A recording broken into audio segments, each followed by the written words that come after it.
There we go. YouTube.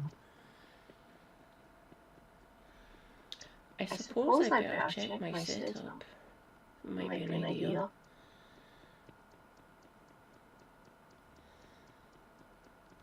Sound. Output speakers.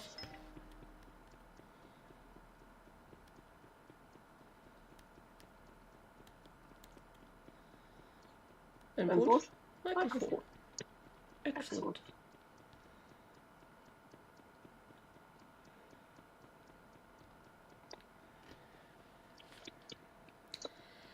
There we go. Just pull up this raptor, I would assume. It has come up as raptor. Oh, fuck. There we go.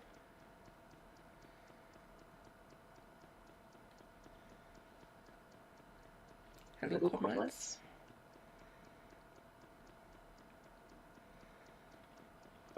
Let's go and show myself, shall we? Oh, yeah. Should be my watch list.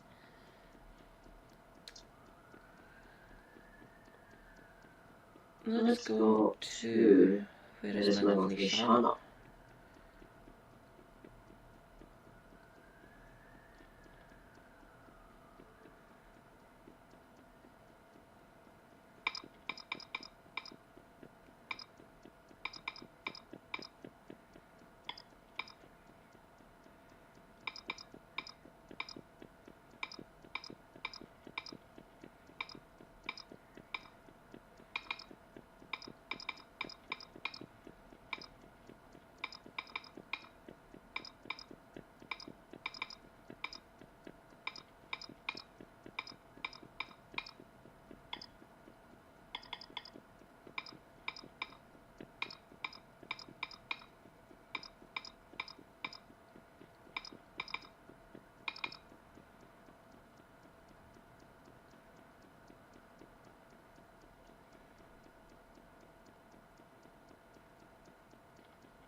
Fantastic.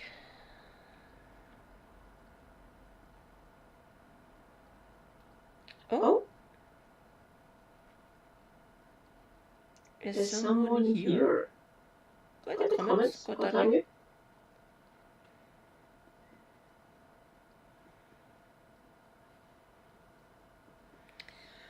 Okay. I will wait for people to appear. I'll just sit and relax. Hopefully some Scottish people will appear. Not Scottish, British. UK woods.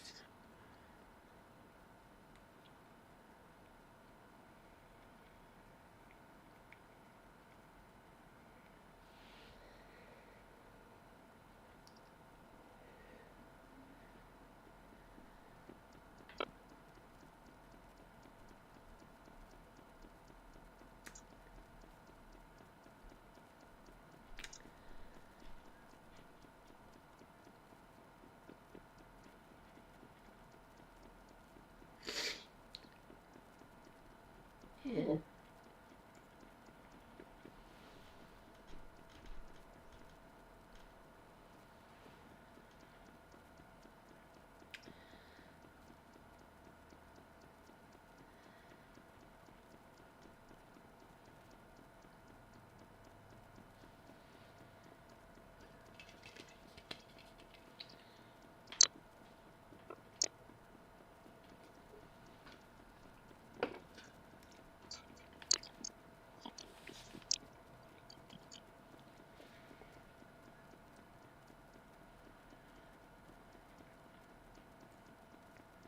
Oh god, I better get the other phone, hadn't I?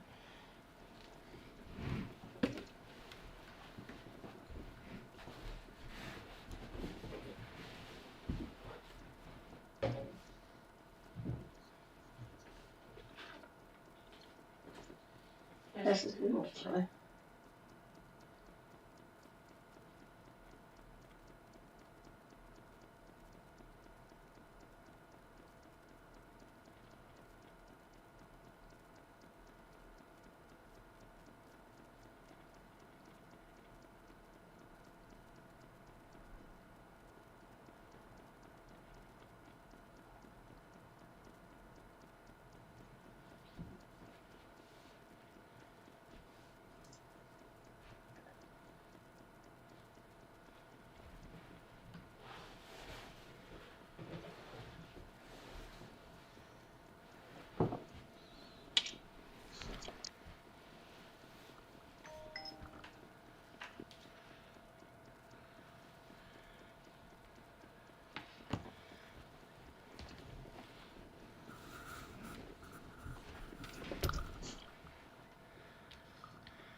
Primary punishment. Quite clever. Whoops.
Wait, wait. No, no. Oh, what the hell? Oh, that must have been Kev. No props.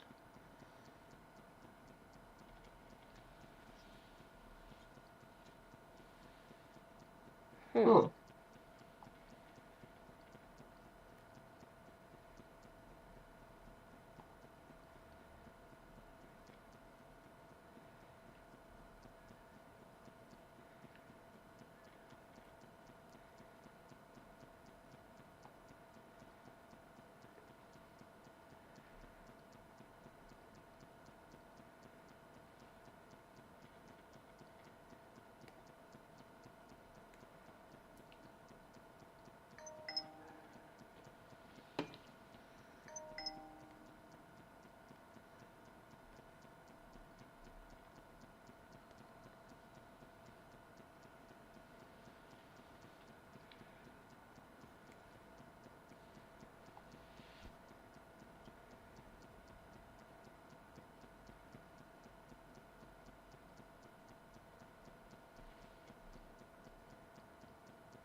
Just a warning sign.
to politics in Britain. The revelation that nearly a third of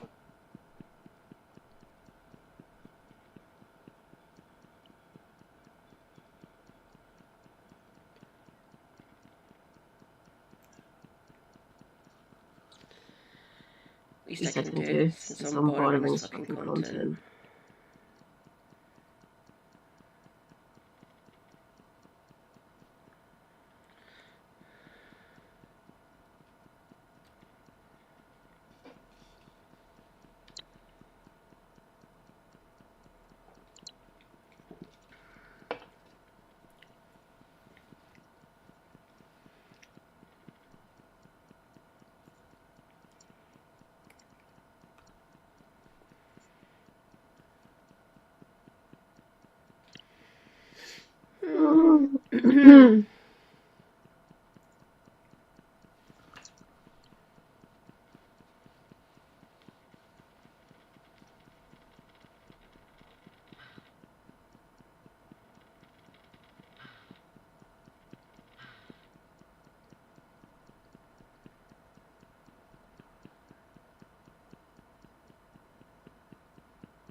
Rejoice! Some random geek is lurking in the void. Hello, some random geek. Watch out for the tardigrades.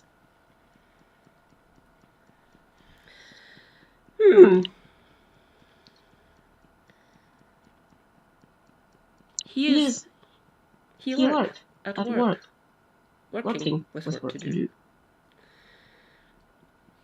Hi, geek. I was being serious. Watch out for the tardigrades.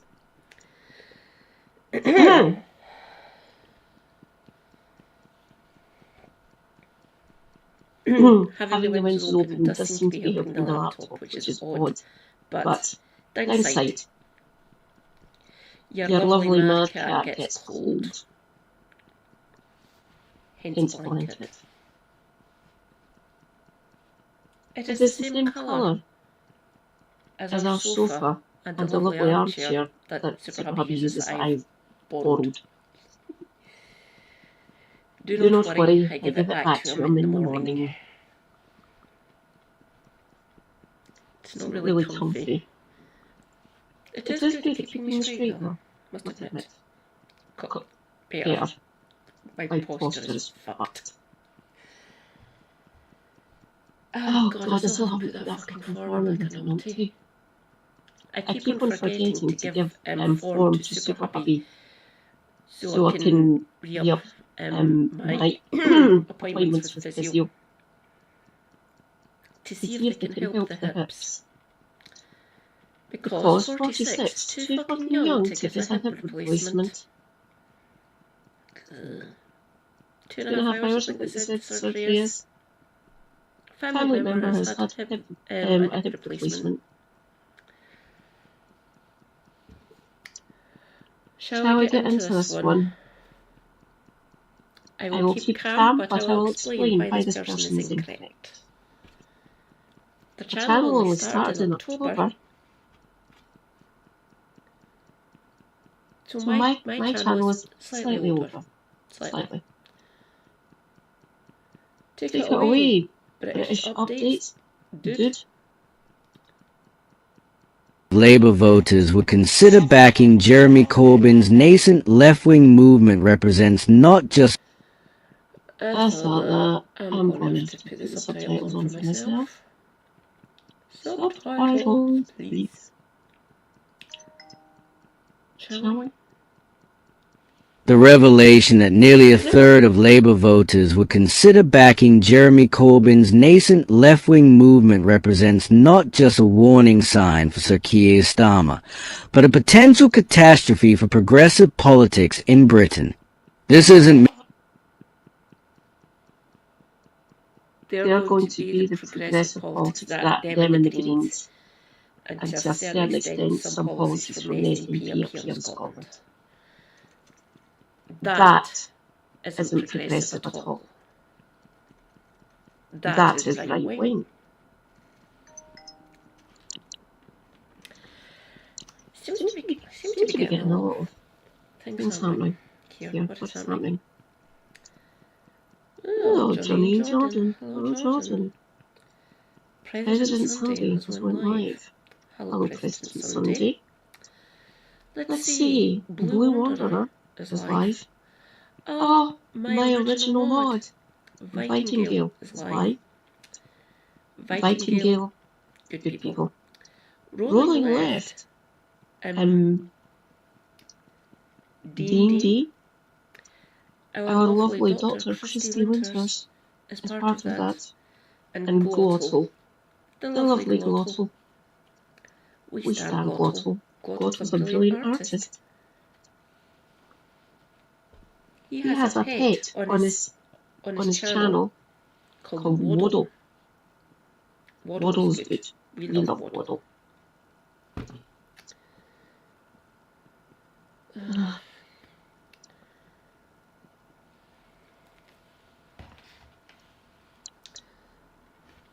Merely a statistical curiosity.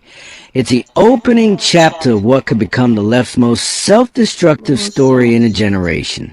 The YouGov findings paint a picture of a dangerously divided electorate on the left. When 31% of Labour vote...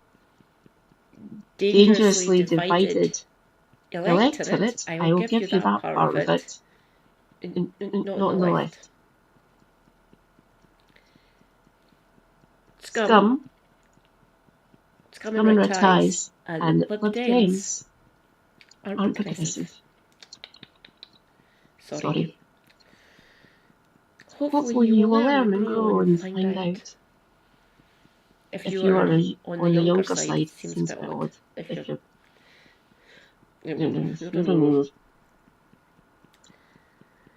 Oh God. Right. 1, 2... I can't see who's behind John. Okay. Diane Abbott. The first black woman to be voted into the House of Commons. Diane Abbott. Behind her, Richard Burgon. Jaman. Lady in the back, Emily Thornberry. I don't know if anyone is behind that's John MacDonald on the other side of Jamman, and that's Starmer. 1, 2, 3 are no longer part of Labour. Jeremy Corbyn got voted in 1983, same year my sister was born. I am not allowed to tell that. She is liable to swear at me. Very vociferously. Emily Thornberry isn't even in the cabinet. She literally stabbed Jeremy Corbyn as well. And she never even got a cabinet position, which she was probably hoping for. She is the chair of a committee, which is good. She gets to question Labour Party members, no, the cabinet people. And other assorted people who come onto who get invited onto the committees or in front of the committees. She's just destroyed people. Business spellings usually. But those 3 people, they no longer have the Labour whip. I don't know if John MacDonald's still part of the Labour Party, but he doesn't have the whip anymore neither does Burton.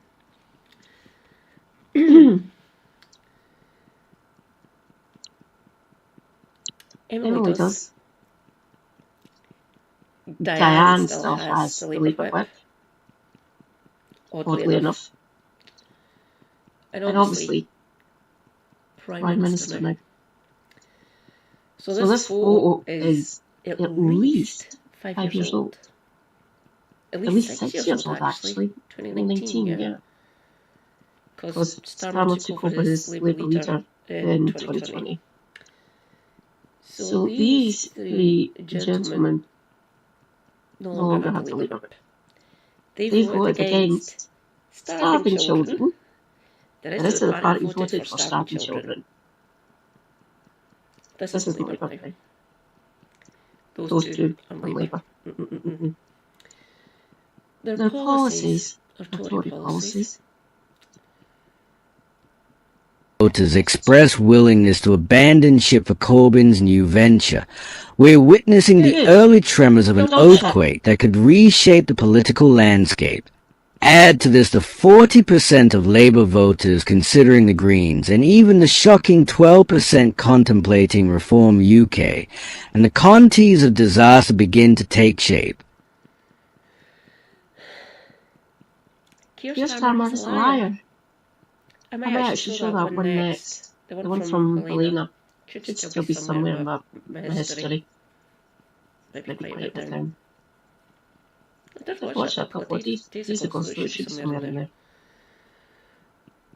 Piss off, Man-Frog, and your band of merry fucking lunatics. I hope none of you fucking keep your seats at the next general election. I really do. Oh, up to 2 people. Hello, YouTube people. Hello, my comrades. Hi. I find this on my homepage. So I am debunking it, or trying to explain. I will leave a comment under this person's video explaining that I borrowed it. If they want to, you can snip it out. But let's just discuss, shall we? Let's be brutally honest.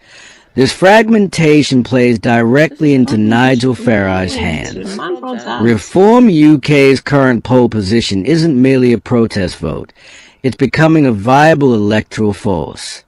While the left engages in ideological purity tests and factional warfare, Reform stands... It's not a purity test, my dude. People like Jeremy, people like Sarah, people like Richard Burton, people like John MacDonald. I can't remember who else. There were 7 of them that got voted. Trickett, John Trickett. I don't know if Ian Lavery. He's still got the Labour whip. He really should just cross the chamber and go and sit next to pal Trickett. You really should. But if he can do some good in the PLP, that's the Parliamentary Labour Party, by the way. If he can do some... There's only one of them, unfortunately. If only there were more union labourers, labourers, unfortunately. I will find choice footage of Ian Lavery to show you all, because he is the other beast. That and the beast of Bolsover. God, I miss him. That's Dennis Skinner, by the way, who I just recently found out. I went and checked. Got voted in 1970. What the fuck? He was called the father of the house, by the way. Because he was there since the fucking 1970s. Ready to capitalize on this disunity with its brand of populist simplicity. The mathematics of Britain's first-past-the-post system are unforgiving. A divided left invariably delivers victory to a united right. Corbyn's new venture represents a fundamental misreading. The current PLP, the few exceptions in PLP, like Lavery and a couple of others, aren't left. They're not left-wing anymore. They're fucking right-wing or centre-right. They're not Labour anymore for any stretch of the imagination. They are not. They're carrying on with the Tories' fucking fiscal economic plan, essentially, which Rachel is full-heartedly backing. Fuck off, Rachel, please, or Rachel, please. Yeah. Fundamental mystery. If you looked at the polls recently, great swaths of the UK are fucking pissed off with Labour. We want more social policy. We want more progressive fucking legislation done. Check the polls, my dude. Please, I beg of you. Might be enlightening. Of Britain's political reality. His supporters point to the 40% vote share secured in 2017 as evidence of latent support for his brand of politics. Last year? Literally just a year ago.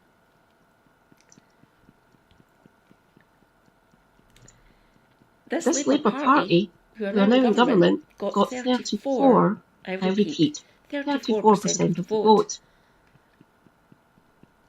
And they got lots of seats for it, massive majority, blah blah blah. Labour didn't win last year, the Tories fucking lost. They fucking imploded as deserved, because scum. Economic mismanagement seems a bit of an understatement in my opinion. Labour didn't win last year, the Tories lost.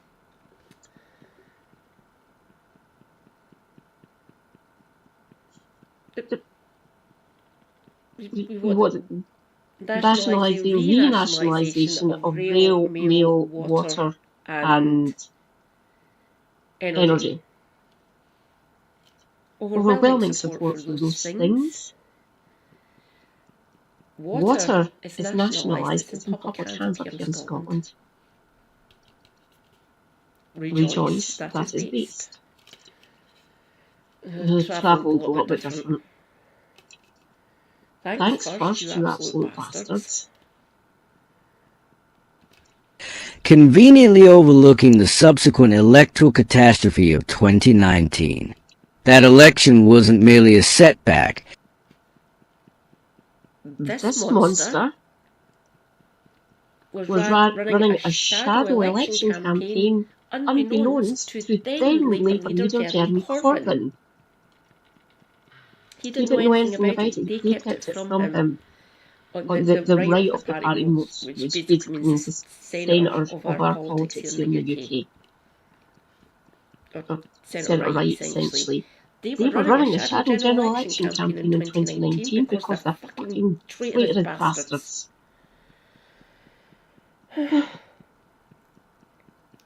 They were getting sabotaged from within because they didn't want Corbyn to become fucking Prime Minister.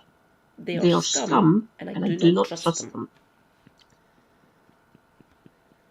It was a comprehensive rejection that handed Boris Johnson an 80-seat majority on a plate. To interpret this history as a mandate for a new left-wing movement requires extraordinary selective memory. The brutal truth is that Corbyn's leadership, whatever its merits in energizing certain segments of the electorate, ultimately delivered Britain into conservative hands for 5 additional years. His new project... They were sabotaged from within. That's why they didn't win the general election, because people within the party, people like her, Emily Thornberry, and Keir Starmer, and West Streeting, and Rachel Reeves, and Liz Kendall, they were all being underhanded, sneaky fucks, and sabotaging them from within.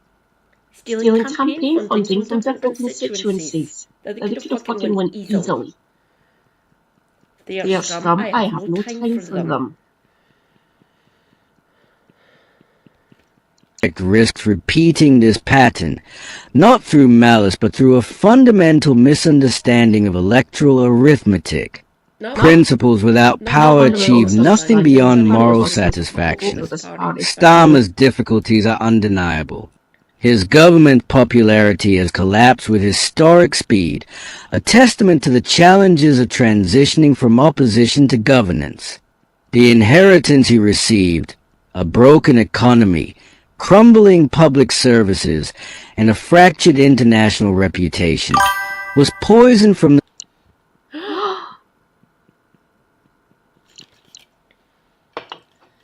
Rejoice, comrades, sozzled snake is here. I sozzled, yes, it is too freaking warm. It's only going to get fucking worse. 20, 26? Technically it's Friday night, so 26 today, later on, in about 12 fucking hours. No. Go away. I'm sitting here, I'm back in my flat. And I've got my desk set up because Super Hubby built it. I offered my services and he didn't open them. It is a rather good desk. I am loving it. I'm sitting here in front of the windows of my living room, right there, behind the laptop. I am kind of chilly. My face is a bit cold. My jeans that my forehead got burnt. Sitting on the sofa. Again. Fuck. But it is cooling me down, which is good. It's going to get worse on Saturdays when we hit 30. And at that point, I sent Super Hubby out to buy all the ice and glass for me, please. I need it. Just dump it in the bath. Are you okay, Corbyn?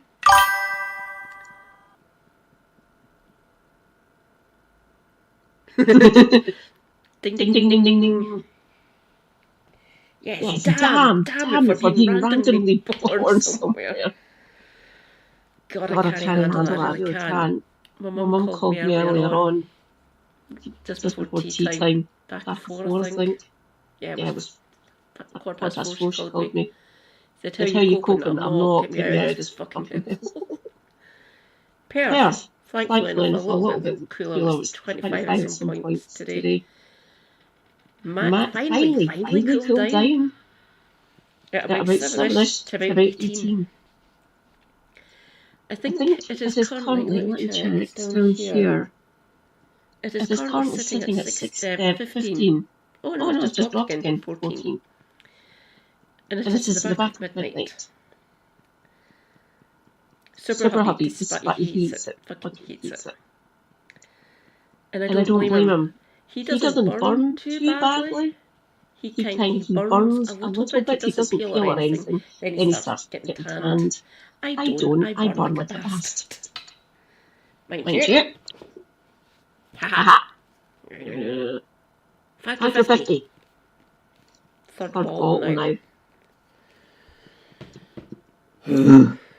Get me out of here, please. Oh, this turned up on my homepage. I am educating the people about how this person's incorrect.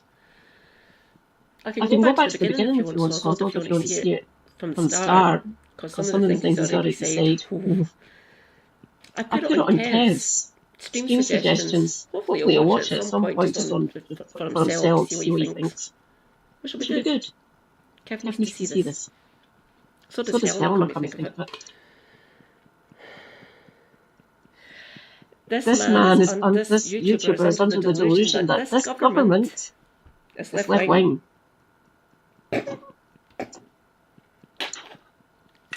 Pull the other one, there's bells on it. The start. Yet rather than rally behind this challenging project of national renewal, significant portions of the left appear ready to abandon it at the first signs of difficulty. This speaks to a deeper pathology. He booted us out of the Labour Party. He didn't want us in. He got called trots for fuck's sake. They literally kicked us out of the party, so hell mind them, they are fucked. So no sympathy for them. They've done this to themselves. So no, fuck them. Calling this government left-wing, give me a break. Deeper pathology? Within progressive politics, the persistent prioritization of ideological purity over pragmatic power, while conservatives understand pragmatic power. They literally want to put people like me who are disabled into a fucking wood chipper.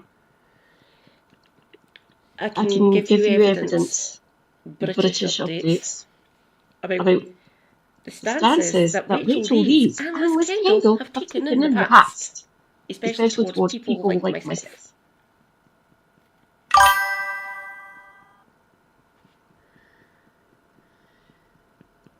I don't know, his channel started in October.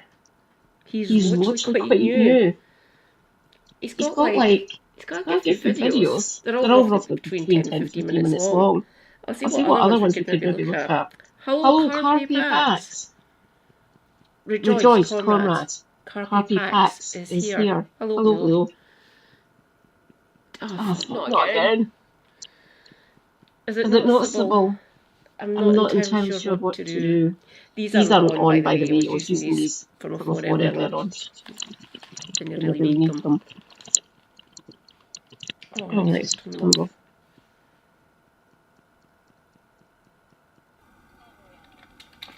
Off. You can go over there. Da. Is that better? Oh.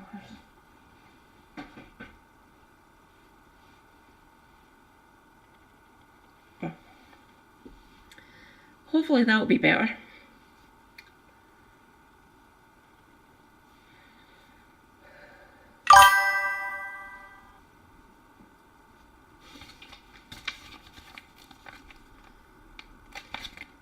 So it's because I still had those on, numpty.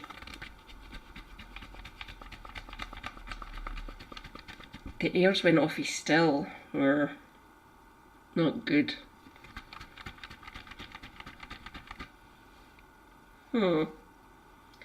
I've got my standard fan standing right behind me. Maybe I should turn it on. Maybe I could put it right next to me, right here. I've still not got my full furniture back yet on my telly. Super hubby's gone out of his mind. He's been watching telly on his phone, like the Channel 5 app, the Channel 4 app, the iPlayer. We don't really watch much on ITV. We watch it if they have films on, usually. Don't watch them for news or anything, or politics. We get most of that from either Channel 5 or the BBC. Whoops.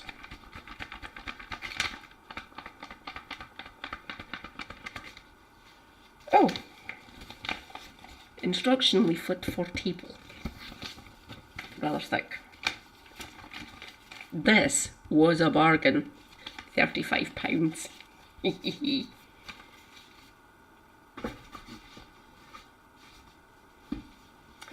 That feels much better. ideological purity over pragmatic power. They're going after people like me. They're not investing in the country.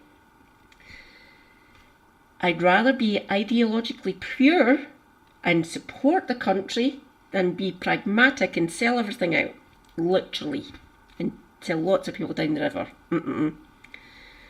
I do have principles and I do try to stick by them at times. Christ, Lord Kinnock is looking fucking old. Unity, however uncomfortable, is a prerequisite for electoral success. The left repeatedly indulges in fratricidal conflict that serves only its opponents. The right wins elections. The left wins arguments. We got booted out of the party, so it isn't fratricidal. We're not part of the Labour government anymore, or part of the Labour Party. We got booted. That's why they've started this, Zara and Jeremy. Plus, I left and joined the Scotch Greens. I wasn't even paying. My sister was paying for my membership dues. What was it? £8 £8 or something. Something like that. With itself. The 18% of general voters potentially receptive to Corbyn's new party presents a serious threat to Labour's electoral viability. In a first-past-the-post system, such splits don't create political diversity. They create defeat. Every vote for Corbyn's party in a marginal constituency becomes, effectively, half a vote for Reform or the Conservatives. Electoral pact with the Greens might be able to help with that, by the way. Honestly, it could. Correct, Carpy. They do. Hopefully. Fingers crossed. There's not enough time for this to get off the ground, essentially, in time for the next general election, I think. Don't quote me on that, because they might be able to do it. You never know. Depends on the level of dissatisfaction within the Labour ranks across either the PLP, the actual Labour politicians, the Labour MPs in the House of Commons, or the wider party, essentially. A couple of 100,000 or something in the Labour Party. So one of the largest parties in Europe, our Labour Party. Under Corbyn, it was the largest party in Europe. I can't remember the actual number. Helena would, but I can't. It was over 500,000, I think, at one point. That's a lot of people.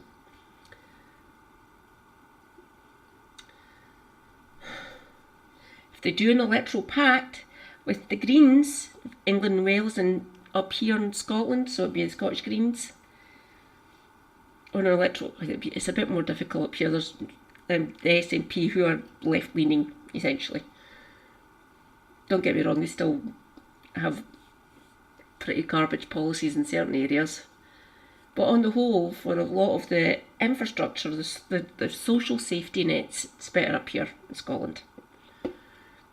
So they might be able to come to an understanding up here in Scotland. But the only one they really need to worry about in England and Wales is the Greens, and they can do an electoral pact with them.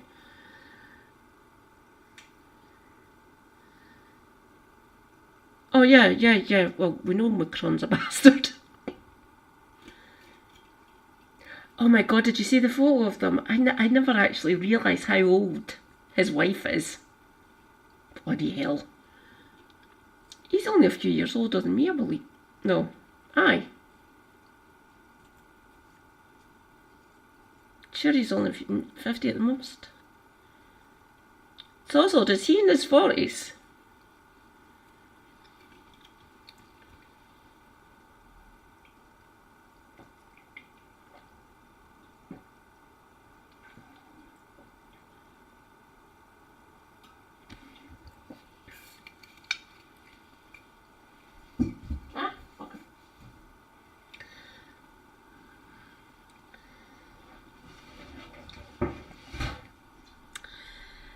That's what I keep on meaning to do, actually. Maybe I should do some research into Melanchthon, just to see what he's like.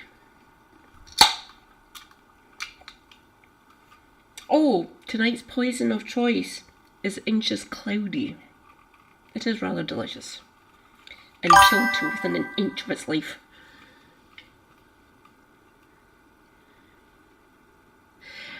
Yeah, he's been around since when did he get into their parliament? He's been in their parliament since his mid-30s, I believe. Fuck it, I'm checking.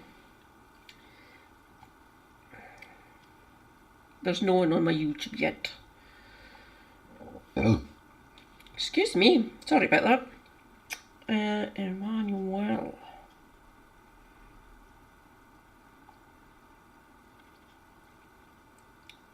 There we go. Oh my god.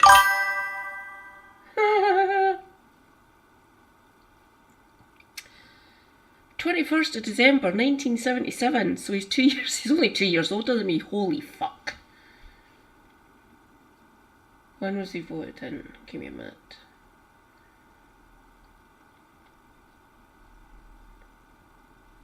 Renaissance. Oh, for Christ's sake. He started off in the Socialist Party in 2006.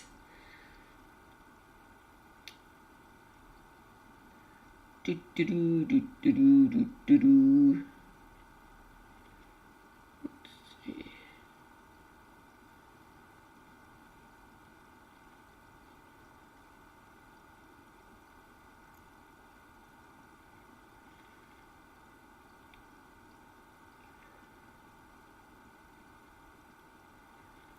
Here was a spad.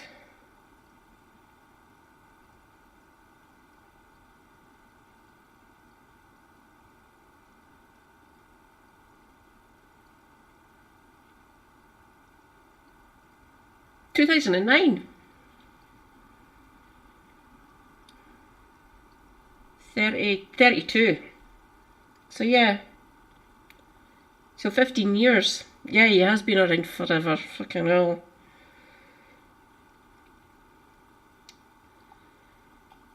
Can I believe that? He's only 2 years older than me.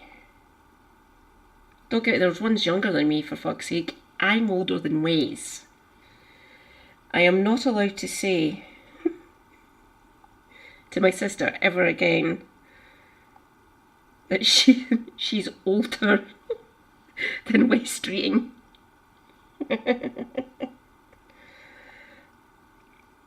Oh, my poor darling. I won't bring it up, because I despise the man. I wouldn't want him to get any fucking recognition from anyone anywhere. So I'm not allowed to say that anymore. Christ's sake, I'm 4 years older than the Health and Social Care Minister. That's Secretary. That's just wrong. This isn't tactical politics. It's electoral suicide. We must confront an uncomfortable truth. That, dude. The left's tendency toward fragmentation is a luxury it cannot afford. The conservative years demonstrated the consequences of progressive disunity, from Brexit to the dismantling of public services. Another period in opposition. That's what the Greens and probably what this new proto-party is going to be standing against, oddly enough, because these shower of bastards aren't going to be doing that. Seriously, I hope they get fucking ruined next year at Holyrood. Labour, the scum and Lib Dems, and hopefully Reform won't get fucking anyone. But unfortunately, we've got first past the post for the constituencies. Plus, we've got the list, which is 1, 2, 3, blah blah blah, whatever. My constituency I'm currently sitting in, there's usually between 8 and 12. I'm not going to number all of them. We usually go up to about 6 of them.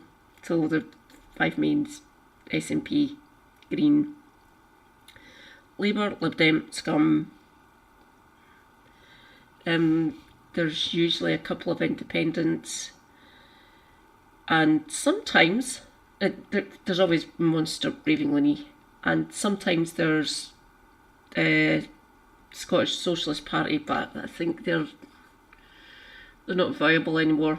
And for all the ones since their founding by Alex Salmond, there's always been someone from Alba running.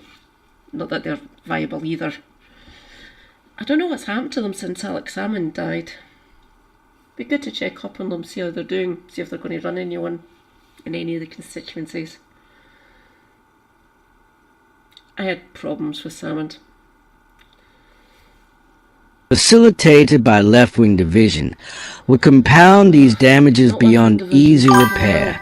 Corbyn supporters will argue they are providing. Yeah, I'm hoping for that actually. So SNP and Greens do well up here, Plaid down there, and Socialist Independents hopefully as well maybe, who knows. The one I really love is Liz Saville Roberts. She's usually got her hair dyed, a bit like me. Can't actually tell under this light. My hair is purple.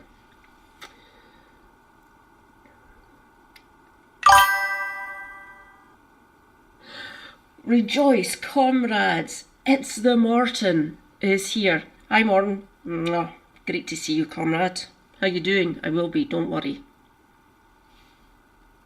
And hopefully I'll be canvassing as well next year. That'll be fun. It depends how I'm feeling and stuff. Obviously, I can do lots of campaigning online as well.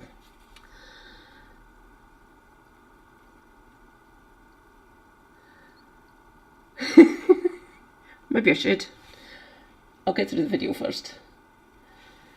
Providing necessary opposition to Starmer centrism. This perspective fatally misunderstands Britain's electoral system. It confuses a legitimate role of internal party. No, it doesn't. Corbyn got voted in 83. I think he knows the electoral system of this country.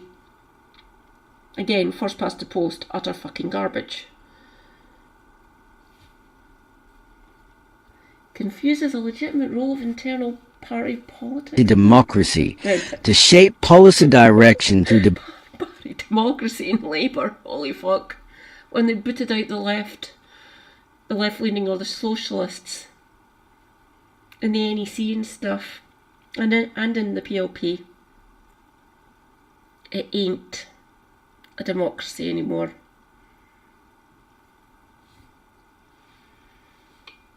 Puppet Master McSweeney will not allow that. He must have been raging with the state of the fucking welfare bill going through. Oh, the utter chaos. I was laughing at it. They brought this on themselves, so fucking hell mend them. The current Labour Party won't let them do that. As I said, Puppet Master Morgan won't allow it. No dissent will be countenanced. Blech. Debate and compromise, with external electoral competition that benefits only the right. Political movements that prioritize ideological satisfaction over electoral mathematics invariably achieve neither power. Oh, my dude. Oh. I got super happy to watch it because it was only 10 minutes long. And even he said, does this YouTuber actually know how the first past the post system works? He doesn't get it. And even he knows that Corbyn's been in the House of Commons for 42 years now. When was it elected? May? No, I can't remember what month in 83 the election was. September, I think, maybe. Yeah, Corbyn knows how the system works. He's been in it long enough.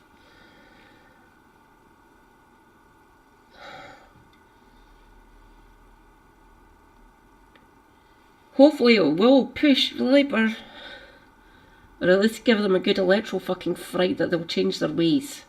Maybe, you never know.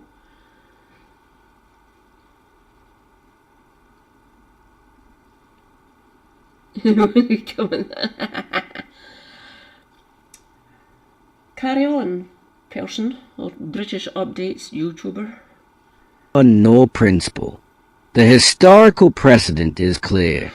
The SDP split from Labour in the 1980s enabled Thatcherism's in.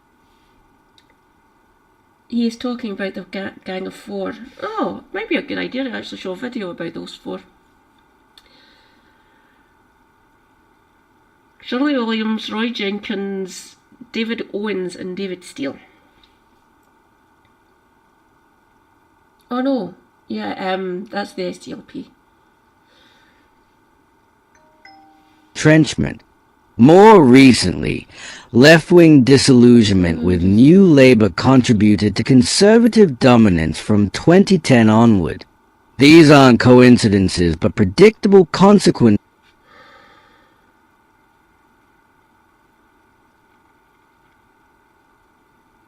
He doesn't get it, does he?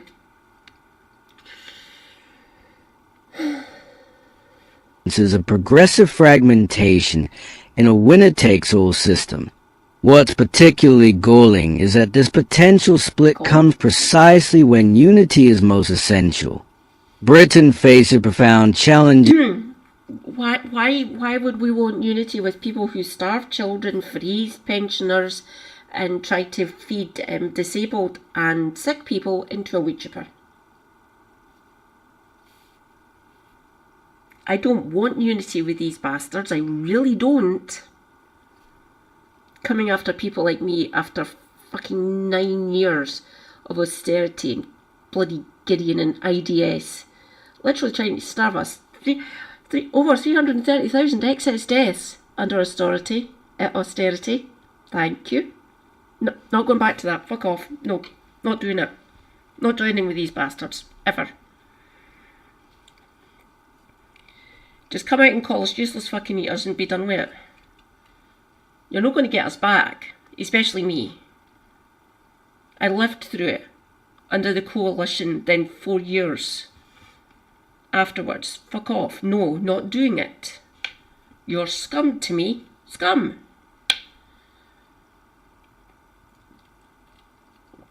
At least Kemi's never going to be fucking Prime Minister. Their party's fucking dead now.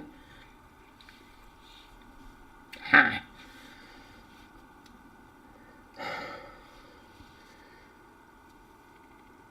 Yeah, it does, and this is what Corm's going to be fighting against. With the party that you joined. Thank you. So, no. I don't want unity with these people, fuck off. Is requiring sustained progressive governance. Climate change. We don't have progressive governance in the party now. Fucking,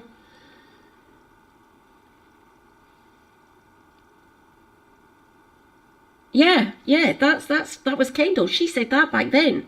That was her. She was one of the ones. We were saying the Tories were being too nice to us, being too light.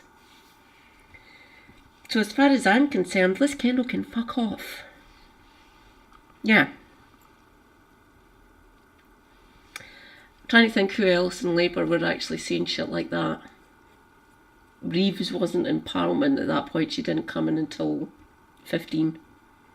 That's when she became an MP. But Kendall's been in there. She was one of fucking Blair's ones, so she's been there for a while. Yeah, it's mad. Lots of them have done this. No. Brown wasn't left. Neither was Blair. Centrist, essentially. They were nicer. Most, kinda, a bit. They made sure that the safety net was there. So, yeah. So blaming the left for the scum getting voted in 2010? No, thanks. No, there wasn't left then. There was left up here. There was the Scottish Socialist Party, the SNP, the Greens were just starting to organise together, essentially at that point. They didn't have any MSPs or anything in 2010, obviously. They never got in until Holyrood election after that one, I think.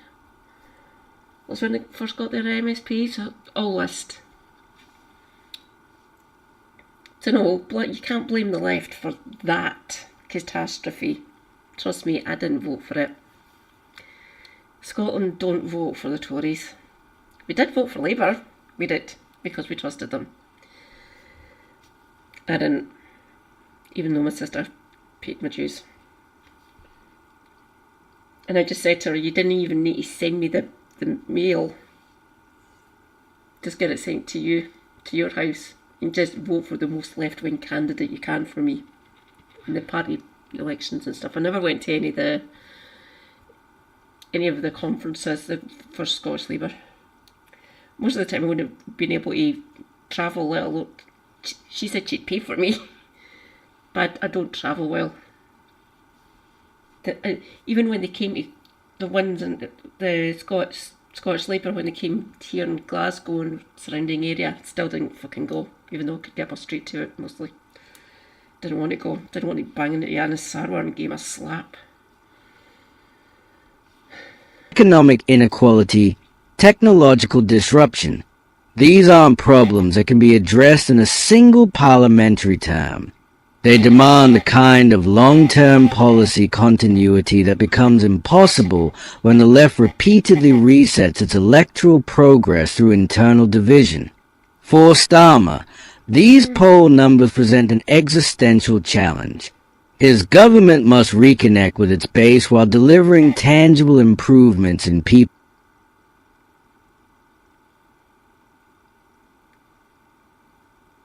Help?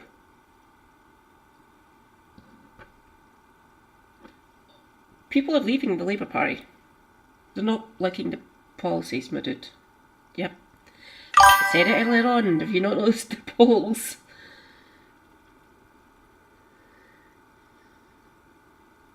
Yeah, that's him. Scalp.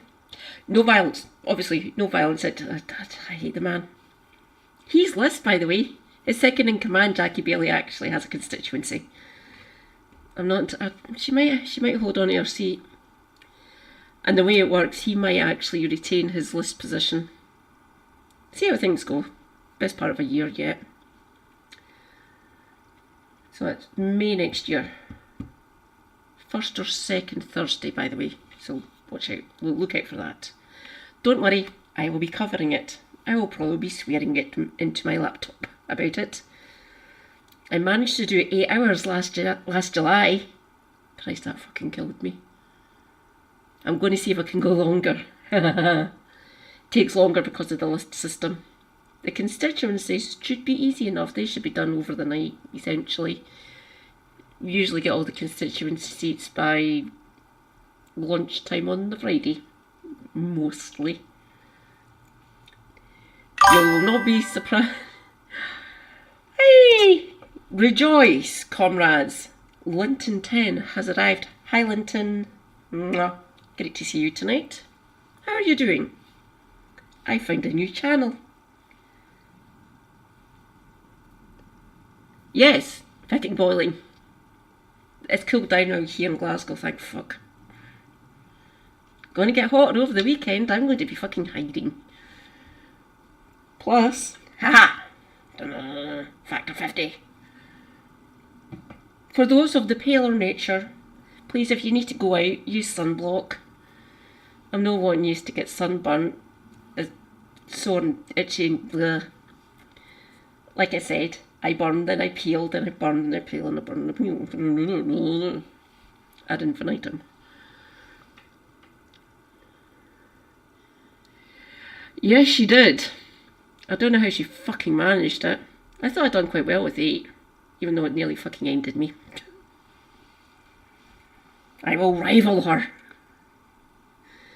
Mind you, if I were to try and stay up until every last thing was tallied and shit, that'd be more than 24 hours, because we usually don't get it until the Sunday, essentially.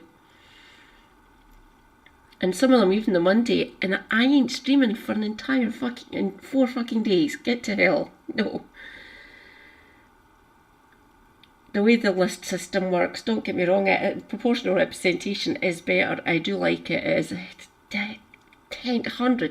100 times better than first past the post, obviously. But it does take time. Obviously, 1, blah, blah, blah, blah, blah, blah, blah. 2, blah, blah, blah, blah. So it takes a while. So you usually get the full results.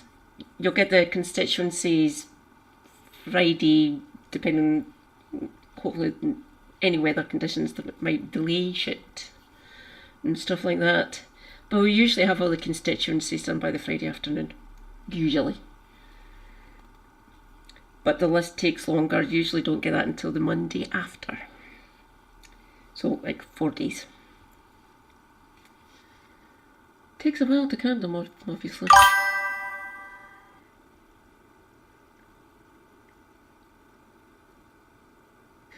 Yeah. We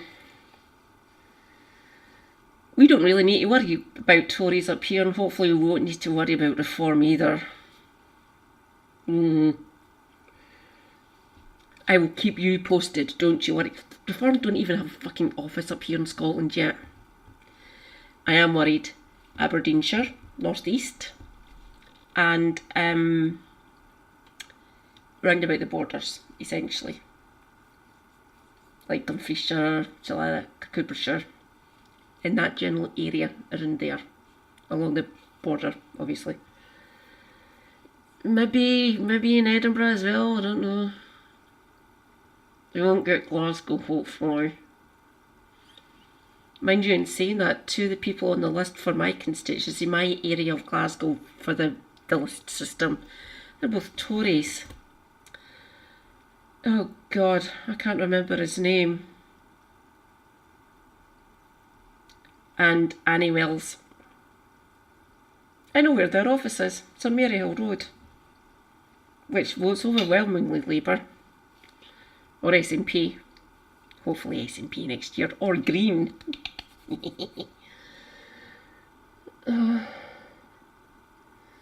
People's lives, a formidable task given Britain's fiscal constraints. But the responsibility extends beyond the current Labour. Self-imposed fiscal constraints. Fiscal rules are fucking stupid. Rachel, can you hear me? She doesn't need to be doing this. She really doesn't. No. This country is literally screaming out for funding. Renationalise some shit. I don't know, just spitballing here. The water.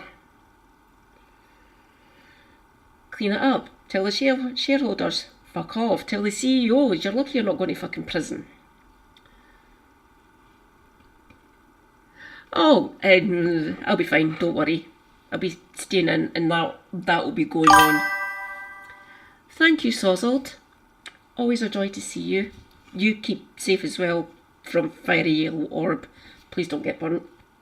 And hydrate. Good night. Stay based. But the responsibility extends beyond the current Labour government. Is it Labour government? Leadership. Everyone on the progressive side of politics must recognize the stakes involved in further fragmentation. Corbyn supporters. What is fragmentation, by the way? I'm gonna fucking explode.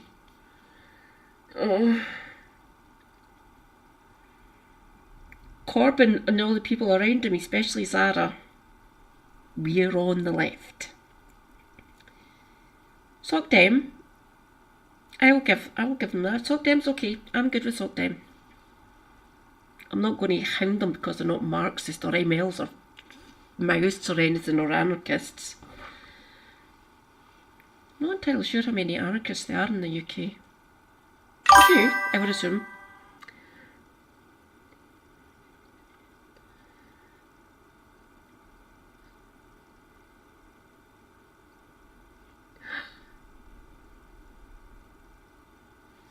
Correct, Linton. Ooh.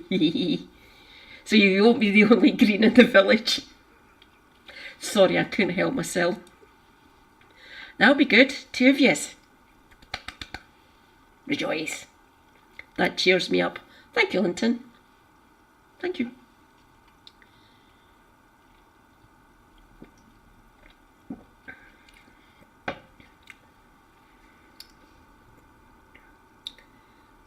I love Sozod.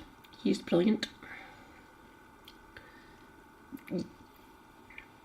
Kind of left when Jeremy was leader, a little bit.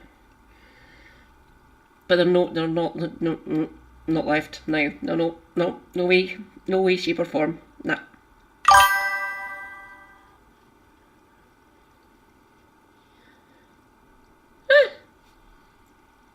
Is it a nice wee village you're in? You don't need to give it its location, obviously. We've got lovely little villages here, with cracking little coffee shops, or bakeries. And maybe if you're lucky, a lovely little pub. Actually being able to get people from villages, like in rural areas, that might be a good idea actually. So hopefully, Zach, fingers crossed. Oh, I'll be joining Green's Organise of my next payment, which is luckily a week before the voting closes and stuff. So I will join Green's Organise. Go, obviously. Oh God, you poor comrade. Oh, nice place to go for a walk. Feed a squirrel. Or maybe a deer if you've got them in your little woodland. We've got squirrels here, but they're greys. In our local park, which is just up the hill a bit from where we are now, back in our flat, it has reds. They're delightful. I do love my red squirrels. They're gorgeous little things.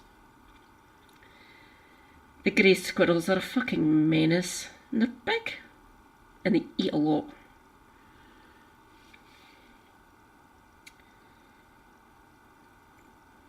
Lovely little red squirrels are basically hounded out. They shelter in the park now, essentially. And I don't blame them. Might believe they're preserving essential principles, but principles without power accomplish nothing. The poorest and most vulnerable. Those. My dude, you do know how political parties work, don't you? How they start. This is how they start. Oh, Pfizer. Look at Pfizer.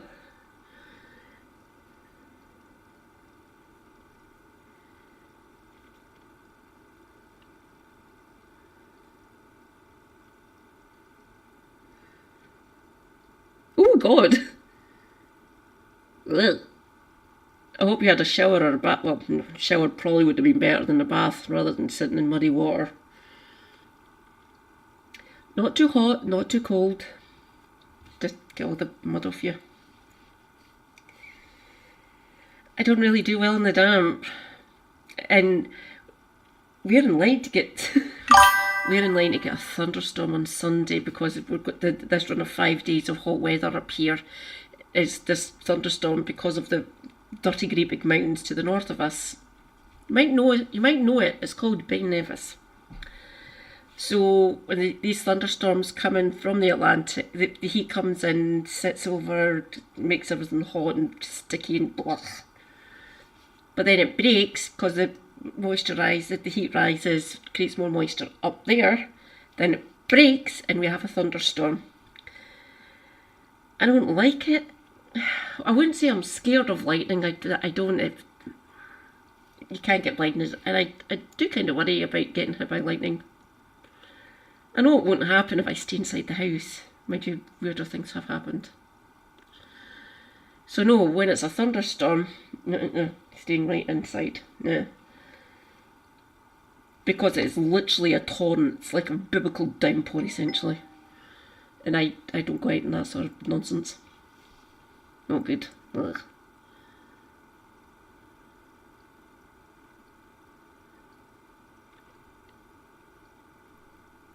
Eek. You didn't hurt anything, you just got muddy, I hoped. If you did get hurt, oh, sorry. Yeah, I can't risk it. Don't get me, I used to go rambling, I used to go out walking and stuff in the countryside. I did like it. It was lovely, nice and calming, when I wasn't getting eaten alive by midges during the summer. This is good. It is good to go out, literally go out, touch grass. We do. We are lucky.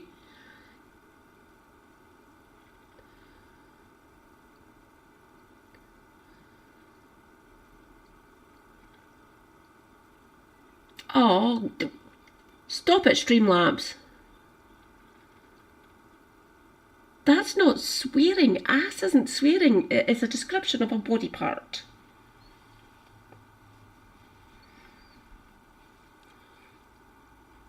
Now, bell end, that might be classed as foul language.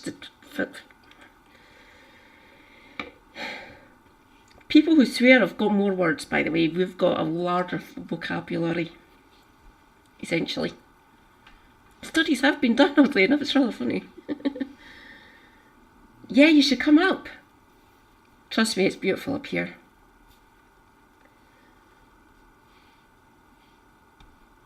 Progressives claim to champion, suffer most from conservative governance enabled by left-wing division. This isn't a theoretical concern, but the lived reality of the past 14 years. The poll's revelation that 12% of Labour voters would consider Reform UK should shock everyone on the left into unity. When disillusionment runs so deep that for the umpteenth time, the current Labour government are not left. God damn it. Oh, phew. That's good to hear.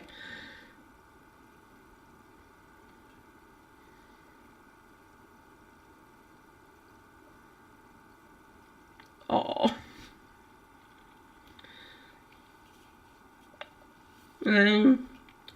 That is kind of upsetting. I do feel for you. Because there's always police on the beat around here. By concept of cooperation, so there's always two of them, by the way, up here. No single crews up in Scotland due to the legal system. We don't risk it. There's grow houses around us and we can smell them. That's delightful. They try to shut them down, but what happens is when the people who are running the grow houses actually suspect that the police are going to come in and do a raid, they fucking move it. Literally in a matter of hours. Just van, drive down the road a bit. It was hilarious for a while. They were playing like whack a drug grower and they were getting some of them but missing others. Obviously, I only know this from the police raids happening. I'm a good little girl. I do not break the law.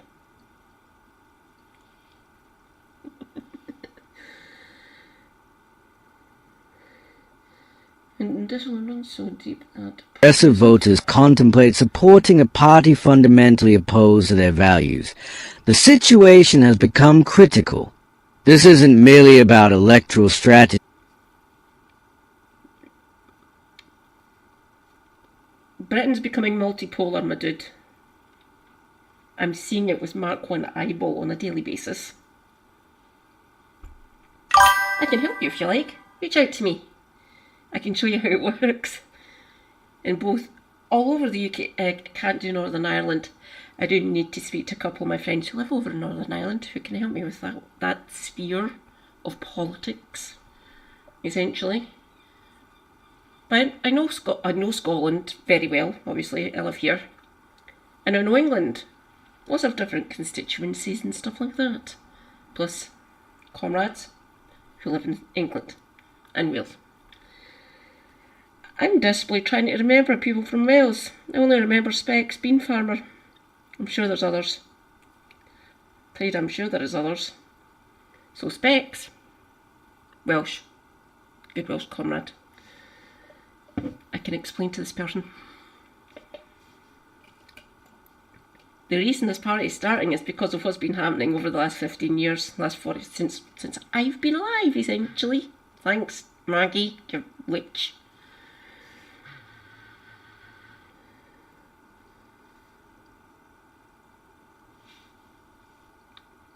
Starmer's approval ratings is minus 54. Ow. Oops. Fuck. Funny bone. Ow. So, he is reviled now for obvious reasons, and I approve because look what he's doing. Yes, she did.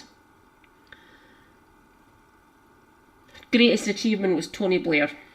That's what she actually said. Fuck off. I am glad you're dead, Margaret Thatcher. I really am. Just okay. Good, no apparition. And even if it was, I'd go and get a frying pan and bonk her. Fuck off. Go back down and get burnt. Ugh. So I was born in the March. 3 months later, in the May, she became Prime Minister. My stepdad said it was because I entered the world. I changed the ether. I changed the environment in the country. And that's why she was elected, because I was born. Fuck off. Cheeky bastard. But about preventing the complete breakdown of progressive politics as a coherent force. Britain stands at a precarious crossroads. The first year of Labour government has been difficult. The challenge is immense. But the answer to these difficulties cannot be further fragmentation.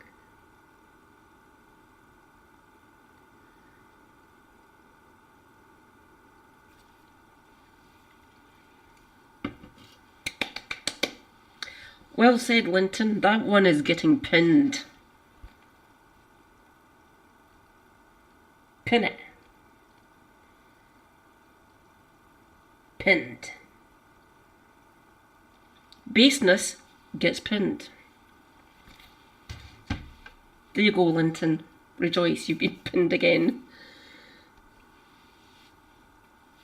Oh, play, goddamn you. That guarantees right-wing dominance. Progressive politics must choose between the satisfactions of ideological purity and the responsibilities of governance. It cannot have both. The responsibilities of governance. Have you seen what the fucking Labour Party are doing just now? Literally trying to not disenfranchise, just literally starve disabled people. Take away our benefits. Fuck off. No. Disabled people are now leaving the Labour Party that they've been members of for decades. And I'm all for that. This isn't their Labour Party anymore. It isn't. It hasn't been for at least Blair. So what's that? 28 years. He might have been slightly nicer to us. But there's still PFI. There's still fucking capitalism. Plus, illegal war. Yay!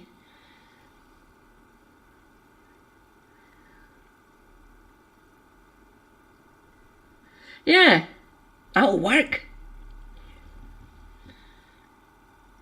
Frying pan to all of their faces. Especially Blaze's. Super Hubby keeps on reminding me, you don't need to worry about what West Reading is doing. Then I have to educate him. Well, he actually knows this. He just thinks I worry too much about speaking in the Labour Party down in Westminster. Party formula. The block grant we get from Westminster, they could cut it. We do better. We allocate our resources that we get from Westminster. Plus there's the high rate of tax up here. Some fucking bellends are still calling it the tartan tax. Fuck off. We are taxing the wages of people who earn more a little bit extra, essentially, to fund the services here in Scotland. Ooh, don't make me pay more tax. Fucking shut it. Pay your taxes and Shut up. Urgh. And all this capital flight bollocks. I'd like to see them lift their residential portfolio out of the country. Seriously, try it. I know you've seen on fucking telly they can move houses in America on the backs of trucks. Can't do that here. Our houses are made of fucking brick. And they're at least most of them are 2 stories high. And most of them are actually flats or apartments. Well, you're going to lift an entire fucking tower block, are you? Have fun trying to do that. Seriously. And if they want to fuck off, exit tax. That would work. You want to fuck off? You're going to have to pay to leave. It's not pay to enter, pay to leave. Would pay to enter work? Depends where they're coming from. Corbyn's new party, whatever its intentions, risks becoming the left's greatest gift to Nigel Farage. In a political moment demanding unity and strategic clarity, it offers division and electoral mathematics that benefit only the right. The 31% of Labour voters contemplating this option must recognise the consequences of their potential choice, not just for party politics, but for the country's direction over the next decade. The left faces a stark choice: unite behind an imperfect vehicle for progressive change, or divide and guarantee defeat. History. That's what they are doing. The Labour Party aren't fucking left anymore. God damn it.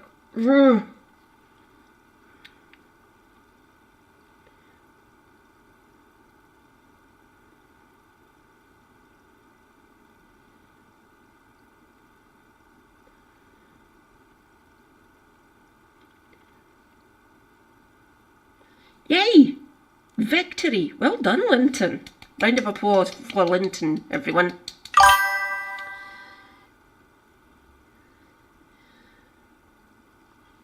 Rejoice. Yay. I like that. Fucking awesome. Well done. Yay. My mum gets it. She's still a little bit hesitant about me being a Marxist. I said, are you sure? You sure you just can't just be part of the SNP? I told her, well, I've joined the Scottish Greens. Ah, is that okay? That's fine. They do know you're a Marxist. A few of them do, yes. They're fine with me being an eco-socialist. I've always been that anyway. So yeah, she's fine with it. She's just a little bit more worried first, out of safety reasons, about me saying I'm a communist. She does love me. Thank you, Mum. Did she know? Ooh. I don't like that. Turnout's bad enough as it is. I don't want anyone not voting, honestly, but each to their own. I can understand the disillusionment. I do. I get it. And it depends what constituency you're in as well. In some places there's no fucking point voting. Like safe Tory, safe Labour, safe Lib Dem. Nah. Maybe an independent. Something like that that's been there for a while. So yeah, I can get it. I get it. Yeah. Well, you've got a few years yet, Linton. So just don't be pushy or anything. Just kind of drop things every now and again. My mum and my stepdad are both still SNP. My mum's been SNP all of her life. My stepdad wasn't. He was a party member from when he was 16 years old, which was a while ago. Fuck it. I'll say it. So he was a Labour Party member from when he was 16 years old. I'll give you a clue. England won the World Cup. So that's when he joined the Labour Party. His dad paid his dues. His dad was lifelong Labour as well. And my stepdad's dad, no longer with us, he was old. God, when was he born, actually?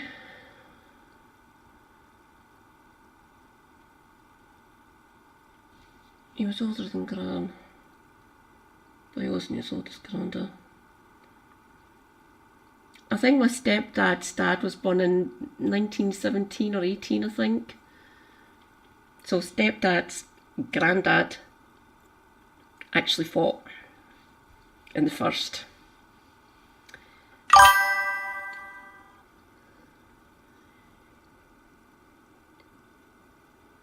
Does he? There you go, you can drop little hints and stuff, that'll be good.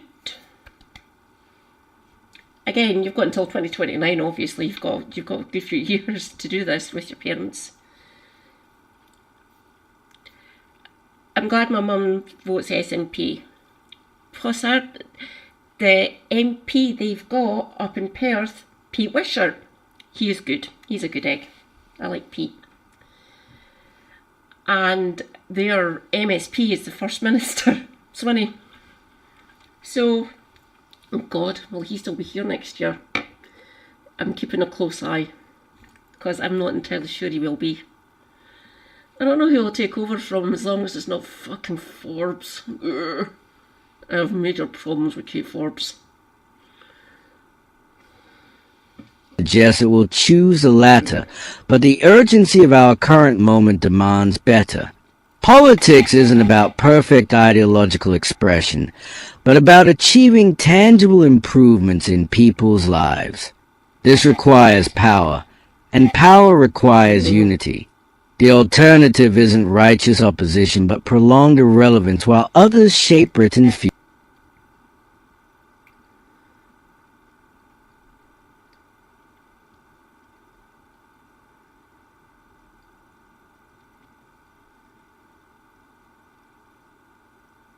Oh yeah, I checked this earlier on. It just cuts. So there's nothing there. It doesn't talk anymore until the end of the video. A bit odd. Unless something went wrong with his audio. Or their audio. I'm just assuming he, him. I shouldn't really. It's rather naughty of me. I've still got 2 people over on my YouTube. Hello YouTube. I hope you enjoyed this video, everyone. Just to debunk some of the stuff he was saying.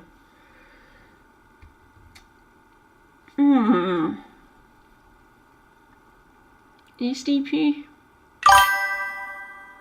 Oh, I heard that one.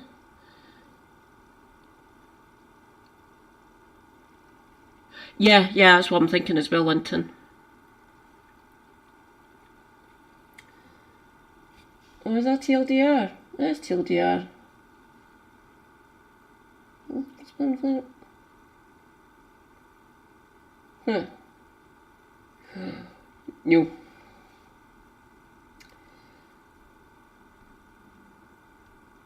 Let's do that. I will show you the formation of the SDP and how it came about. Oh, no.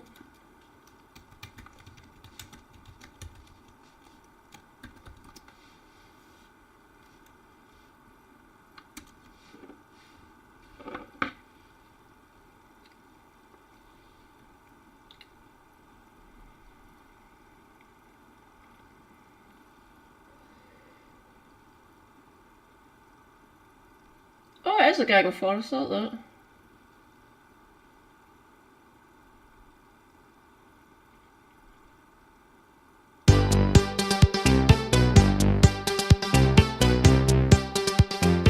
May 1979. Callaghan was out. No, I'm going to get Thatcher copyright was in. cocked. Where there's despair, may we bring hope. Callaghan. The Labour Party establishment was in disarray. The left was resurgent. Deselection, a left-wing leader, and rows over unilateral nuclear disarmament. Cries of intimidation. Sound familiar? From a great deal of bullying of members of Parliament, and not necessarily the militant tendency, but others of that kind with a degree of violence. I mean, at that conference, at that year, and it was noted the mood and the style and the hostility, it was ugly by any standard. By the party conference of 1981, the left-wing Michael Foot had won a surprise victory for the leadership.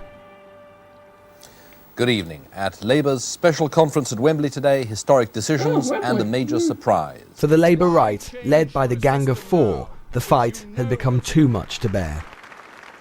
In the party structures, one of the main ones was, of course, deselection. In effect, what it did was to put each MP at the risk of their own general management committee. It wasn't anything outside, it wasn't the public. It was certainly not their constituents. Much damage has been done to the cause of democratic socialism. Not everyone on the right agreed. Roy Hattersley urged the Gang of Four to stay and fight. Save the Labour Party and leave the Labour Party are mutually incompatible campaign slogans. The special conference at Wembley was awful because there was a good deal of vindictiveness from the people who were triumphant in their change of the Labour Party constitution. And I went out into the night, pouring with rain, couldn't find my car in the car park, walking around wet and unhappy. And I had one thought, which is, if the ship sinks, I'll go down with it. It is necessary every now and then within any democratic political system for some people to say, up with this I will not put. There are certain issues which are bigger than party, bigger than myself. They are what is right for the country. It was agonising, like leaving one's family. It was, or divorcing a once loved husband.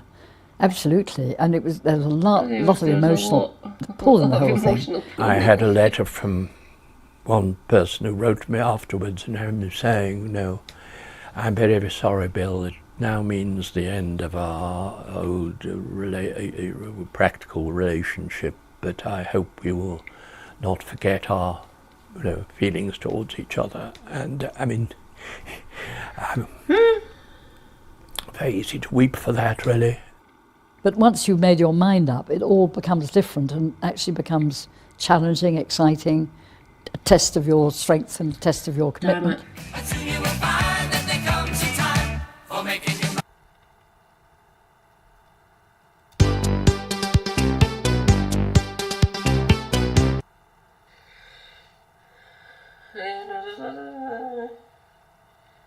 Oh yeah, you would hear it echo when I use these ones. I'm going to have to listen to this one. The only reason I didn't need to put on the headphones for the other one is because I watched it earlier on today. Well, back 3, yeah, roughly 12 hours ago. So I will actually, no, that's the wrong way around. Yeah, it's that one.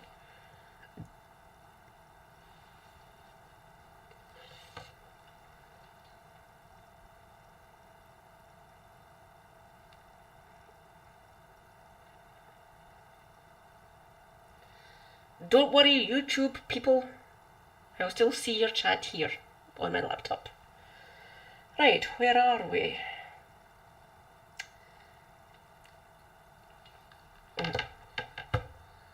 One, two, three, go. May 1979. Callaghan was out, Thatcher was in. Where there's despair, may we bring hope. The Labour Party establishment was in disarray. The left was resurgent. Deselection, a left-wing leader, and rows over unilateral nuclear disarmament. Cries of intimidation. Sound familiar?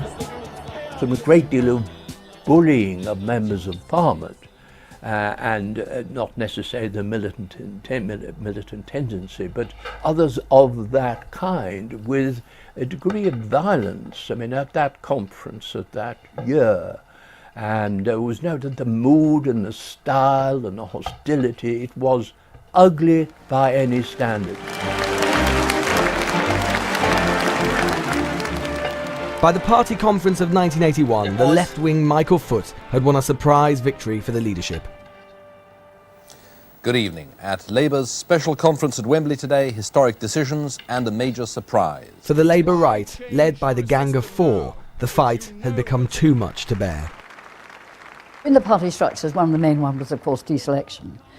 In effect, what it did was to put each MP at the risk of their own general management committee. It wasn't anything outside, it wasn't the public. It was certainly not their constituents. Much damage has been done to the cause of democratic socialism. Not everyone on the right agreed. Roy Hattersley urged the Gang of Four to stay and fight. save the Labour Party and leave the Labour Party are mutually incompatible campaign slogans. The special conference at Wembley was awful because there was a good deal of vindictiveness from the people who were triumphant in their change of the Labour Party constitution. That I went out into the night, pouring with rain, couldn't find my car in the car park, walking around wet and unhappy. And I had one thought, which is, if the ship sinks, I'll go down with it. It is necessary every now and then within any democratic political system for some people to say, up with this. Poor Roy Hattersley, really.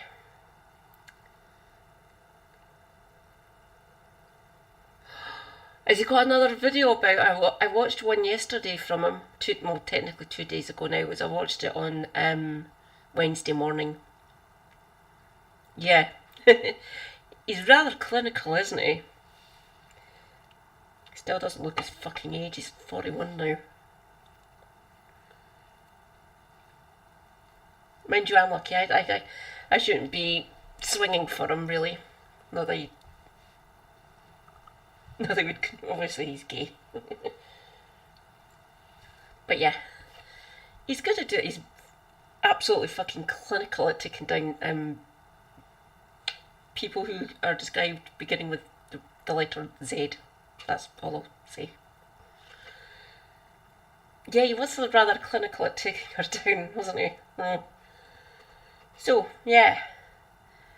If he's done another one on her recently, you can whack it into my Discord if you want, Linton. I'll see what he's done recently over the last sort of 24 hours. He's probably done about 2 or 3, I think. 2 at least. 1, 2, 3. Go. I will not put. There are certain issues which are bigger than party, bigger than myself. They are what is right for the country. Give me a second.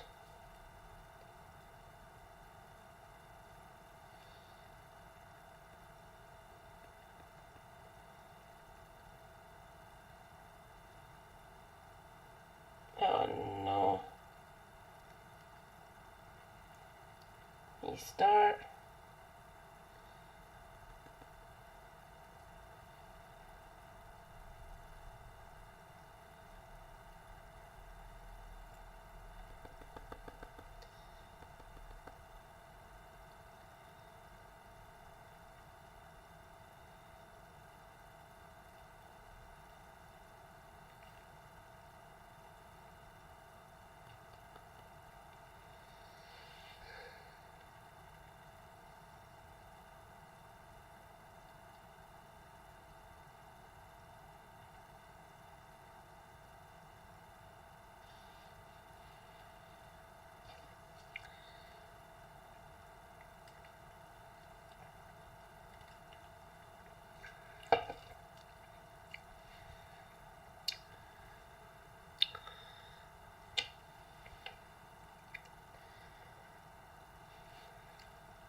Oh, I will do my shilling while I'm waiting for my now kind of defunct smartphone. Hang on while I put my hair back up. Just wondering, does it actually look purple to you guys? I'll be happy if it looks purple to you, because it doesn't really look, looks kind of maroonish to me because of the literally it's bright white walls. Well, I think it's silk, so not quite gloss and definitely not matte, but it is kind of, I do like the brightness. Super Hubby doesn't. This grey that I've got here, this blanket, that's what he wants to paint the walls, and I just look at him. Even if he starts painting the walls this kind of colour, I'm going to take the paint and paint him with the roller. I want brightness, for God's sake. Well, maybe not this fucking stark.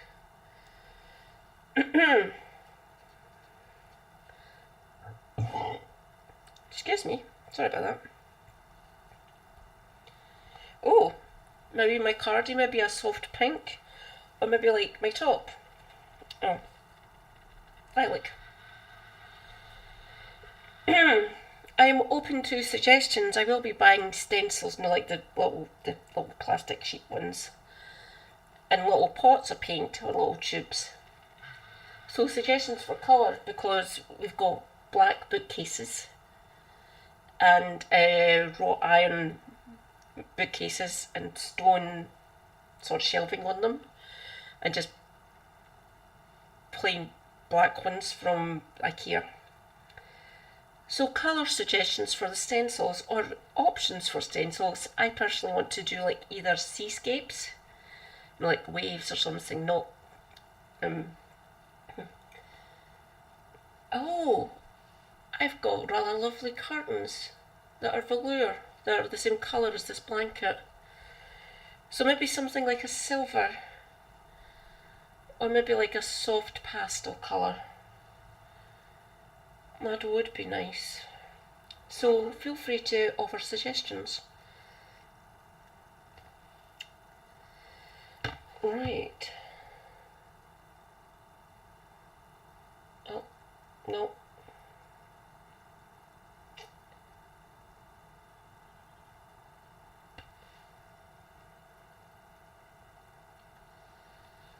Do.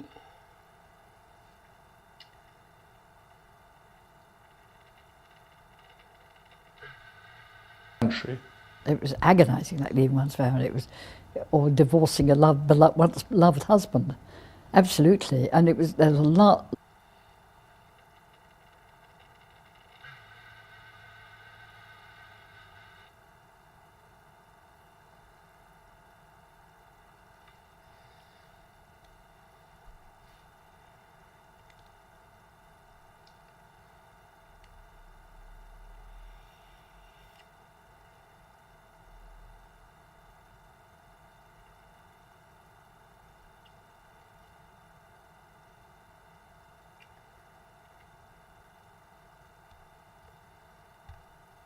A lot of emotional pull in the whole thing.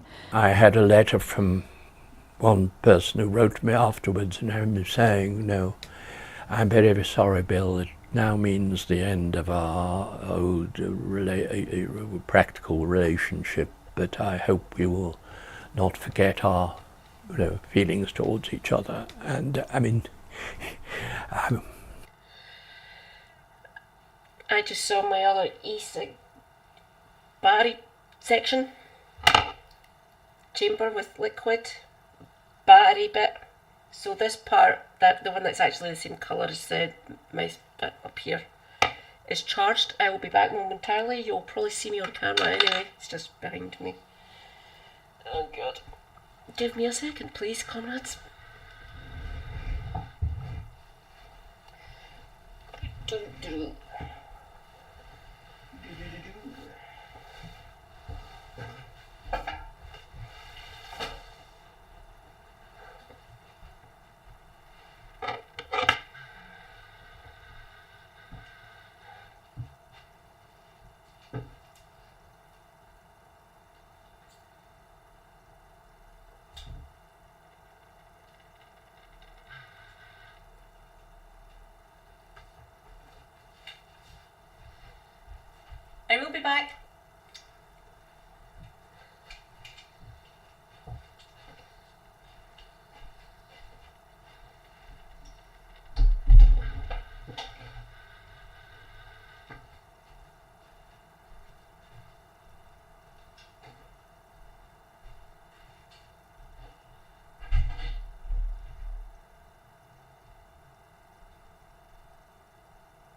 Sorry about that, comrade.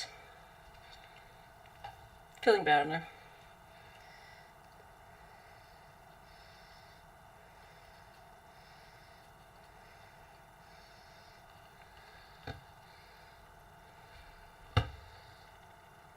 Two, three.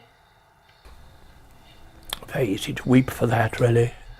But once you've made your mind up, it all becomes different and actually becomes challenging, exciting, a test of your strength and a test of your commitment. On January the 25th, 1981, the press were called to David Owen's home in Limehouse. The split had been made. There was a sense of liberation, and I think we all knew that we would make changes. We weren't slaves to the Labour Party policy. We would be able to think afresh. I think that's what the SDP did.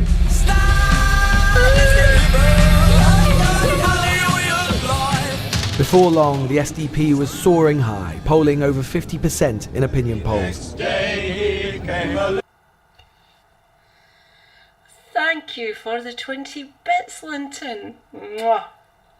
Much appreciated, comrade. Thank you, thank you, thank you.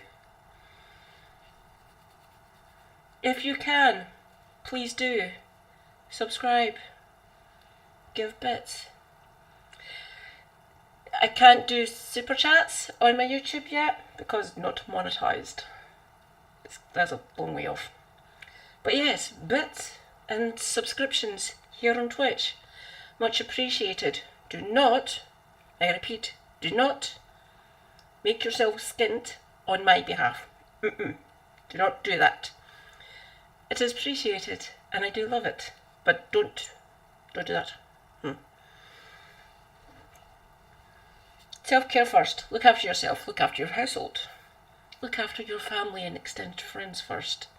Then me last. Okay? I cope, I get by. Because super hubby, genius. So, thank you for the 20 bits, Linton. Mwah. I love you, thanks. And loving the shamrock. I tried to either do the pride flag, because bisexual. What other ones do I like? I do like the shamrock. Shamrock lovely. Reminds me of Celticness. Do you? Good for you. No, why? No, like I keep on saying, I'm a basic bitch. Now, if they had a dragon for the bits emoji, you'd all get fucking fed up on me. I'd make sure I'd have at least 1,000 bits on a monthly basis so you could see dragons everywhere. Either that or little kitties. Oh my god, Rory Katz is a... Oh, that's charged. Right.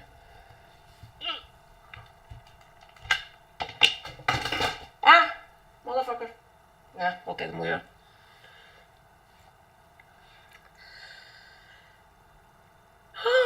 Rejoice, comrades! Limey Redneck has arrived. Hi, Limey. Mwah.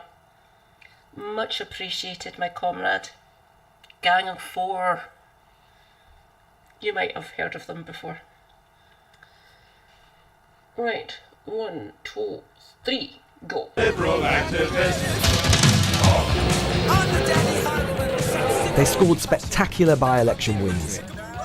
Good point. The people in Scotland. Roy Jenkins noted in his diary that he thought he might at last become Prime Minister and break the mould of British politics. There comes a time where you cannot, your life would be a living hypocrisy. And that's what's wrong with Mr. Healy and Mr. Hattersley, when you advocate policies, major policies you don't believe in. 2 words brought it all to a shattering end, and that was called the Falkland Island. The Falklands War gave Margaret Thatcher an enormous boost. After all the hype and the hope, the 1983 election was a bitter disappointment. Although the SDP Liberal Alliance took 25% of the vote, nearly overtaking Labour, the SDP took a paltry 6 seats.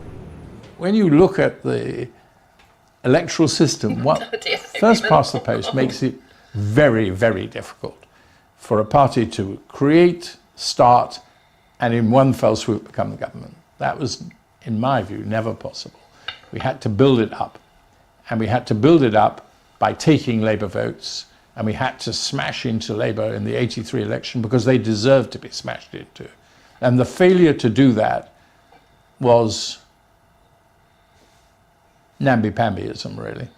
I don't think the SDP bore part responsibility for the defeat. I know it did. The surveys all confirm it did. It had two effects. One was to alienate floating voters who were worried about the Labour Party being too far left. They proved it because these people who left. They split the vote, and they had a general debilitating effect on the party in general, the feeling that we weren't doing as well as we should do. We'd lost good comrades. There's no doubt at all that they had an effect, and they have more responsibility for Mrs. Thatcher than they're prepared to admit. The SDP had peaked. For the next 5 years, as Labour recovered and drifted rightwards, the party began to decline, before eventually merging. That's why first past the post is fucking garbage. We need shot of it. Consigned to the bucket of history. Just fuck off. Doesn't work. Problem. None of the establishment parties like Labour and the Scum, and probably the Lib Dems to a certain extent as well, they won't get rid of it. Why would they? They're guaranteed to get into government every so often.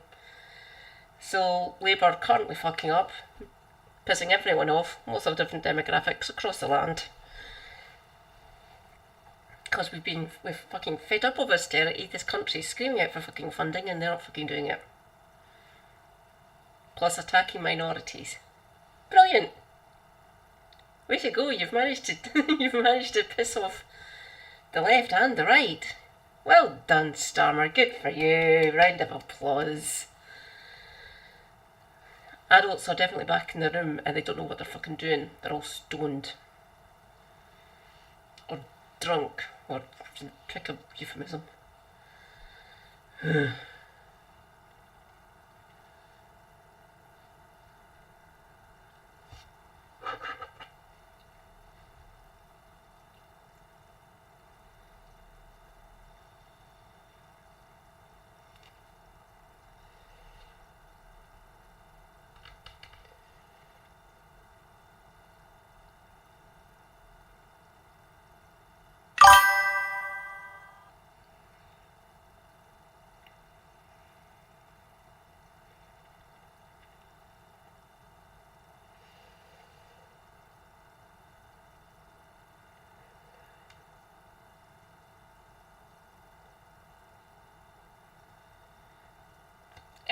By the way, the SDP were mostly centrists. This is where we get our modern Lib Dems from, by the way. Because the Liberal Party got fucking destroyed about a century ago. But there was iterations that never really got anywhere near the fucking levers of power for obvious reasons. So...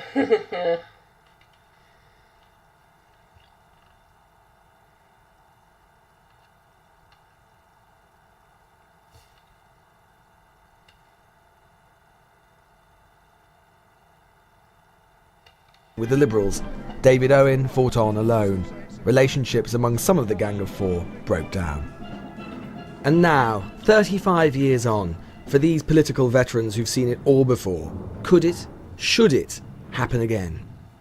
I think the situation now is worse than 1980. I think our chances of getting back are still there, and we will get back, but it'll take longer. So I think the leader is less susceptible to reason than Michael Foot was, who was a sensible, mature politician, although of the left. I think the trade unions are in a different position from that in which they were in 1979-83.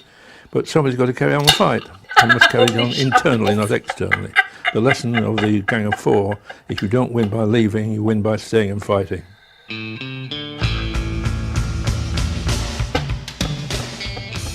Now it's a different story because Jeremy Corbyn is more or less about being a kind of, I think he's like a Michael Foot son, a kind of idealist who is now being, I think, manoeuvred and to some extent manipulated by exactly the same people I couldn't stand, but they are now not visible in the same way.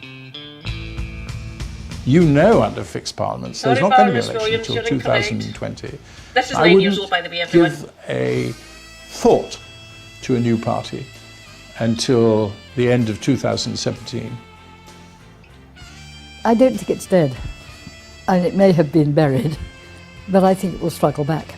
I think the one way out of the mess we're in at the moment is the SDP concept struggling back and becoming a basis on which eventually, hopefully, there can be a new party of the centre-left.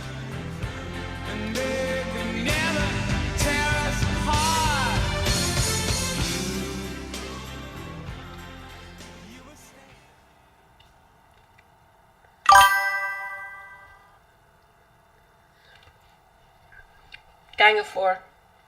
They were all Labour leader. They were all Labour MPs essentially, but they're more centrist essentially, and they didn't like Michael Foot, who's more left essentially.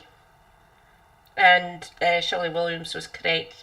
Corbyn can trace his roots back to Michael Foot in certain key policies, at least. Obviously, all the privatisation hadn't really started at this point. In 80, when she literally just got into power the year before. Her. This is where we got our fucking Lib Dems from, by the way. The Gang of Four breaking away. Because they seen him as the hard left. He fucking wasn't. He was a social democrat, for fuck's sake. That's what a lot of people miss. He was. So there are similarities between Michael Foot and Corbyn. I'll give them that. She is correct in that sort of analysis. Mind you, she'd fucking been in politics for fucking donkeys as well. So, yeah. It was called The Longest Suicide note ever written, the Labour manifesto from then. That what she got into power with. No, he lost, Foot lost, and she became Prime Minister. Yeah. Or was that 83? That might have been 83. It was either 79 or 83. Longest suicide note ever written. So that was the manifesto from either 79 or 83.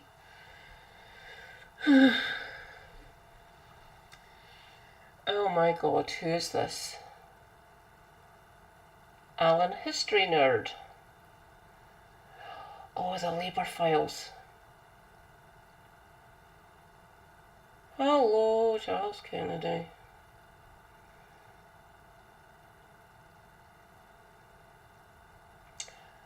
Ah. What the hell?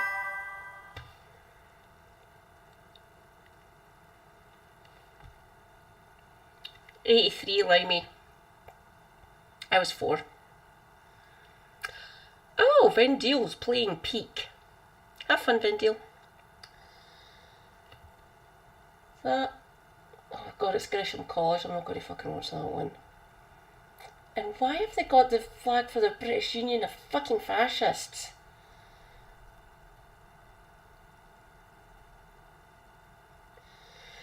Huh. That might actually be quite good to show. Well, there's 3 episodes of it, so that'll be 3.5 hours, from best part of 4 hours for that one. To show all of it. I might wait and actually show that later. It's a bit long. Don't get me wrong, I've watched the first episode, I haven't seen the second 2.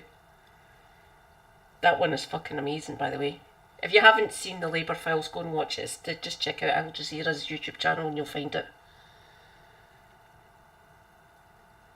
I might get copyright claimed for showing that one from New Snipe from 9 years ago. They really shouldn't. I pay my fucking TV licence. I did pay for it. Oh god. Hang on. Is that the next one down?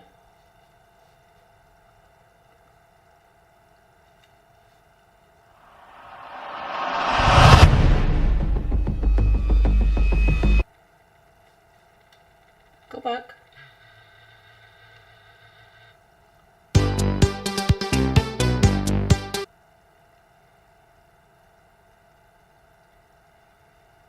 Up there.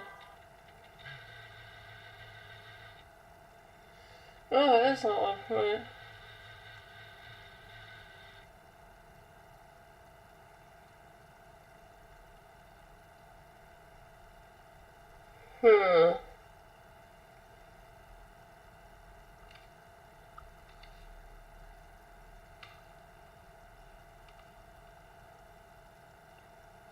Where is it?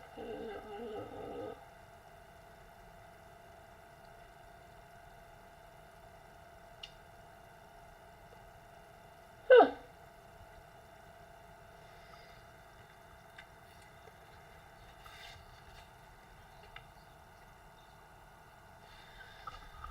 Where is it? Fuck it. I can do it over the weekend. I can do it tonight, tomorrow, so Friday now, Saturday, then Sunday. Yeah, fuck it. We'll do the three of them one after the other.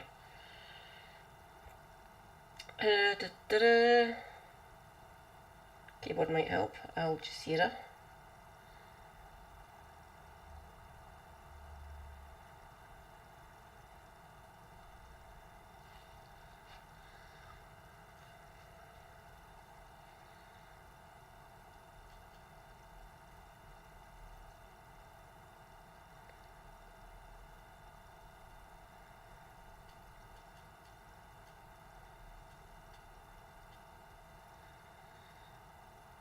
There we go.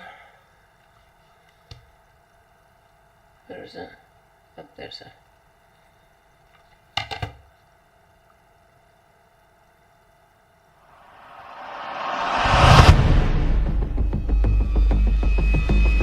If a small group of secretive people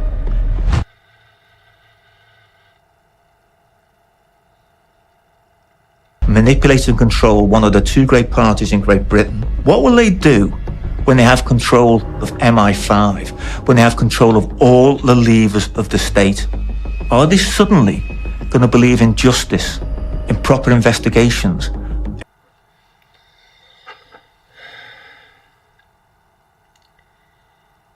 Keep a close eye, Limey, would you? Please? I'll be doing the same up here, by the way. But yeah. I'm trying to think of creative ways around this current proscription. It's not the first time us Scots have had to do it, by the way. Plenty of movements up here have been prescribed throughout history. Clans mostly, oddly enough. Centuries ago, obviously. My hometown, my home city of Perth. The House of Ruthven, if you want to look it up, in fact, I'll put it in chat.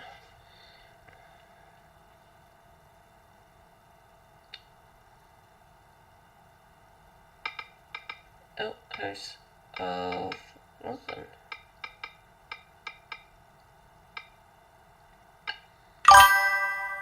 There we go.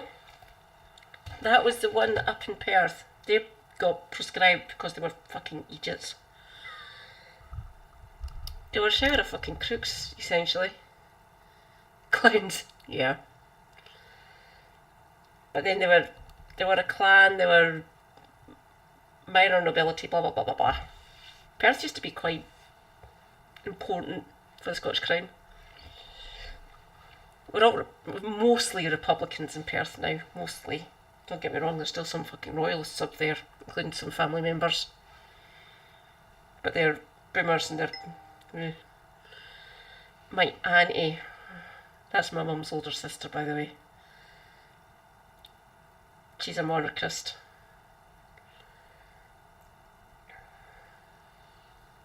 She's in her mid-70s. Prepare yourselves, people. My comrades, my friends. This one is wild because of what... Well, obviously, we know what's happened. Clans, yes. Scottish clans. They were called Ruthven. Still got Hunting Tower Castle. Tower. It gets called a castle. I suppose it is a castle. I'll show you it. For my election tour, I'll start it at some point, and I'll go to different areas across Scotland to show you what they're like. And the first place I'll be hitting is my hometown of Perth. I will go to Hunting Tower. I will show you it. It is a rather lovely little castle. I do like it. I could walk to it, but I'll more than likely get my mum to drive me to it. Or my stepdad. Christ, I might even get my brother-in-law to drive me to it. Carry on. In fairness, or are they going to be the same as they are now, or even worse? Al Jazeera has obtained the largest leak of documents in British political history. Oh my God, this is... Okay, this fucking thing isn't working. Ah, fine.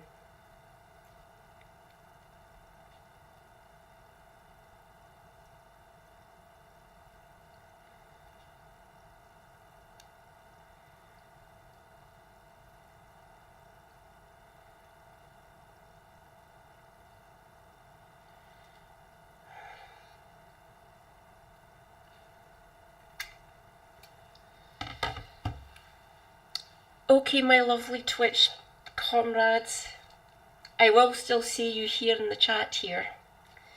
I'm going to have to use this when you watch this video. Yeah.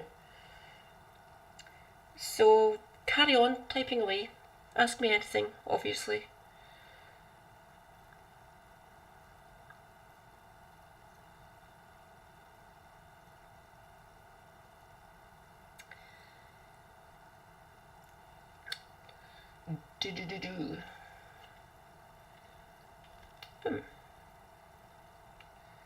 Where are we? There we go. Right.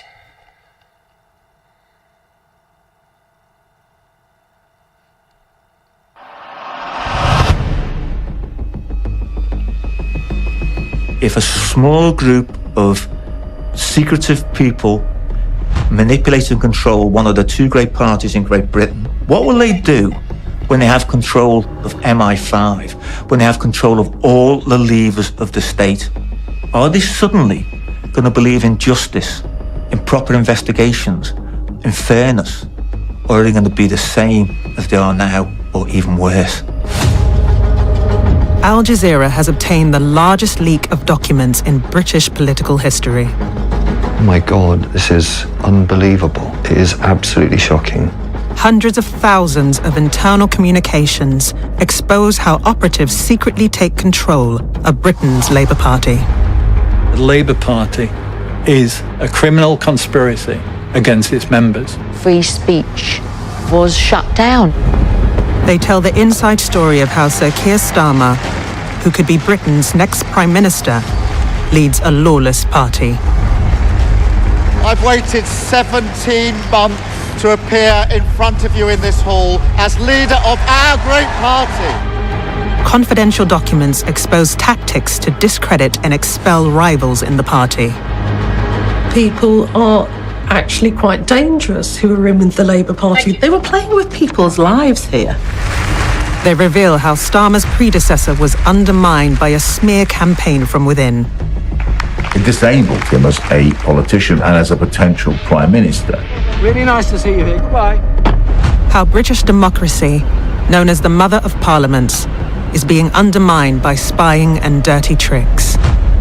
No one would expect that a political party would associate themselves with the whole-scale hacking of the press. It looks like somebody is constantly monitoring me, where I'm going and where my car is parked and where my children is going. It just stinks to high heaven what they're doing in the background. We speak to people whose voices have been silenced, including those who support Palestinian rights. It's very painful. As Palestinians, there was no room for us to enter this debate, and that's how it was designed to be. And the files reveal how a hierarchy of racism exists under Starmer's leadership. I face more racism in the Labour Party than I have in the rest of my life combined. In episode 1 of the Labour Files. They don't care about the truth. They want control. how unelected party officials suspend and expel opponents in the party. They were sabotaging the democratic will of the party. People will be absolutely furious when this gets out into the public domain.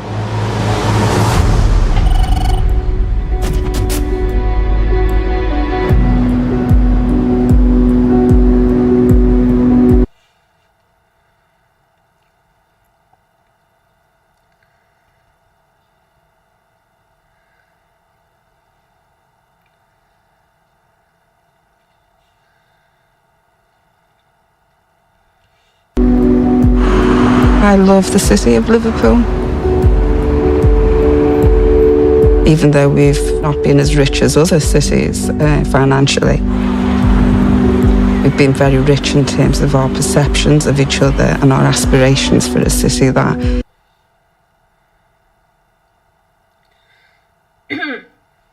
I have been to Liverpool. Liverpudlians, holy fuck. Based individuals, love them. Love them. Next on my hit list, Manchester. Plus, My Left Eye is there. Another good comrade. Go and say hi to My Left Eye. The Brews at 10, every weeknight.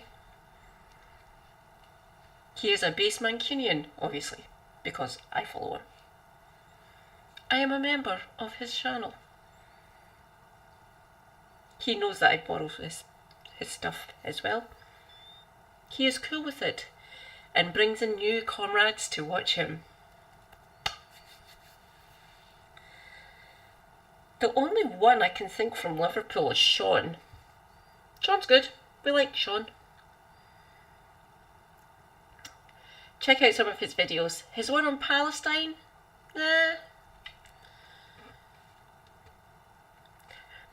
Perfectly well made. Better than my videos, obviously. Well, I don't have any videos yet. I will get there. I will post sections like Helena does. And you can watch them on YouTube.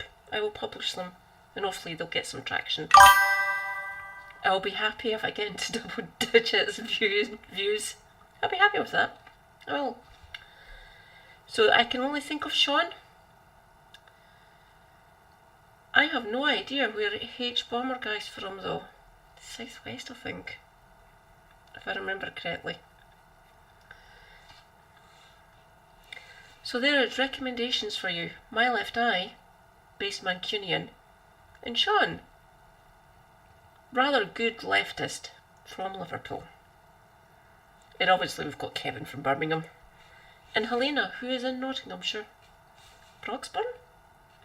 I'm sure she's near Broxburn. Go. is fair and equal and democratic. Anna Rothery is active in local politics. She has represented Labour, one of the two parties of government in Britain. Thousands of trade unionists surged to mass I used to tag along with Mum, butter the bread for the miners and the dockers.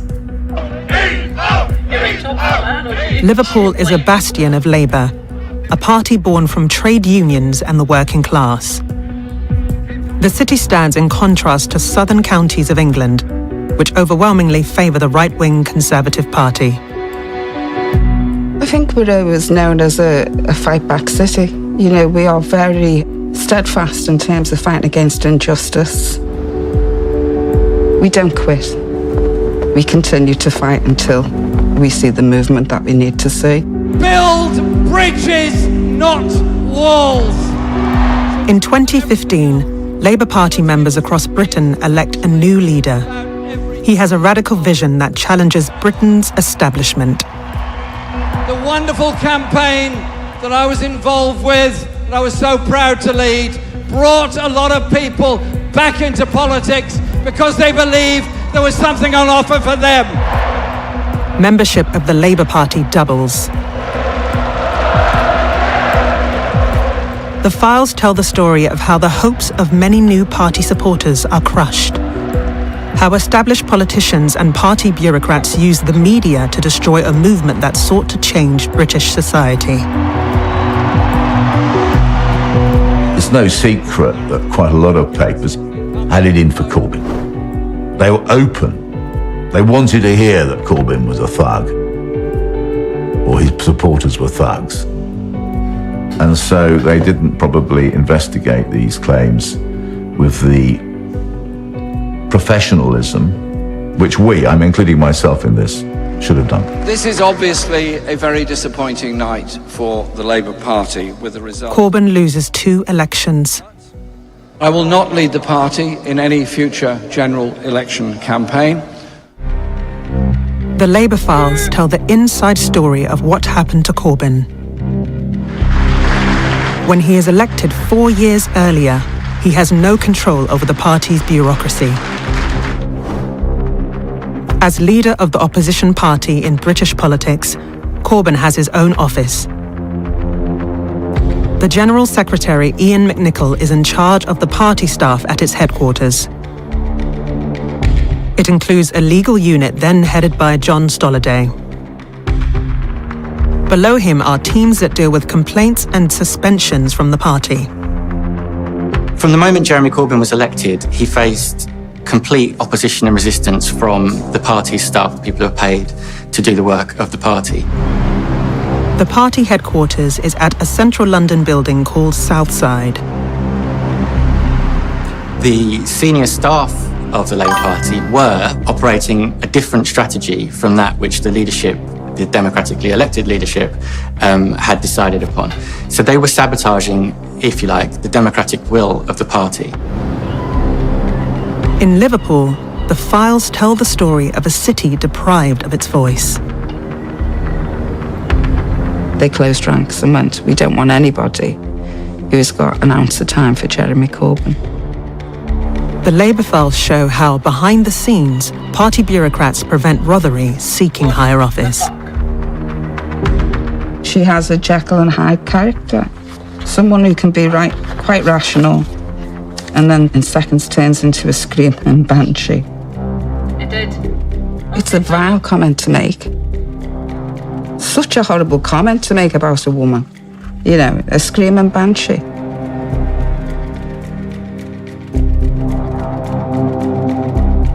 When you get to the point where you think a little cabal like this can predetermine the direction of travel of an entire movement, we're in, uncharted waters. It's a story that starts across the Mersey River in the summer of 2016. The Wallasey Labour Party was a really friendly organisation. There was no hostility, no arguments. There was the occasional debate about things where we differ. But there is a mood of crisis in the party. Jeremy Corbyn's Labour leadership is in crisis as he loses 9 members. I told Jeremy Corbyn last night that I no longer had confidence in The Labour Party is in turmoil with members of his shadow cabinet. I just feel the party needs leadership and direction. It's been a disastrous weekend for the Labour Party. There have been mass resignations by 11 shadow ministers. Please, for the sake of our party, leave He now needs to step aside. It becomes known as the chicken coup. In Wallasey, Labour Party members hold their annual meeting.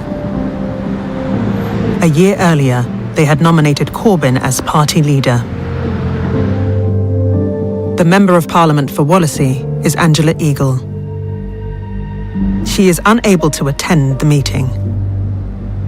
Our MP, Angela Eagle, had been very supportive of Jeremy in the meetings where she would come along to constituency meetings and give a report about what had been going on. According to Runswick, the meeting ends without incident. A week later, a prominent opponent to Corbyn claims that Eagle, who is openly lesbian, is the victim of abuse. I got a phone call saying that there was a television programme where Tessa Jowell was saying that Angela had been subject to homophobic abuse at the meeting. I mean, I talked to Angela about her meeting. She faced homophobic abuse at that meeting. Angela wasn't at the meeting, but the inference was that she was. She wasn't. Activists and members of Parliament and their staff are facing day in, day out harassment and, in some cases, intimidation. I I rang other people who were at the meeting. It was just a complete shock. We didn't know anything about it. No one heard this, you know. The sort of people be, you don't use language like that. There was no homophobia or intimidation at the meeting. It's a very small room, so it would be very easy to hear what was being said by other people. The national media seize on the story. There was articles and television interviews saying that there'd been people shouting that Angela was a dyke, that there was homophobic gestures made, and repeated homophobic comments. Then over the days and weeks to follow, the allegations grew into, first of all, it was widespread homophobia. What happened in Wallasey is to become the playbook of Corbyn's opponents in the party. The Labour files reveal the series of complaints filed by Eagle supporters to the party. Limp wrist gestures were made at our LGBT officer, and nasty homophobic comments were made about our MP.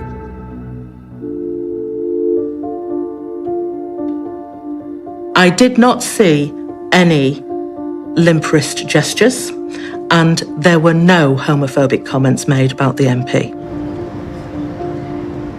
I had no homophobic abuse. I don't know anyone who did. And there was no other abuse.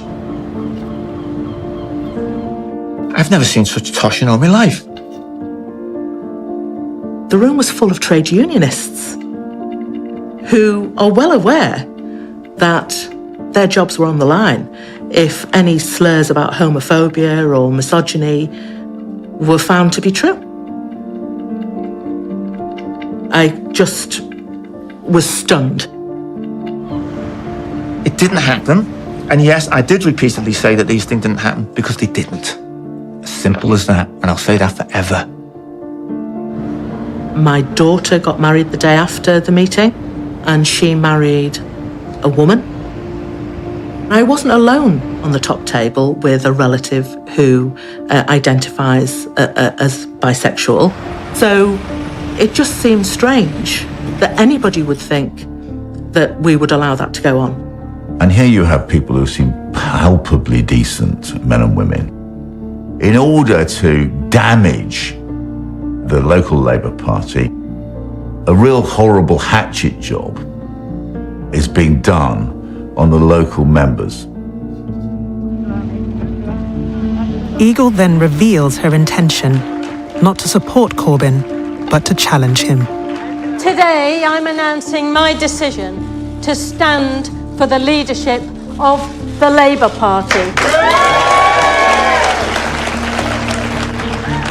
There needed to be a distraction from the fact that Wallasey constituency were not supporting their MP's leadership bid. Angela Eagle and her staff started to become paranoid that she was going to be deselected, as in that her local members would say, well, we don't want you to be our MP next time there's a general election. And so that was something which they were very animated about.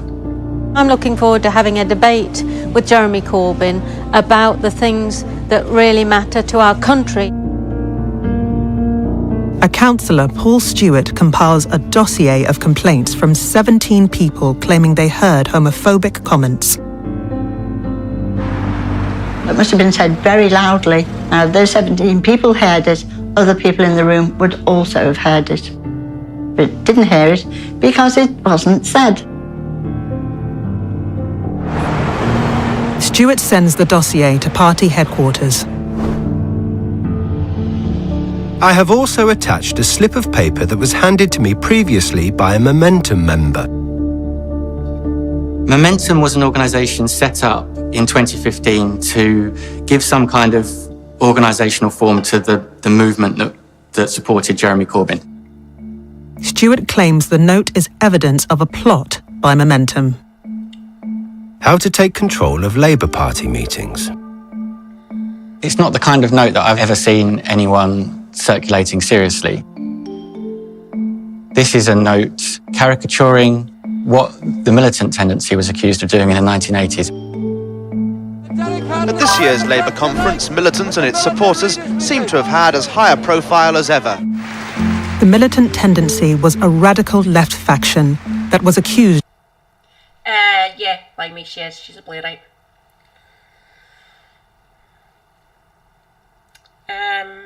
Give me a second. I want to say 2010, but I'm not entirely sure.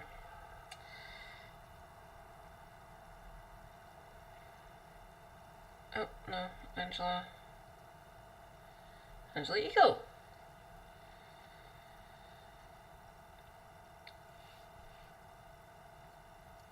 She's the same age as Starmer. Interesting. Give me a second, I will find out when she was elected. Oh, fuck me. Christ. Well, she might fuck me. Not that I'd want to do that to her, of course. Member of Parliament for Wallasey since 92, so she's older than Blairites. So yeah, 92, 02, 12, 22, 32 years. 33. Well, 32 last year when she got elected again. Is she? Hang on, is she still? Yeah, she's still in the back benches. Oh, Minister of State for Border Security and Asylum. Holy fuck. So she's in government. She's in a border. So she's one of Cooper's fucking ministers essentially. So Yvette Cooper will be her overall boss at the Home Office. So yeah, she was in Parliament before Blair was. Interesting. 17th of February 1961 she was born. Where's she from actually? Give me a second, where was she born? Bridlington! Oh, she's from the East Riding.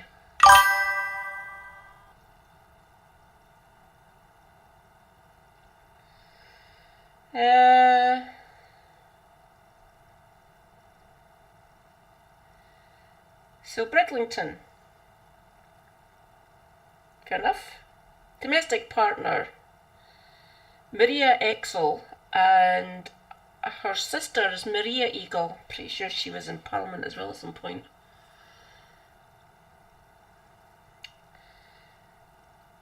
Oh, she was in Red Ed's shadow cabinet. Delightful. There we go. So yeah, you can put her on the Labour right essentially since 92. Me would think. Also, she will be. She's probably had these views for a while.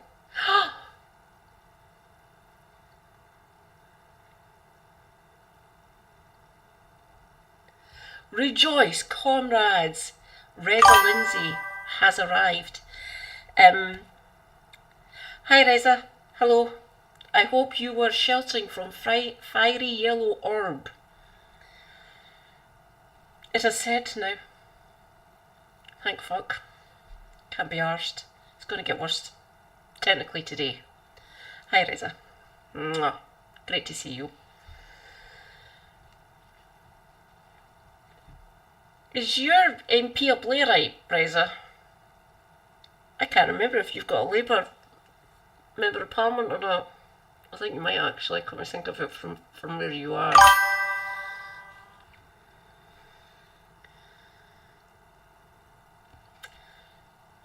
Gonna get worse at the weekend.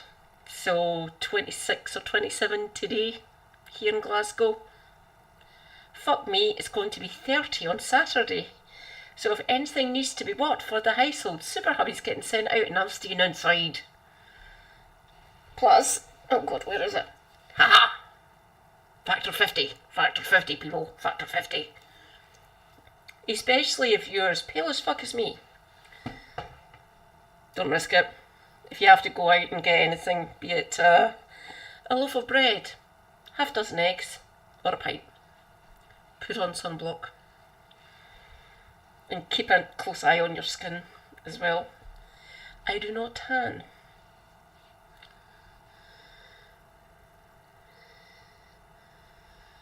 Oh God, you've got it worse. You're closer to the coast than I am.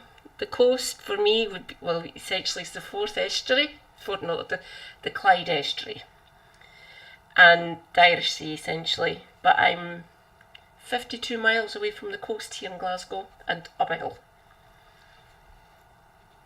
But you're closer. You're probably only like 20 or 30 miles away from the sea. So I can't help you with the humidity. Get a fan. I've got a standard fan behind me. It's 5 foot tall. It's got 6 different settings, 7 if you include off. And it'll be getting blasted full in my face during tomorrow and Saturday. I'm sending Super RB out to buy all of the ice in Glasgow. Everywhere else can go and get fucked. But yeah, I'm going to send him out for ice anyway. We know the bags of ice. We have a chest freezer that Mother bought us. Thank you, Mother. So the big bags of ice, maybe a couple of bags of them. So I can chill my drink.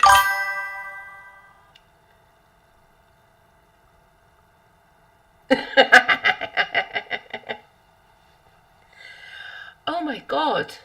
If you're close to the quayside, you're only like 5 or 6 miles away from the coast. Oh, Reza. Oh, my poor comrade. You go out and buy all of the ice in the Newcastle area. You do that. I would highly recommend it. Or at least go out and buy a couple of bags of ice or ice trays and get them frozen. I would say I would fill my 4 ice trays and whack them in the freezer. I don't have them yet. I'm still sitting here waiting for the rest of my furniture, like my bookcases and my books and my DVDs. And a couple of my board games. The majority of them are sitting on the windowsill in my bedroom through that wall. And if we don't get the telly back tomorrow or later on today, Super Hobby's going to lose his fucking mind and challenge me to play chess, and I'll just go scorched earth on his arse. When I start losing at chess, I go a bit destructive. Too used to winning, I guess, when I was younger.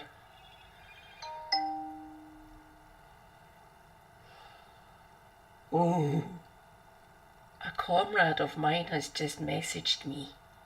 The fuck is he doing awake at 2:30 in the morning? He starts work at 7.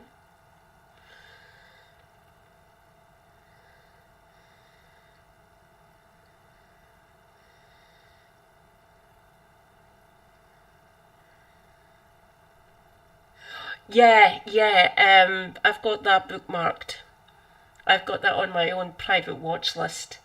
My main watch list that I've got here for my YouTube and stuff that I watch on my phone or on my laptop. That's for what I show on here on my stream. But I've got a little private one all for me. It just says numpty videos for me to watch. It's on there. Don't worry. I'll get around to Stats to Lefty for myself then. If I feel it's necessary to show the wider audience, I will show it on my stream tomorrow. I'm doing the Labour files. There's 3 of them. Part 1 tonight. Part 2 later on. Today, essentially, or tomorrow, in 24 hours. Then the following one on Sunday night. Well, Saturday into Sunday. So we'll do the 3-parter. One after the other. Not one after the other, following successive nights. Because it's nearly 4 hours long. I couldn't do that to you all. Plus there's other things I want to talk about after this video.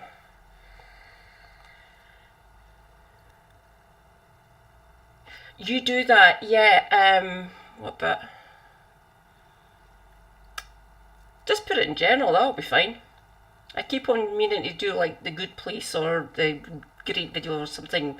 I'll think of something witty, some sort of witty channel name for actually good shit that we can watch and we can discuss. So yeah, just put it in general, Reza. Thank you very much. Much appreciated. Shall we get back into it? To see how duplicitous the right of the Labour Party are. Well, we obviously know now, because this was a few years ago this is happening. Go. of secretly plotting to take over the Labour Party. At that time, it controlled Liverpool's local government. For the right of the Labour Party, the battle against militant in the 1980s is kind of biblical. It's the foundation of their politics. A think tank from the right of the party publishes a review of a book about the militant tendency. It claims to describe militant strategy for taking over party meetings in the 1980s. The note from Councillor Stewart is copied directly from the book review.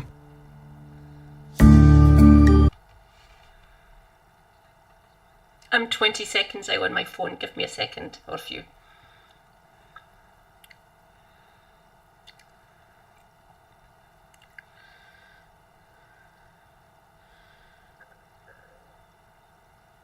Go. I don't know if somebody has passed a note like that. I don't know. They're totally bonkers if they have. I find it hard to believe that a document like that would be passed around that I wouldn't have got to hear about personally. Some people have said Tom Watson's there, he knows. Tom Watson, Corbyn's deputy, but privately a critic, obtained Stewart's note. Watson then writes to Corbyn. There is no denying that tightly organised factions are organising within Momentum and the party. At the end of Watson's letter, he says, I attach a document that I am reliably informed is being shared between Momentum members with links to far-left parties, which summarises the methods used by Militant in the 1980s. I hope this note helps to dispel any remaining notion that Reza, my comrade, are you in mod view? If you are, pin your last comment, because baseness gets pinned.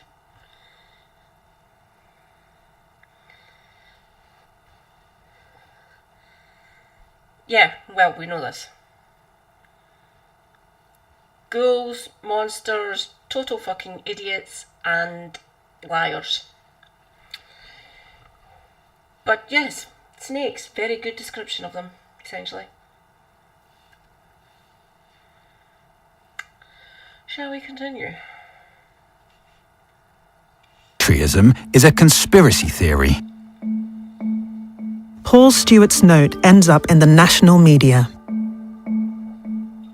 As Tom Watson says, are you allowing Trotskyists and the hard left to infiltrate Labour? This is how facts are created in the political media space. You have something which is reportable and it can always be referred back to, and it becomes one of these facts, which of course isn't a fact. And that's how a large number of these stories come about. I think the British media has a lot to answer for, including me. I remember reading this and thinking, yeah, well, that's, some of the Corbyn supporters are a rotten lot. The media should have done what the media is supposed to do, which is to question the official versions of the truth, or the Labour Party version of the truth, and gone and say, is it really what was really going on? The files reveal that Angela Eagle colluded with party bureaucrats in Labour's London headquarters. Stewart writes to senior party official Emily Oldknow. I think that the constituency Labour Party is out of control and should be suspended with immediate effect. Oldknow forwards the message to Ian McNicol, the party's general secretary. Obviously, anything would have to be agreed with Angela. McNicol responds. She is happy for constituency Labour Party. Emily Oldknow.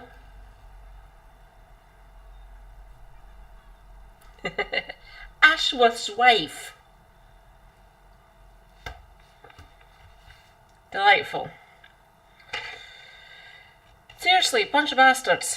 Bunch of absolute fucking bastards. Party to be suspended, and so am I. Oldknow emails back. We have to do what Angela wants in these circumstances.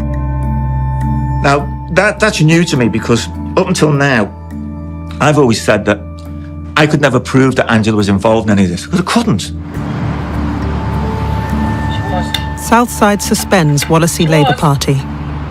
They are banned from holding official meetings. Paul Davies organises a public meeting. This is your chance to find out what is really going on in Wallasey Labour Party, and your chance to have your say. Allies of Paul Stewart complain to party bureaucrats that Davies delivered the flyers only to the homes of party members. I witnessed Paul Davies posting the flyer through our letterboxes. No one else in our close received this flyer. Stewart claims Davies has illegally obtained party membership data. I am aghast that such clear data protection has been breached, yet nothing seems to have been done about this. Stewart demands that Davies is expelled from the party and reported to the police.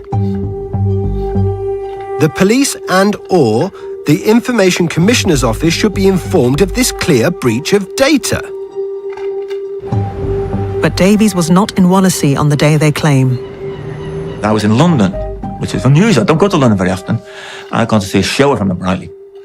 But if I hadn't been in London, if I hadn't had train tickets, if I hadn't had credit cards, I would have been expelled from the Labour Party, because some people got together and decided that'd be a good way to get rid of me.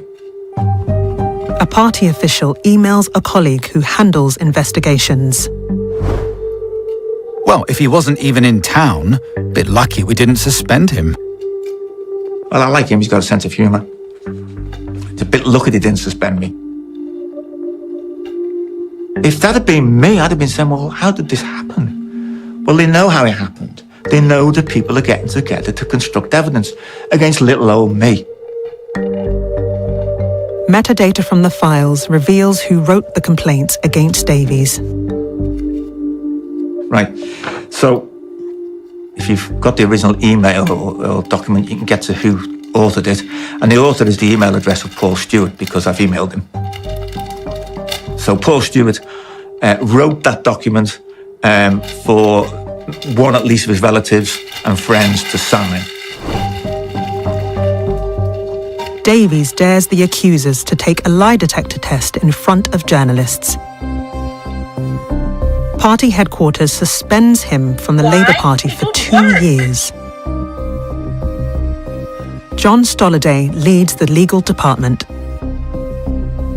Reporting to him is the head of disputes, Sam Matthews. He's charged with investigating the alleged homophobic comments. Only 4 of the original 17 complainants heard any. 4 people explicitly claim to have heard the Dyke comment. 3 of those 4 people have the same surname. I interviewed one of them, and I firmly believe his account. The common surname is Stewart. The party's official report on Wallasey claims that Eagle received many hundreds of abusive, homophobic and frightening messages sent by Labour members. The files show that, despite this claim, no Labour Party members are suspended for homophobic behaviour. But Matthews keeps the constituency party suspended for over a year. He emails Oldknow. I have every sympathy for the fact that Angela is still in a difficult situation as they are properly organised in her constituency. Matthews also recognises that Wallasey's membership supports Corbyn and not Angela Eagle. My worry is that based on track record, no matter how much time we give Angela to organise, so little work will go into it that we'll end up getting asked to extend it further and further. So we have no democracy.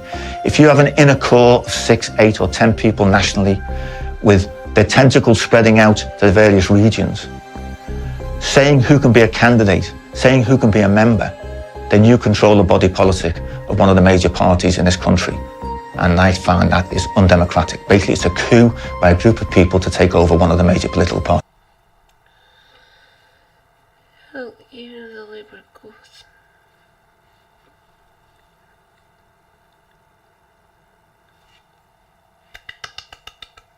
Round of applause for Reza.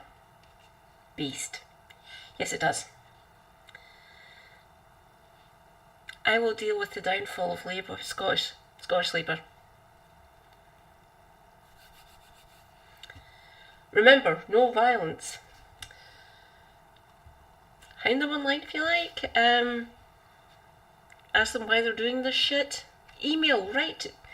You can use snail mail if you like, but the way this Czech entrepreneur, this Czech businessman is running Royal Mail, I wouldn't recommend sending it second class, really. Send it first if you can afford the stamp. Email your MP if they're Labour. When this broke, I read all the newspaper things and stuff online, so like Declassified UK done one, so did Mint. And a couple of other papers up here in Scotland done it as well. Reported on it once this all broke. Seeing what it was like. Lots of the Labour Party members that I know here in Glasgow who have been Labour Party members for fucking decades. Some of them for now on 50 years actually, so well before food and everything. I can't remember who the Labour Party member would have been when they were teenagers and stuff. A lot of the Labour Party members that I know are all old. They're all in their late 60s and 70s and up until the early 80s. So they were like Labour Party members in like the 60s and stuff. My God, before COVID took him, there was a Labour Party member that I knew who'd been in the party since the fucking 50s. That's just wild. Oh, he was 92 by the way. He was one of the first ones that COVID took. But he already had lung cancer anyway. I'm surprised he actually got it at 92. Obviously health is a funny thing. But holy fuck. I've talked to a couple of them who have since left and joined SNP or the Scottish Greens now and stuff, and asked them about this in the pub and over the years between this actually happening to Corbyn and basically today. And they were saying, yeah, I could see them fucking doing it. They didn't like the Blairites, but they still stayed part of the party membership because they liked their MP. Fair enough, you like your MP. If they're doing well for you, carry on, I guess. But yeah, they could see this coming a mile off.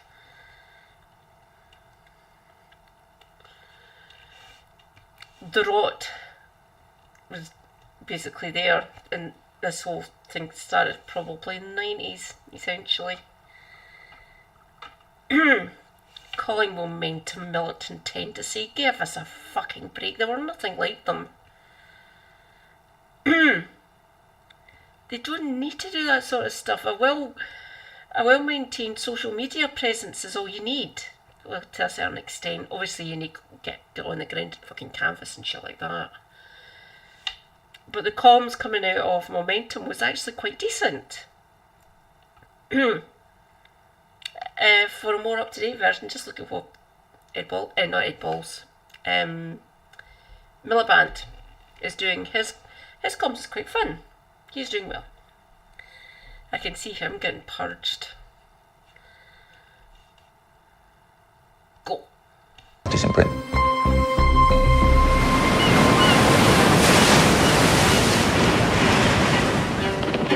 Brighton is a progressive city in the UK. It's kind of known for being progressive. It's known for being kind of liberal, left-leaning. And obviously the movement behind Jeremy Corbyn was very strong in Brighton and actually in other places on the south coast. The local branch becomes the largest in the country with over 6,000 members. The party organises its first general meeting since Corbyn became leader. The atmosphere in the Labour Party under Jeremy Corbyn was one of optimism, was one of cheer, was one of solidarity. We organised a rally before the annual meeting of the City Party. Anyone was invited, and we had about 700-800 people there. A week before the meeting, the leader of the Labour group in the Brighton City Council sends an email to his supporters. I'm emailing to ask you a favour. Next Saturday, our City Labour Party faces a takeover by a group of individuals from Momentum and other fringe left-wing groups. This party has faced down militant before. I'm asking you to help do that again. I was a member of Momentum at that time.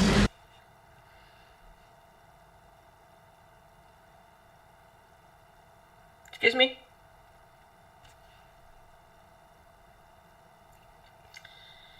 If that's what the Labour Party members in Brighton want, if they want these policies and campaigning for them and organising around those policies, either get the fuck out, piss off, or help them, or join them. If you don't like those kind of policies, get the fuck out, just piss off.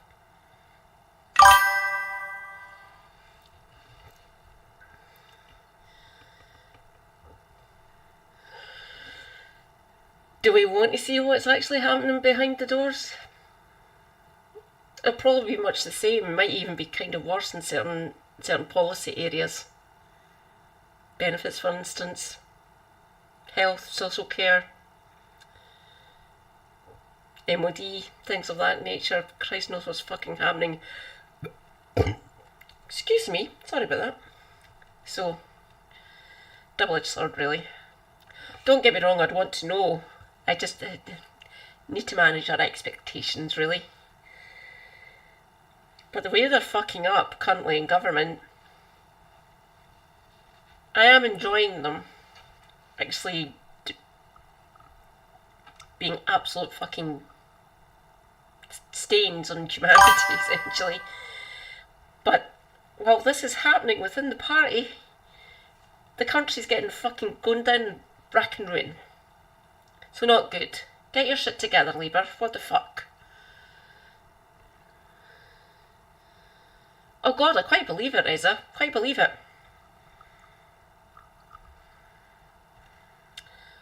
One, two, three.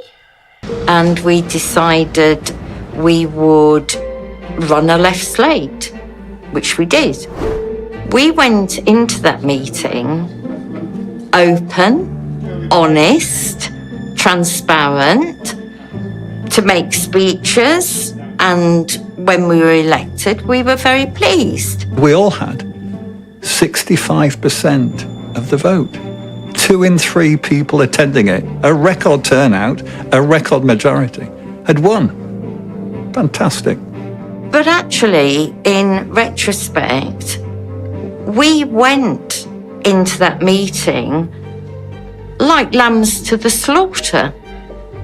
We had no idea of the level of corruption and conspiracy and lies and abuse that would follow as a consequence of a democratic election within Brighton. Then I got a call. It was about 10:30, I think, that night. I was just outside the theatre. It was a call from someone in Jeremy Corbyn's office, someone I knew. And she said, I thought she was ringing to congratulate me, as I got text and phone calls, but no. She rang me and said, yes, we've got to do something about the spitting. We've got to be able to rebut the spitting. I said, what? What spitting? The following day, Morgan sends a complaint to Labour's regional office. Venue staff were allegedly spat at. Others were verbally intimidated. Our organiser was assaulted and abused. I've no hesitation in saying that this is a hostile takeover of the party. These fake accusations were shooting around the world before truth gets its boots on you. It took me 48 hours to piece together what anybody could have pieced together. And that is, lies had been told. They'd been told repeatedly. Over 2 or 3 days, with repeated opportunities, they lied. They lied, lied, and lied again. I took 78 statements, 23,000 words, named people who attended, and every single person said there was nothing wrong. When I got the CCTV footage proving there was no spitting, the allegations disappeared. Despite having no evidence that spitting or aggression took place, the files show that Labour's legal unit is intent on overturning the victory of the pro-Corbyn faction. Catherine Buckingham from the Disputes Unit writes to her boss. What's your feeling on Brighton? The head of the legal unit replies. Exactly what you proposed. Overturn the annual general meeting, deal with individuals, while we worry about applying the rules correctly and legal niceties. Buckingham feels confident that the rules don't matter. It's all about to come to a head. I'm not worried about any of those things. I say act now and worry about those things later. What the fuck? Days later, the results of the election are overturned and the constituency is suspended. The biggest mistake I've made, apart from joining the Labour Party in the first place, was winning an election in the Labour Party, and they can't stand that.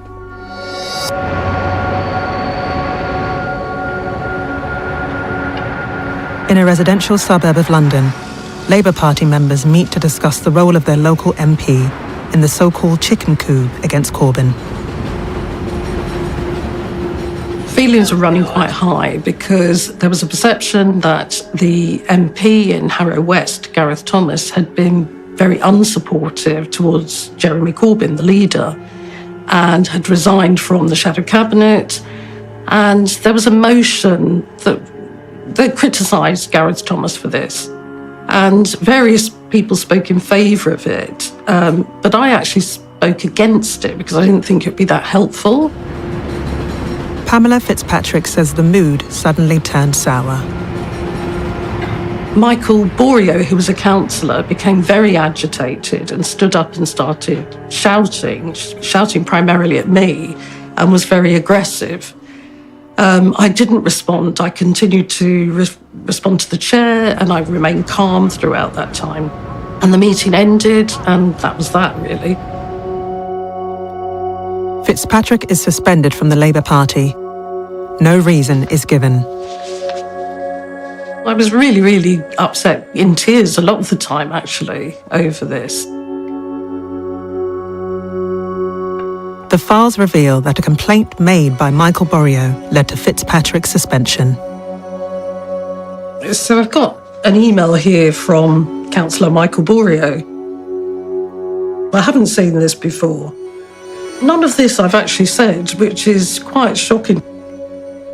At a meeting where Michael Borio was aggressive and shouting at me, and at which I've not responded, he's actually twisted it so that I'm the aggressor shouting at him and being rude at him. I was shouted down and heckled by Councillor Fitzpatrick. We should listen to others with respect and not heckle, abuse, bully or attack our fellow Labour colleagues. It is completely fabricated. So how is that a fair process? It's astonishing that a party that calls itself a democratic party would behave like this. The branch chair compares the methods used to suspend Fitzpatrick to those of Soviet spies. The suspensions were done in a draconian and secretive way, which owed more to the style of the KGB than the Labour Party. I was really, really affected by it, actually, and had started to suffer with depression and anxiety about going to meetings. That was the first time I started to worry that when I went to meetings, I was going to be attacked. The files reveal the role of local Labour MP Gareth Thomas in expelling members of his own party. Thomas sends a letter to General Secretary Ian McNichol asking for pro-Corbyn activists in Harrow to be treated more harshly. Thomas proposes reviewing the disciplinary procedures. I am concerned that the party has decided to rescind their suspensions and allow them to continue their infiltration activities into Harrow West. The London regional organiser writes to Head of Disputes Sam Matthews. Regarding Pamela Fitzpatrick, Gareth is getting very worried about it all and wants to come in to have a chat about it. Gareth is chasing via Ian's office. This email confirms that Gareth was behind all of this, including me.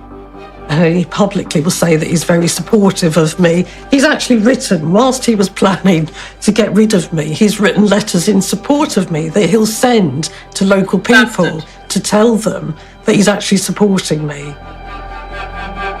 The files reveal that a number of MPs are involved in the purging of members of their own constituency party.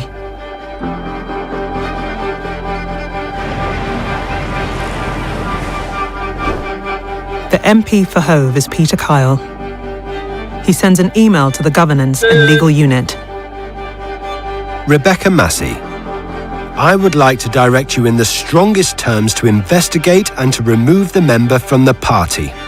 You will see a pattern of behaviour online which is also replicated in person. She is regularly aggressive to my staff and myself at meetings. I think it's very important that abusive and uncomradely behaviour is dealt with by the party. It's astonishing that at that time, an MP would be making those assertions in order to get me expelled from the Labour Party. A man, I will say, I've had in my own house for meetings.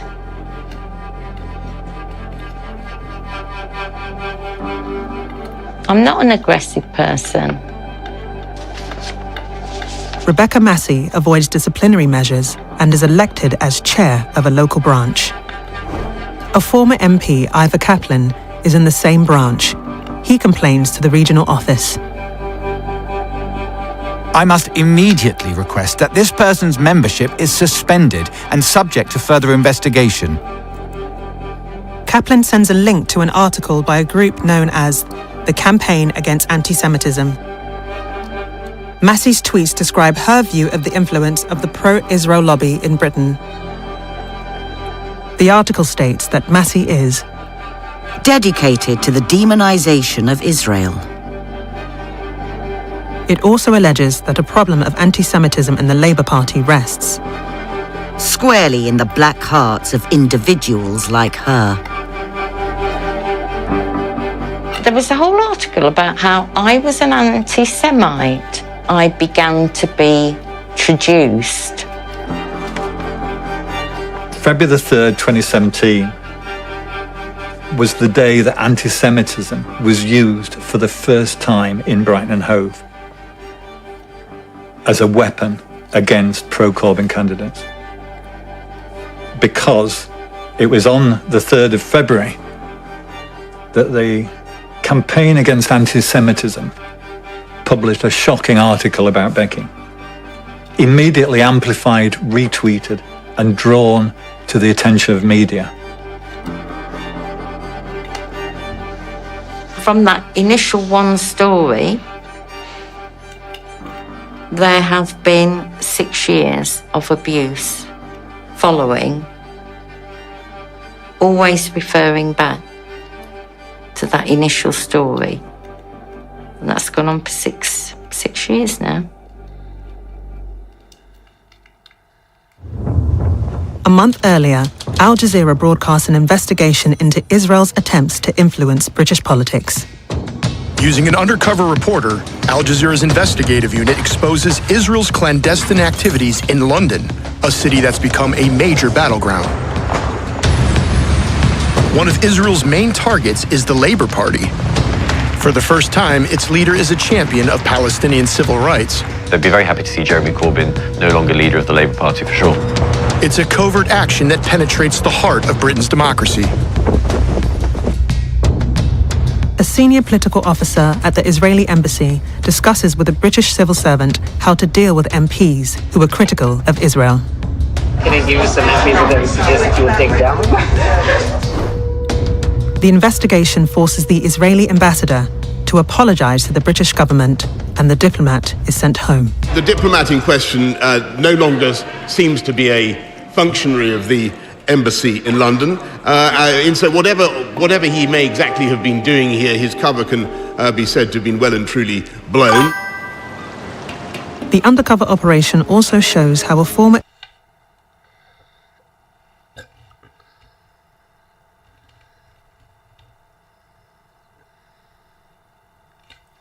Correct, Reza. Correct. Well said.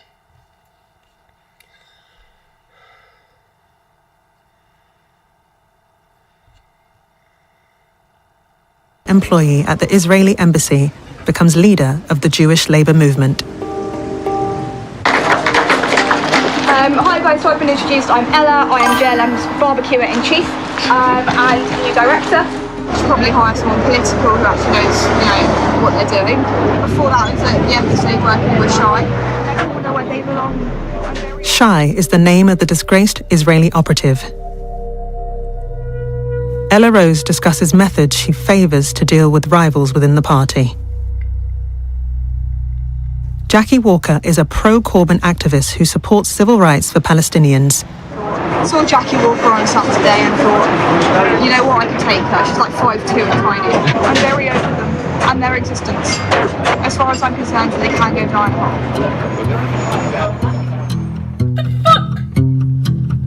Well, it's interesting to see that again, because obviously I have seen it before. And just the sort of smugness of the woman, talking about not only a fellow Jew and a fellow Labour Party member, as Jackie says, but a woman. It's extraordinary. Naomi Wimborne Idrisi is one of several party members who complain. So a few of us women in the Labour Party who were Jewish got together and we sent in an official complaint. And we wrote to Ian McNichol, who was General Secretary at the time, and we said, obviously it's completely inappropriate for a Labour Party member to be talking about another party member in this way. What did he intend to do about it? The Labour files reveal that party officials treat Rose very differently to members who criticise Israel. Rose emails Sam Matthews, the then head of disputes. I would very much like to volunteer to come and meet with you and all relevant members of the disputes team next week in order to clear this matter up at the earliest opportunity. 4 days later, Rose meets Matthews. Had I known that our private meeting had been covertly recorded with the intention to broadcast our conversation on an international network, I would have never made those comments. Days later, Matthews writes to Rose. At interview, you said that you understood the language you used was ugly, and in retrospect you wished you had not used those words. You noted that there isn't, nor will there ever be, any public record of you using such language. For the reasons outlined above, the Labour Party will be taking no further action on this matter. Within a few days, I got an email back saying thank you very much.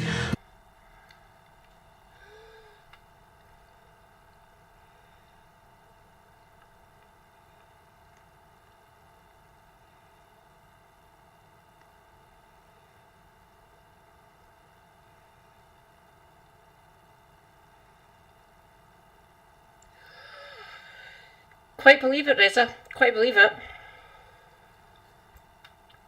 Do you see her leaving, actually? I can't remember where her seat is. Give me a second.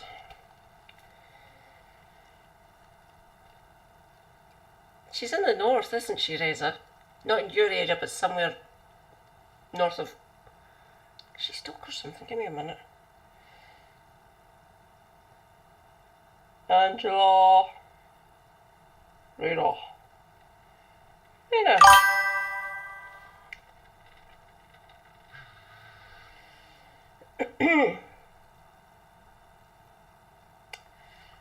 Ashton underline.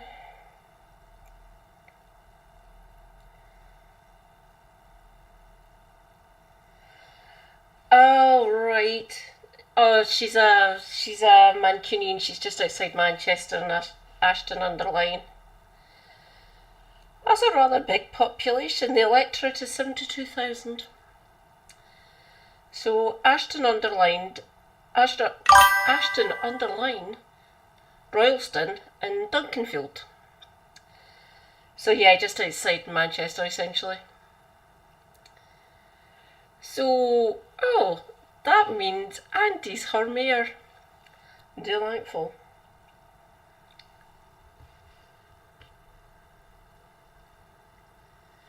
Yeah, it is a bit of a conundrum, isn't it?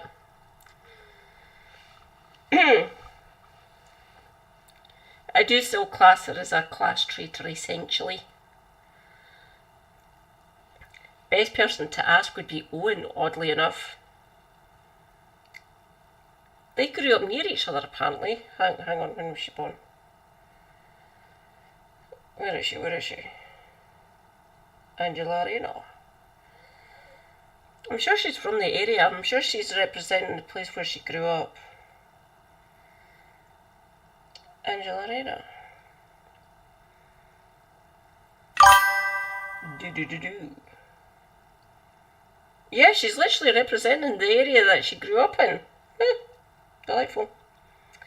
Oh, get the fuck, man. She's a year younger than me. Oh, God.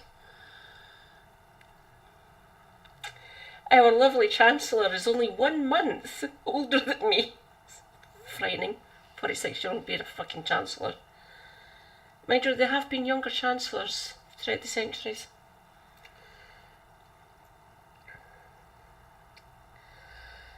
Oh.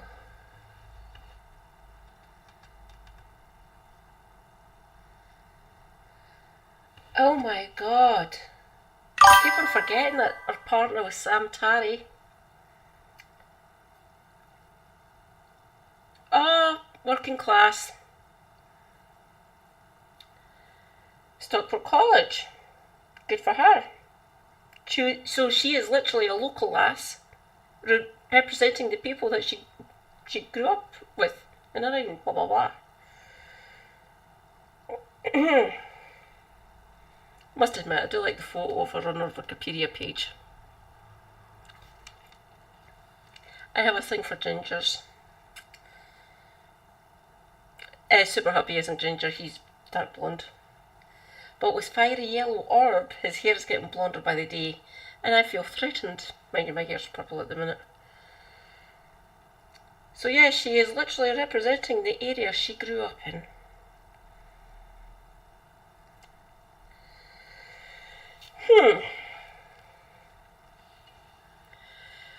Will she jump or will she be pushed? That is the question. I'm thinking she'll probably jump.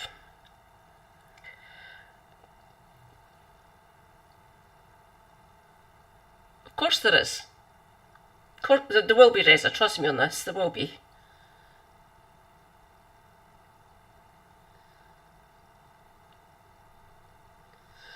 Do you? Just outside Manchester? I suppose we'll find out in 4 years. I hope they don't, obviously, for obvious reasons. I'm liking this. Manfrog and his merry band of fucking lunatics.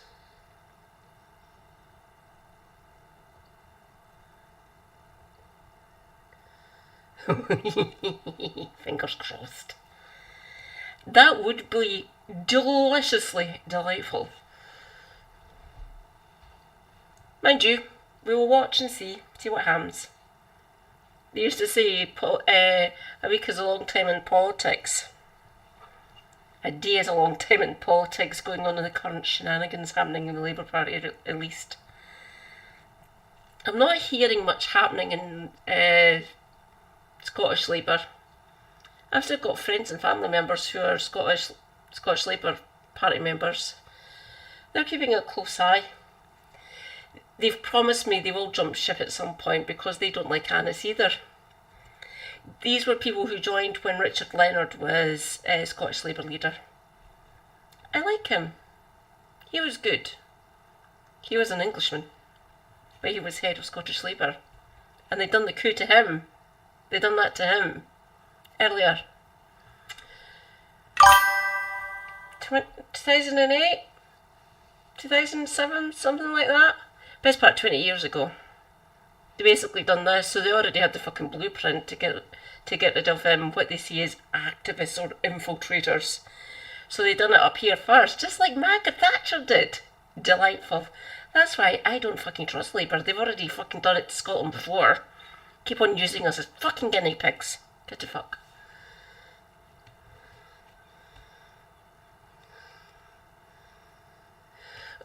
Yeah. Oh god, don't worry about Anus. We'll deal with him, don't you worry. Yeah, don't get me wrong, John's a good man. He is. Trust me on that. He's not out of his depth, but trying to fix the party in its current state. Proving a bit tricky for him. I don't blame him. For a long time, we had basically our cult leader. But he is no longer with us. He has shuffled off the mortal coil. So we don't need to worry about him just mouthing off in the fucking distance, essentially. Being a bell end. No disrespect to the dead.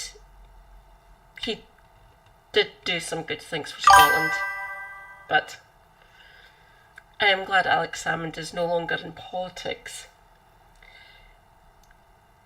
I feel for his family, I do. They've lost a family member, they've lost him. But I'm glad he's no longer part of Scottish politics. I've had this feeling for like going on 25 years now. He does, doesn't he? Oh, no, the party hasn't. She wasn't as polarising as Alex Salmond was.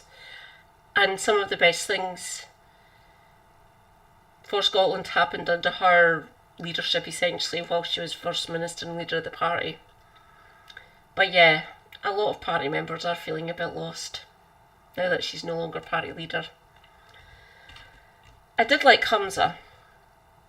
His comms and stuff were quite good. Very good orator. Obviously, he's a lawyer. He's quite good. He was always but he don't get me wrong. He wasn't coup or anything. He literally self-sabotaged. He committed political seppuku by expelling the Greens, which made his leadership very, very untenable, especially as First Minister. He panicked and done an act of self-sabotage, essentially. Then John had to step into the breach yet again, which he had to do the last time. So this isn't anything new to him, but it's a different sort of political atmosphere and political landscape here now. I can see John going before Holyrood elections next year. No, like stepping down as leader of the party and First Minister, essentially, but still keeping his seat.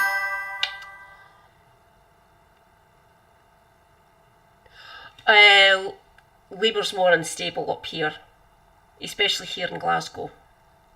Very untenable now. That's why I'm hoping that Annas is truly fucking screwed. You'll see me dancing a jig in the living room, right behind where I am, right behind here. You'll see me dancing a jig if he doesn't get back in. Just fucking yes. And Jackie Bailey. Who else do I want to see go on? Sorry, Mrs. Kate Forbes. But if anyone's going to take that seat, it's probably going to be some Labour rank.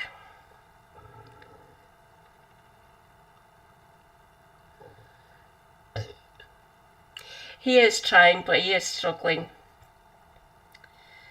He's basically keeping the ship kind of stable,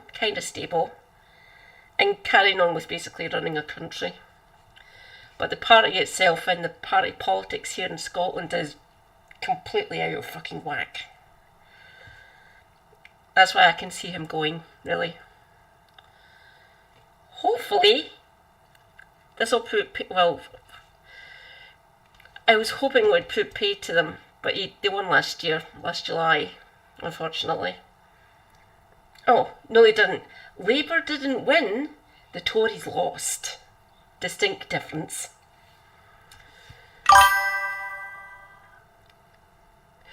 Yeah. Just fucking end me. I am formulating, don't worry. I will come up with things to actually combat reform. Manfrog and his merry band of fucking lunatics. Watch this space, comrades. Watch this space. I've looked into this. We've reminded Miss Rose of the conduct expected of members of the Labour Party. Case closed. Goodbye. The files include Wimborne Idrisi's email. Sorry, my comrades. I will be back momentarily. Whoops. 1 minute.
asking the General Secretary to bring the decision on Rose before the party's governing body, the NEC. We are disappointed to have received no response to our email calling for a review of Ian McNichol's judgment on our complaint against Ella Rose. We look forward to hearing what the NEC plans to do to correct the current unsatisfactory situation. So McNichol's immediate response is to mail Stolliday, Matthews and Oldnow saying Happy Friday. Correct, yeah. Nice. Hello. And then Stolliday gets back to him, Matthews and Oldnow. Don't think it needs a response. We said clearly matter is closed. The Labour movement stands for decency and fairness. And looking at the Ella Rose disciplinary case, it's sort of chummy. This very rapid exchange of emails, the personal meeting, the declaration that the case is closed. Rose's case will not be discussed by the National Executive Committee because Stolliday, the head of the party's legal unit, ensures it is dealt with secretly. A day after Matthews clears Rose, Stolliday sends an email to fellow official Oldnow. He briefed an official on the NEC. She is fine, says important that we deal with it informally and don't take it to NEC where everyone will get worked up. Just to highlight this bit for you, anything that is meant to happen has to go through the NEC.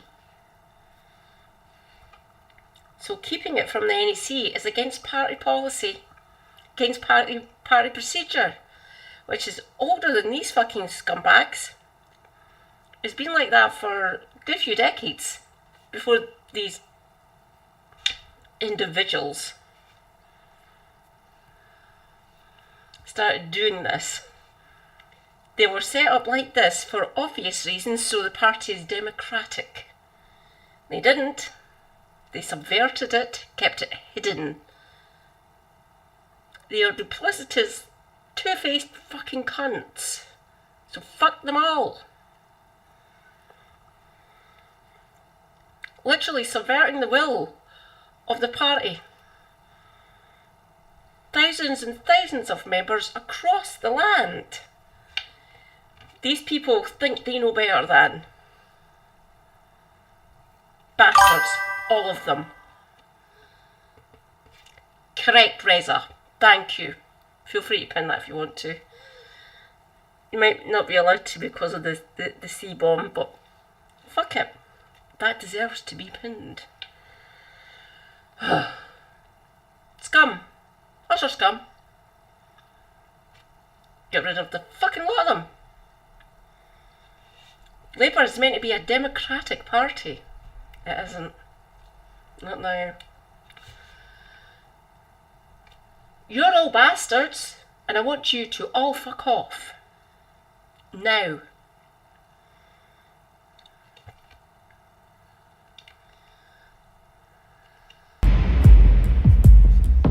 Matthew tells members of the NEC that Rose's case has been handled according to standard procedure. Officers applied, I think I'm going to have a giggle here. Officers applied exactly the same standards as they do for all investigations when deciding the most proportionate recommendation to make.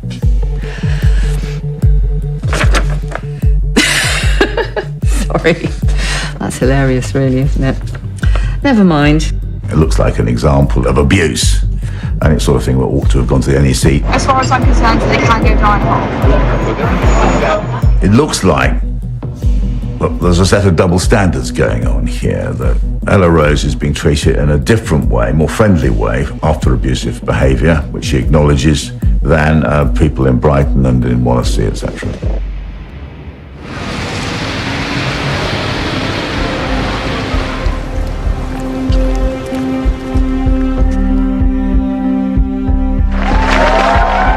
In northwest London, Fitzpatrick's suspension is overturned, and she becomes Labour's parliamentary candidate in Harrow East.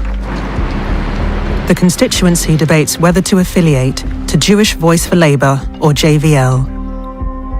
JVL represents Jewish members who are critical towards the State of Israel. The Jewish Labour Movement, or JLM, supports Israel. There was a debate, which was a very civilised debate. It was a very balanced thing.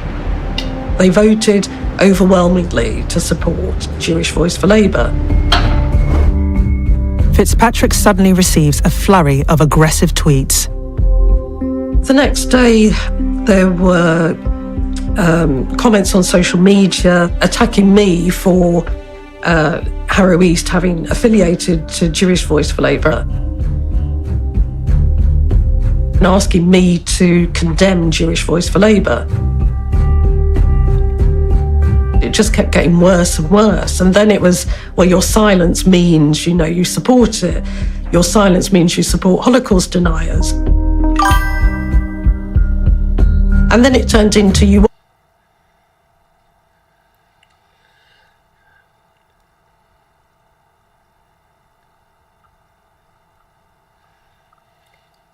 Oh, were you here for that, Reza? I showed that one, the one about the Gang of Four, before this one.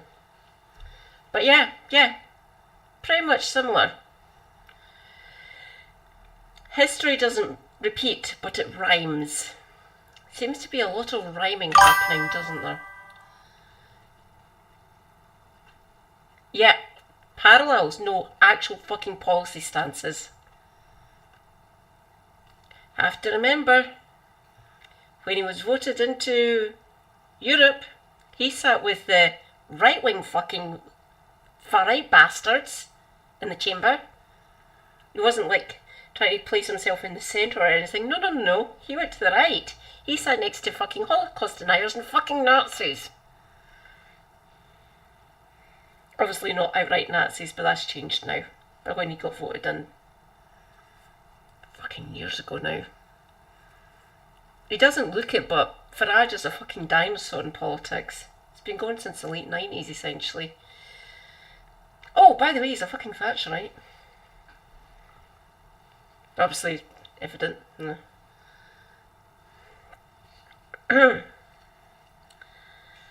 1, 2, 3. Are a Holocaust denier. Yeah, he does. Yeah. One of the accounts attacking Fitzpatrick belongs to a Labour Party activist, Luke Stanger. Councillor Fitzpatrick's selection has already caused alarm to some in the Jewish community. It's stirring things up and creating this perception that somehow I'm anti-Semitic.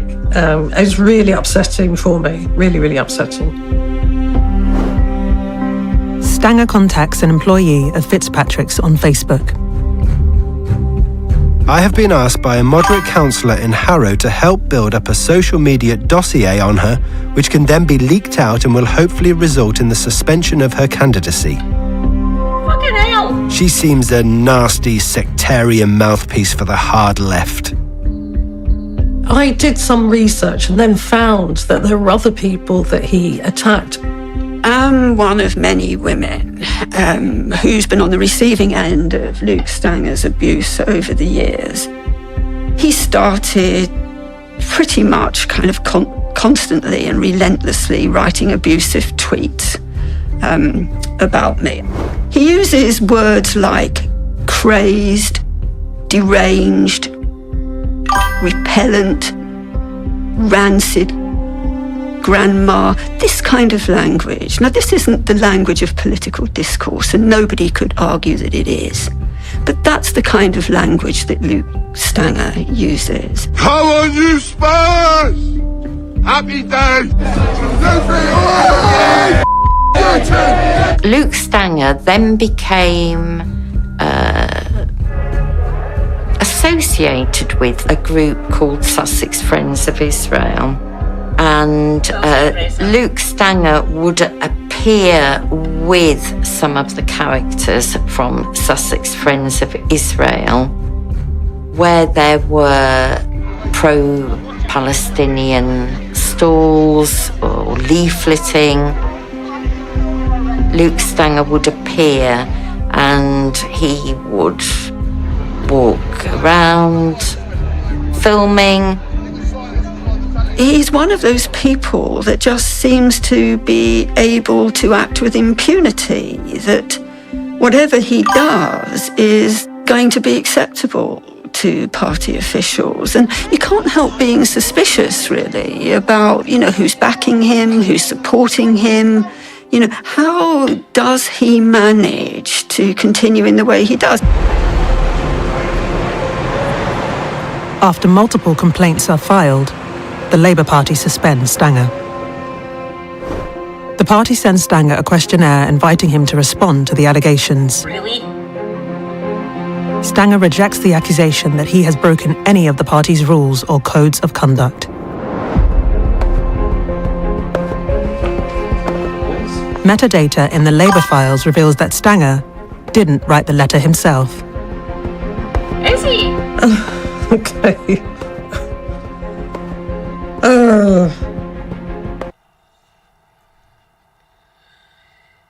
If you don't mind, if you can do this for me, you can put it in far right wanky. That's the easiest place to put it for certain kind of things. If you see anything happening on Twitter, if you're still on that hellscape, I'd appreciate it. Obviously, keep your mental health safe and everything like that if you don't want to go and do this for me. But if you see anything happening on Twitter, I'd love to know. I'm not going back on that hellscape because I'll just go down into fucking complete rage mode and start yelling at people. Full caps. Literally, I will. I need to stay away from Twitter. I did used to do full caps at times, don't get me wrong, but I was always civil to a certain extent, depending on what people say to me. How do you know you're bisexual? Because I do. Are you a fucking communist? Because I look around my country and see what's happening. Oh, so you must be an anti-Semite. No. And all the usual misogynistic and anti-LGBTQ fucking dickheads. It's best for me not to go on there anymore. Oh, thanks, Reza. Cool. Whack it in my Discord. That's the easiest way for me to get to it. Seriously, fucking hell. As far away from Elon as I can get, essentially, even though he still crops up in the fucking news. Fucking Bellend. I suppose we have to deal with these fucking bastards. And we are. There's enough of us now. Shall I get back into it? Okay, so this shows that the author of what I've been looking at by Luke Stanger is another Luke Akehurst. Luke Akehurst is an influential figure in the Labour Party and now sits on the party's National Executive Committee. He's also a key figure in the pro-Israel lobby, a director of We Believe in Israel. Oh my word. So the author of those documents, surprise, surprise, is Luke Akehurst. Luke Akehurst is known to be the anti-Corbynista of all anti-Corbynistas. What this makes me feel is I had the sense all along that this was organised. Now Luke Akehurst is behaving like this. It's quite shocking, really. Hi, Limey.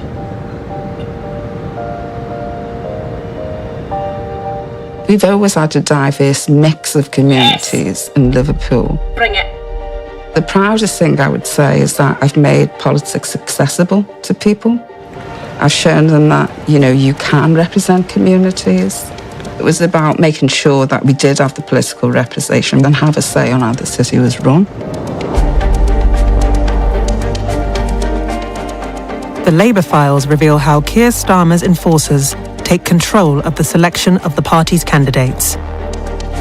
One of those men arrested is the mayor of Liverpool. On suspicion of conspiracy to commit bribery and witness intimidation. When Liverpool's mayor is arrested, it sparks a new selection process for the party's candidate in the upcoming election for mayor. Anna Rothery seeks the party's nomination. I believe real change comes from the ground up, not the top down. And it's on that basis that I ask for your support. A panel of party representatives interview Rothery. She is selected with 2 other candidates for a vote by Labour members in Liverpool. I was very surprised in terms of the way people rallied round to support me. Rothery was backed by one of Britain's largest trade unions. I was endorsed by United. I was also endorsed by many MPs. I was also endorsed by Jeremy Corbyn. I'm absolutely delighted to support Anna Rothery as our candidate to be Liverpool's mayor. It's great to have, those endorsements by public figures, but the most meaningful endorsements came from the people of Liverpool. As far as I was aware, it was then down to the people of Liverpool to choose who they wanted to be their candidate.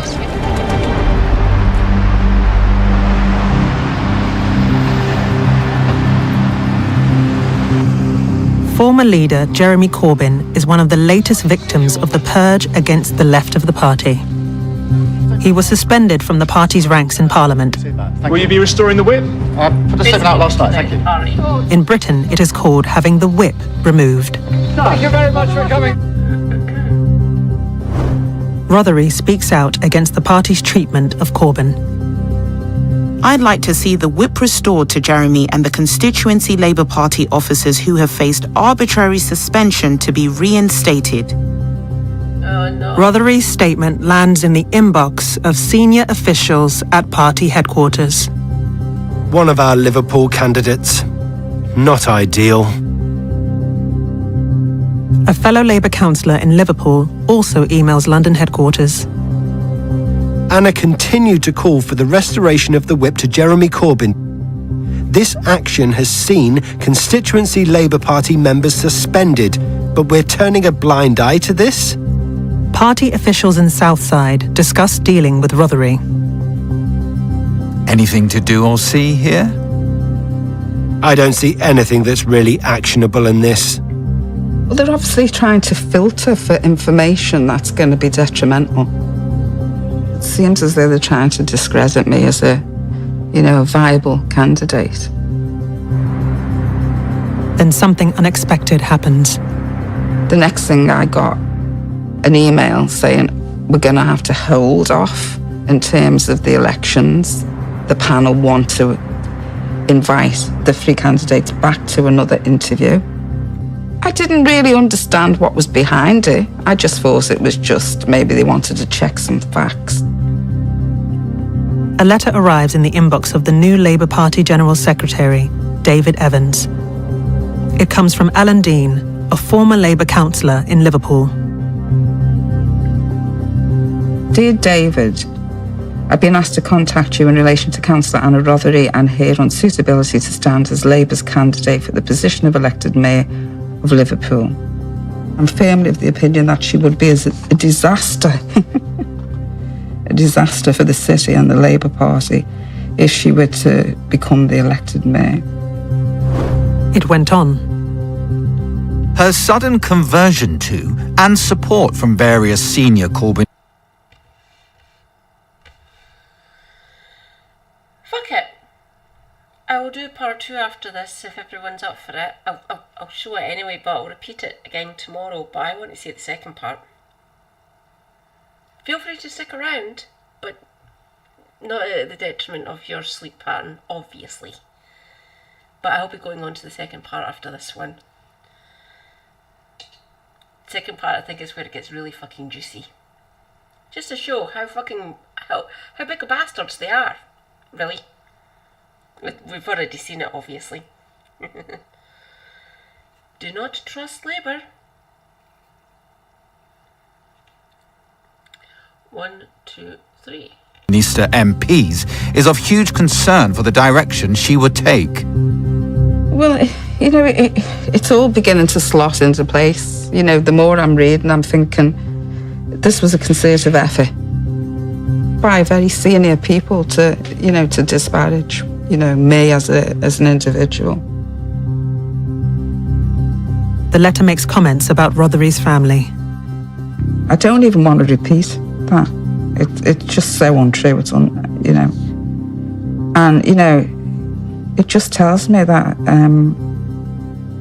he's such a vicious individual to bring people's children into something. This is really dirty business. This, you know. Dean's letter also raises an incident involving a fellow Labour councillor a decade earlier. When the councillor, which was Nick Small, came to my table, I knew it was going to be nothing but trouble because Doe was being trouble. And I'd got to the point where I just avoided him. And so he gradually worked his way round and he said, you know, you only got that position because you're black. And I just ignored him. A version of the row is leaked to a Liverpool newspaper, alleging that Rothery had prodded Nick Small on the head. A party officer conducts an internal investigation. I don't know what investigation he did. Yeah. But I know what the outcome was that Nick Small apologised to me. Dean's letter contains a condemnation of Rothery. She has proven herself to be untrustworthy, dishonest person, someone who is solely motivated by her ego, status and financial gain. The Labour files do not establish who asked Dean to write the letter to the party General Secretary. And it's obviously designed or orchestrated, you know, to feed into something much bigger out of my control in terms of what they're trying to do. Rothery goes to her second interview with a selection panel. But this time, it's very different. I think I knew within the first couple of seconds that there was something not quite right about it. Because the demeanour had changed in terms of the panel. The encounter with Small is raised. I was literally told by one of the panel members that there'd been an incident in 2011 that would bring the party into disrepute because I'd slapped or punched or hit Nick Small. They felt that Nick Small had made a complaint against me, whereas when I said that I'd made it against him, they kind of like looked a bit deflated, to say the least.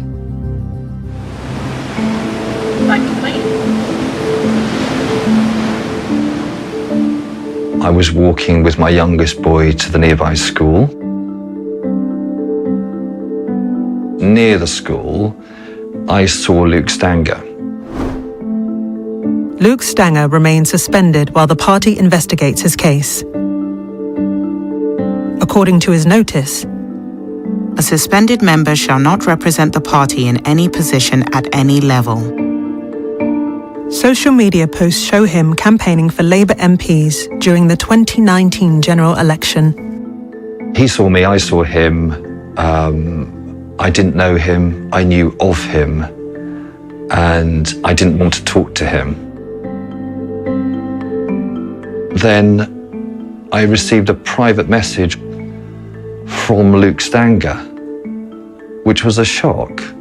It said something along the lines of, good to see you on the morning run with your son. So not unfriendly, but I didn't interpret it as a friendly act. McCarthy is then accused of anti-Semitism. I'm at home with my family and I start seeing these things appearing on my phone about me being a vile anti-Semite. And completely disgraceful. And these vile, horrendous allegations are being made against me. I am not an anti-Semite. I absolutely detest that allegation. It is completely and utterly untruthful. I'm an anti-racist. I'm proud to be an anti-racist. Stanger increases the intimidation. My workplace was telephoned by Luke Stanger, and the reception took a message and they said they wanted to speak because there was a dossier on me. And I thought, what the hell is going on here? I didn't respond. My stepdad was the owner of the firm at the time, and he didn't respond either. A few days later, we received another phone call from Jonathan Hoffman. Jonathan Hoffman is a pro-Israel activist and an advisor to the campaigning group Labour Against Anti-Semitism.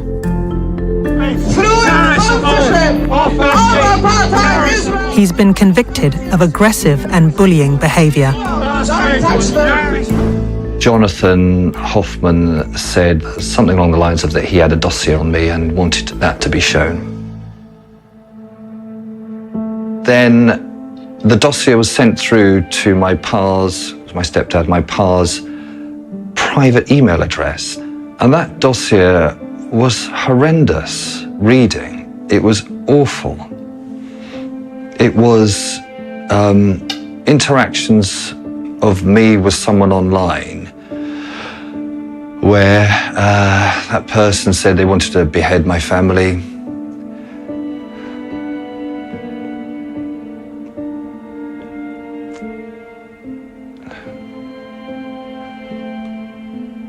They wanted to behead me and my family. And they said a whole number of things. I don't know if I can repeat them. I can't repeat them about my mother.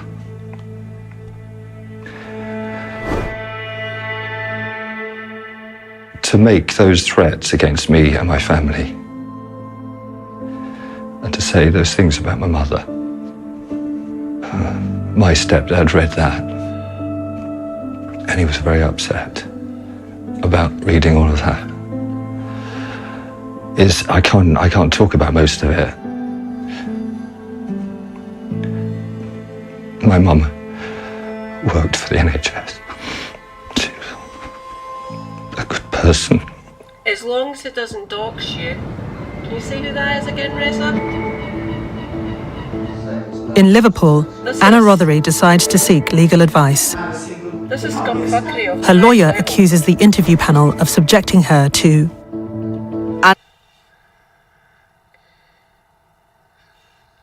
an unfair, arbitrary, capricious, and irrational process.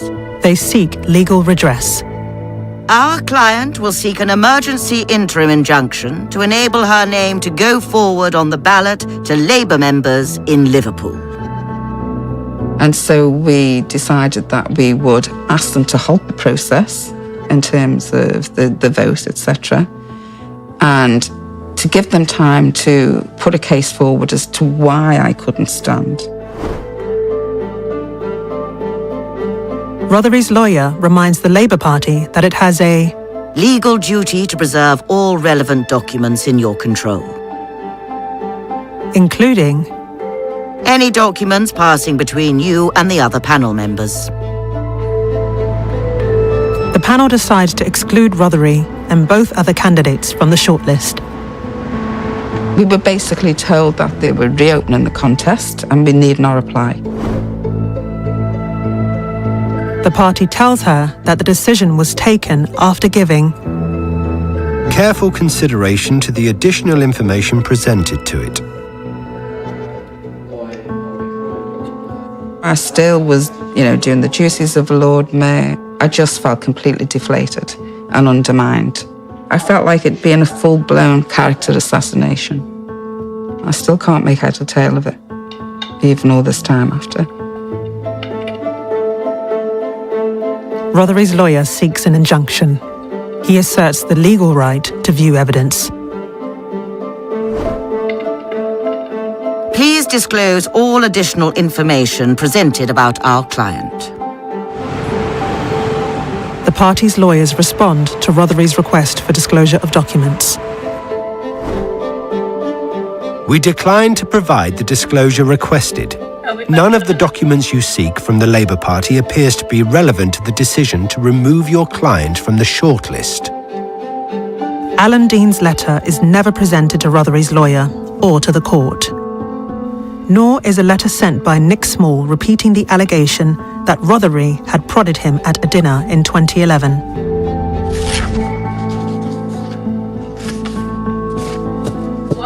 My word. A lot of time and effort has gone into this on their behalf. The Labour Party has an obligation to observe due process and fair dealing. So the judge wasn't given the full picture. Now, there is a problem here. If that's the way the Labour Party is conducting itself in opposition, under, let's remember, Keir Starmer, the former Director of Public Prosecutions, is Sir Keir Starmer now going to behave like that in power? The injunction is refused, and Rothery ordered to pay $90,000 in costs to the party. I think I was literally hung out to dry by a party that I've been loyal to for many years. At Labour headquarters, the General Secretary congratulates the party's senior lawyer, Alex Burrows-Curtis. Thoroughly well done. Your contract has been agreed. We will not be including a win bonus.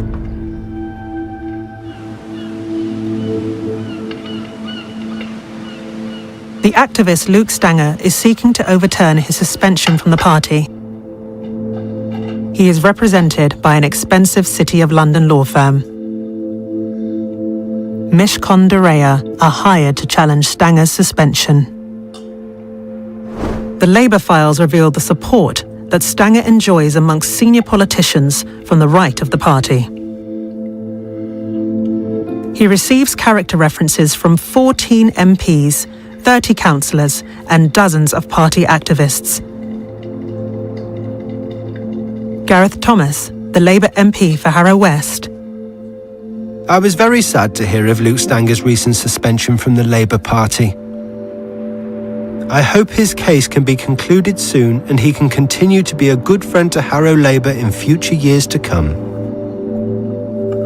I think that people are actually quite dangerous who are in with the Labour Party. The way that they're behaving, it's quite astonishing, really. The Labour Party now welcomes apartheid-supporting racists and abusers of women. And how that could possibly have happened is beyond me. Stanger is on the campaign team for Peter Kyle, the Labour.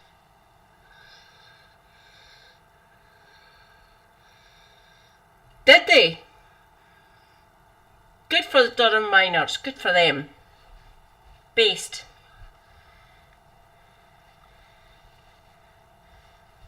Well done, Durham miners. Round of applause.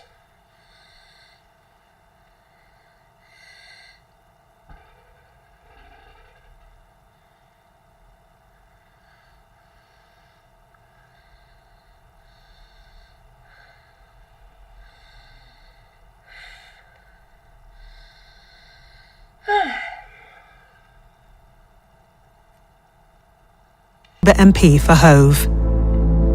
Stanger describes himself as his representative. Kyle sends Stanger an email.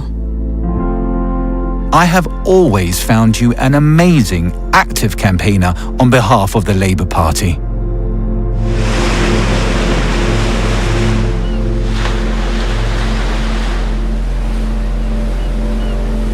Well, I'm not the same person.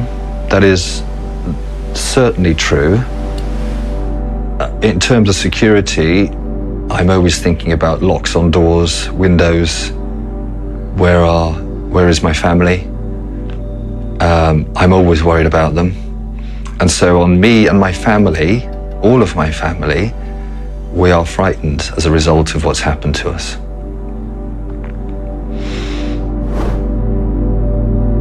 Steve Reed, Labour MP for Croydon North and now Opposition Minister for Justice, praises Stanger. I have met Luke many times while out campaigning for the Labour Party. it would be wrong to exclude him from continuing to play a role in the party he loves so much. The Labour Party doesn't care. I've reported all of this to the Labour Party. At the end of the day, that evil took place, and, you know, it's still a scar. It's still a scar on me. It's a scar on my sister, my whole family, and it's still there. No one has dealt with it. No one has dealt with this. The highest disciplinary body in the party votes to expel Stanger, but his expulsion is never carried out. The former head of the Governance and Legal Unit, John Stolliday, voices his support. Luke is a gentle giant who gives his all to his progressive political beliefs and his deep commitment to equality and, above all, getting Labour elected. My dad read those terrible comments. No, he hasn't. And he was upset about that. And he died not long after that. So that evil that was put into our lives caused my pa to die. I'm sure that was a central part of what happened. And the lack of safety for me and my family, the awful words that were used about my mother, I think I'm still in a state of shock. I don't think I'll ever get over it.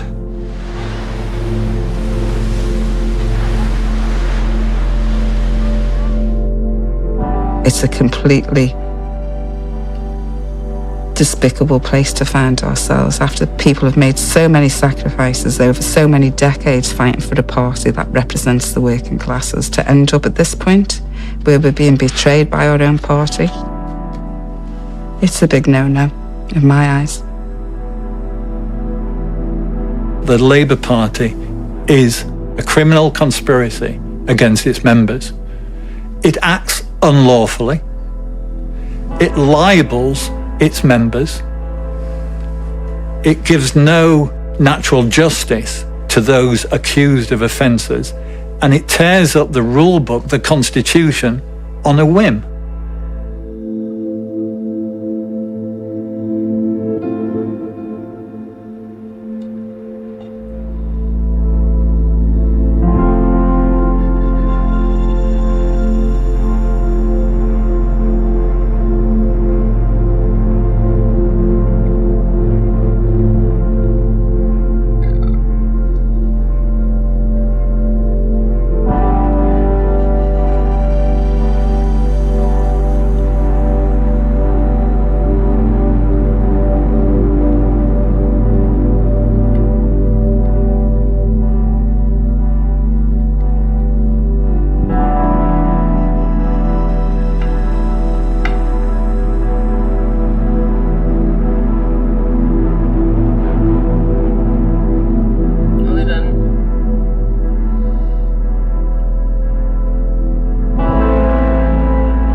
In the second episode of the Labour Files, the true story behind the party's anti-Semitism crisis. I feel so ashamed right now that it's come to this. I'm Jewish! Of people like you speaking for me!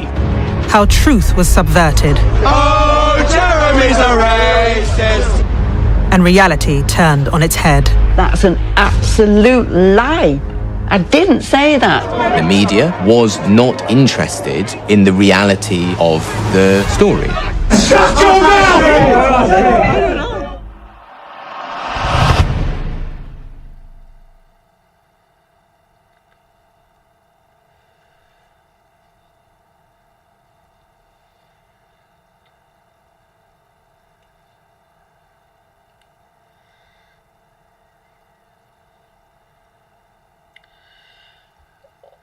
Okay, before we go into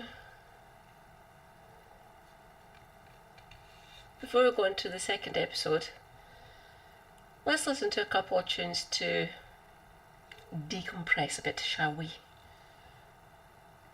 I am open for requests. I will need to be careful because I am actually currently streaming on YouTube as well. I don't want to get copyright cucked again.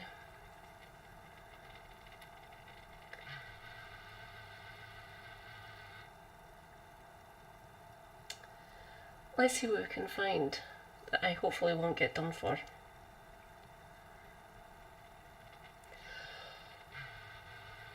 That was a lot.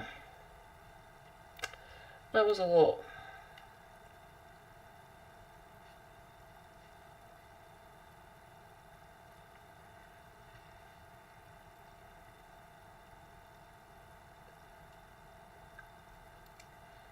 Go back. Or go to home.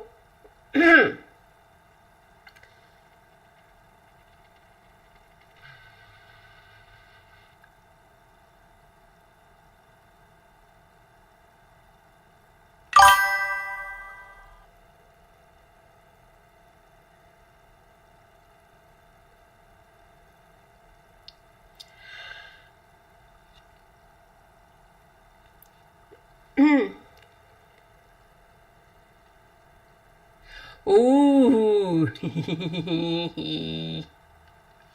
Rez, are you going to go?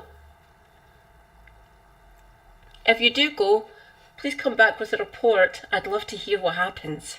It'd be amazing.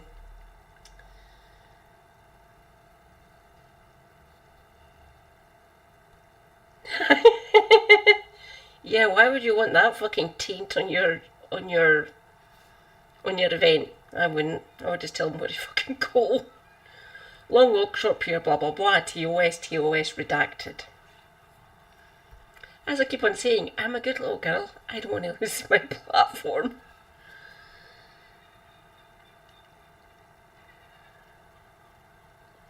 Yes, why don't we? This one. This one's quite fun. Oh! Oh, it's paused. Give me a minute, shall we? Oh god, there's 4 episodes. So yeah, doing the 2 might actually be beneficial.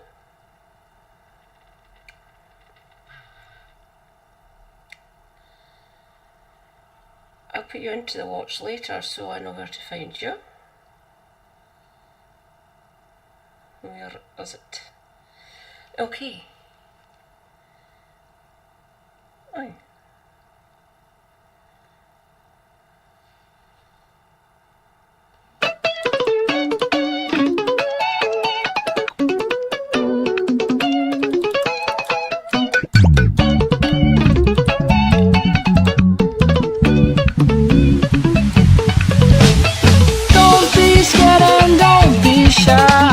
Take you around the globe tonight. One-way ticket to Mexico, and from there, swear we make it up as we go. The way that you're moving, don't know how you do it, but just got the flowers inside of me blooming. Like, hey-oh, let it blow me away, hey-oh. No need for improvement, you already do it the way that I like, I've been getting into it. Like, hey-oh, let it blow me away, hey-oh. Darling, lightning, then you'll find me dancing until the daylight comes. Just take my hand and trust in the timing. Perfect hearts beating as one. 冗談じゃないないわ東京シャンデランディブその時が来たってどうにもなんないぜ曖昧だ本当なんては繰り返するだけ私を探されてもてこみ She got this look, she got me hooked. She got me tossing and turning, I think she got me shook. Don't know what she got me on and how she does it. Got me showing off my affections in public. I want it, I love it. If they can condone it. Same time really feeling this damn moment. I'm on it, she's on it. At the late night, telephone, they were boning. You know what I really wanna do? Give me something that'll change my mind up. I don't wanna be caught up. Deep down, let's take your time and let me tell you, I'm not a fan of it. Give me something that'll pop. We're not like actually, we got heights to reach, we got sights to see, and I'll need someone who lets me be me. Let me be me. Let me be me.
I did actually used to do dance, by the way.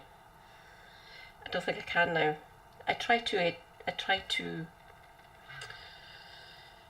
express myself, let's just put it that way.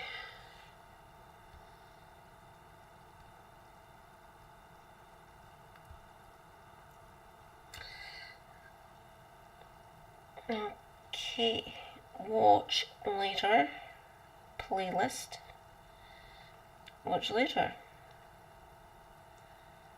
There we go.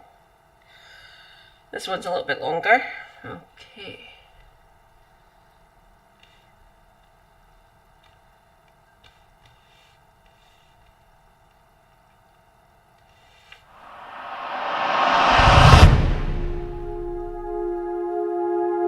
So I'd had a series of threatening phone calls without a caller's number withheld.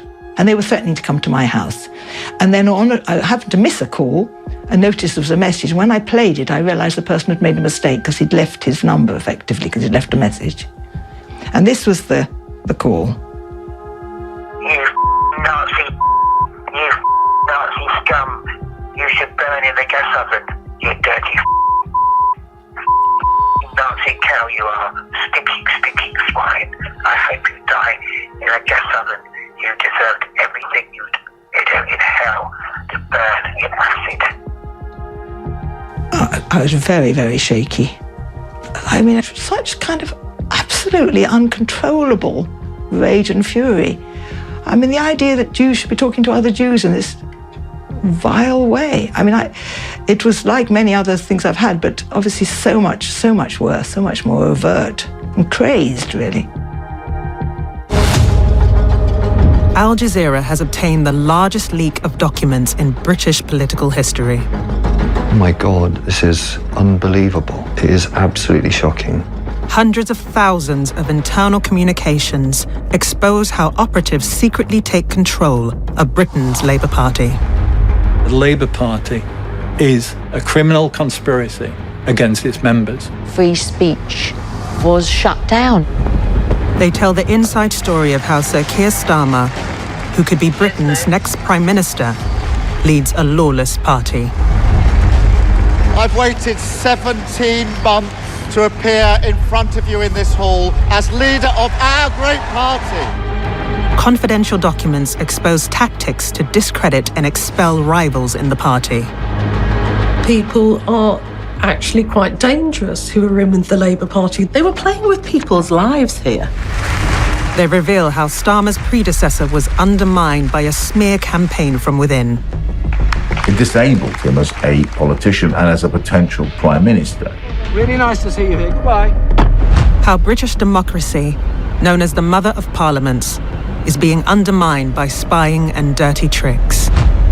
No one would expect that a political party would associate themselves with the whole-scale hacking of the press.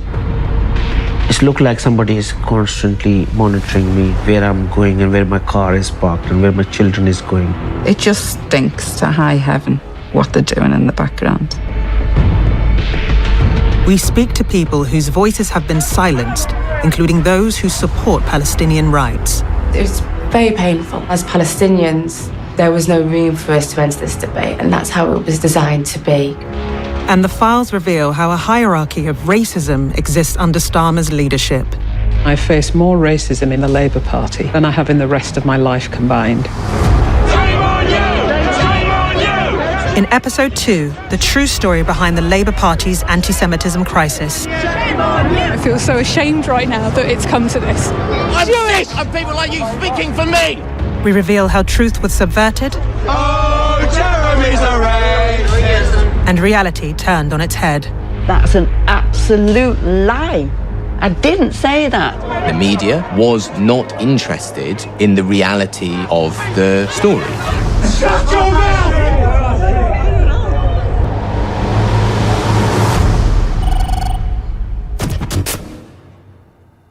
Mr. Corbett, who are you? I'm from Sky News. From Sky News. Well, goodbye. Mr. Corbett, what are you going to do about the perceived anti-Semitism in your party? Mr. Corbyn, have you got any comment? Jeremy Corbyn devoted his political career to fighting racism. And suddenly he becomes Labour leader, and the media combines to tell the world that this man is not an anti-racist, he is actually a racist. Mr. Corbyn, what's your response?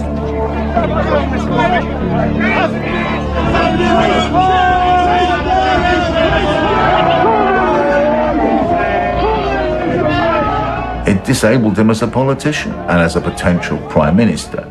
Instead of being able to set out his social democratic vision of social justice, he was obliged to fend off one allegation after another that he was actually a noxious racist, or at any rate, enabled noxious racists. We stand absolutely against anti-Semitism in any form. We will not tolerate anti-Semitism in any form whatsoever in the party. Let me be absolutely clear. Anti-Semitism is an evil. We in the Labour movement will never be complacent about anti-Semitism. We all need to do better. And under a Labour government, it will not be tolerated in any form whatsoever. I regard the fight against anti-Semitism as an absolute priority. People who hold anti-Semitic views have no place in the Labour Party.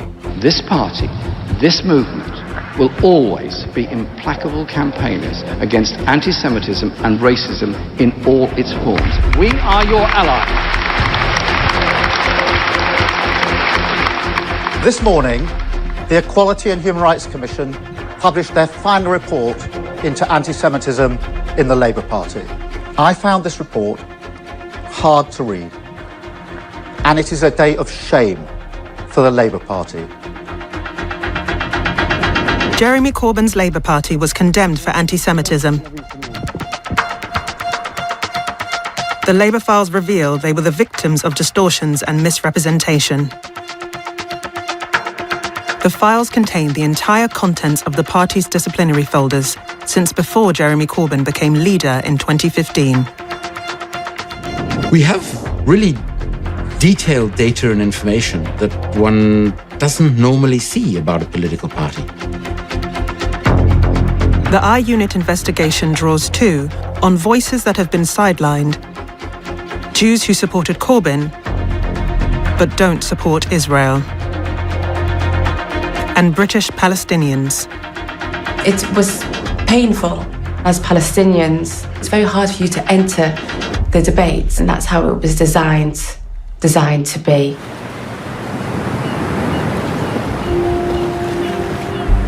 In 2016, Labour Party member Helen Marks is interviewed by party officials as part of an investigation into her local constituency Labour Party. We'd been accused of anti-Semitism by a member of the CLP, who was also a councillor. I felt it was a totally outrageous accusation. What he was doing was equating criticism of Israel with anti-Semitism. My father lost all his family during the Holocaust. His parents were rounded up and killed either in the Warsaw Ghetto or taken off to a concentration camp. Rika Bird attends the interview as a witness, what's called a silent friend. Both women are Jewish. 3 years later, Panorama, the BBC's longest-running current affairs programme, broadcast a damning film. Do you think Mr. Corbyn is anti-Semitic? I've been asked that a number of times. And you can tell from my pause that it's still a question I struggle with. Labour's internal communications reveal the anger of party officials at what they regard as a betrayal of the BBC's duty of impartiality. The BBC has used its market monopoly and might as a public broadcaster to run a biased political agenda. It's not a programme about anti-Semitism, it's a hit piece. A description of Marks and Bird's disciplinary interview features in the documentary. The interview is conducted by Ben Westerman, a party official who is Jewish. Harassment generally Ben Westerman received dozens of complaints. While interviewing one member, he was confronted with the very anti-Semitism he'd been investigating. And we finished the interview. The person got up to leave the room and then turned back to me and said, "Where are you from?" And I said, "What do you mean, where am I from?" And she said, "I asked you, where are you from?" And I said, "I'm not prepared to discuss this." And they said, "Are you from Israel?"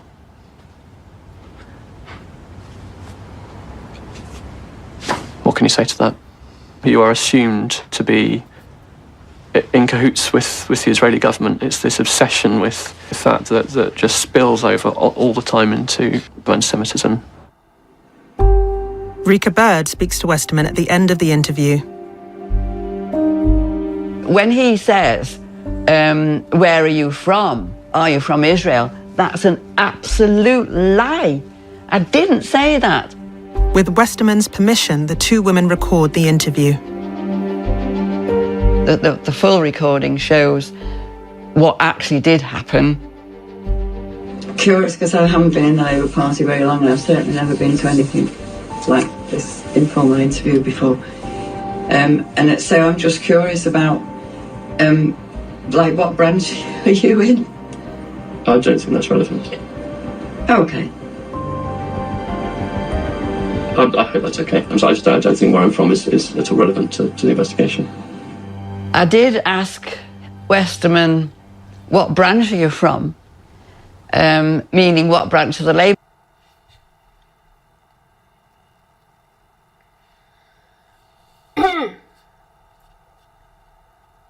Hello, I was a Labour Party member, Scottish Labour. I was the Glasgow branch, by the way.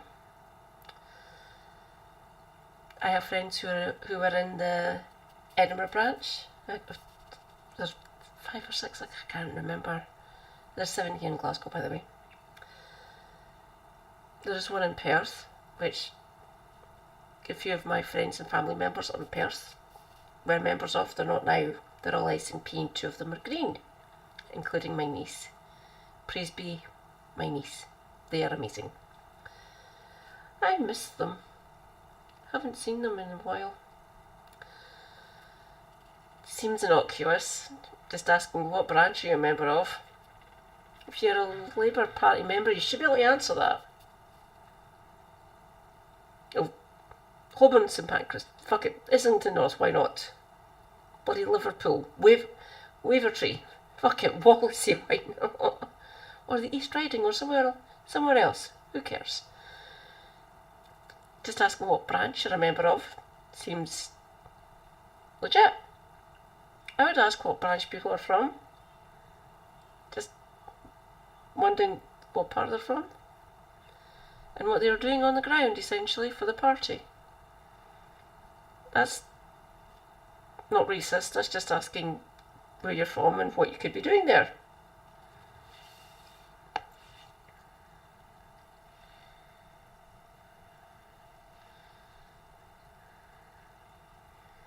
Labour Party, because it was a Labour Party internal investigation. The word Israel never came into the exchange between me and Westerman. At the time, I could hardly believe it, but I actually feel very angry about it now, because I feel it's so trivialising what is a really important issue.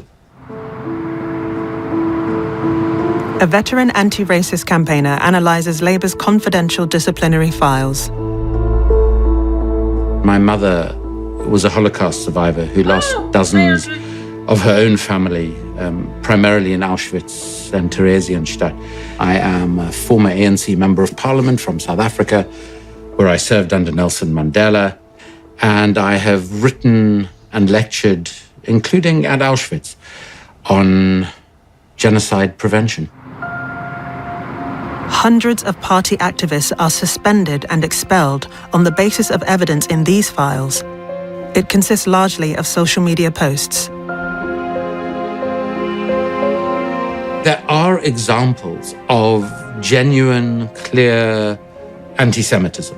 Here is an example that says the enemy is not Muslims or Christians or Judaism. The real enemy is Rothschild Zionism. The Rothschild family holds about 80% of the world's total wealth, Rothschild dynasty.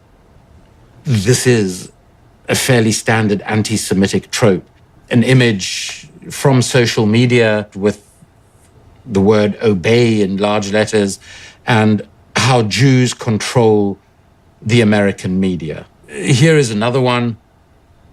Who killed JFK? Who killed Lincoln? Who attacked the USS Liberty? Who is attacking our liberty? I'll tell you who, Jews. We can see real anti-Semitism.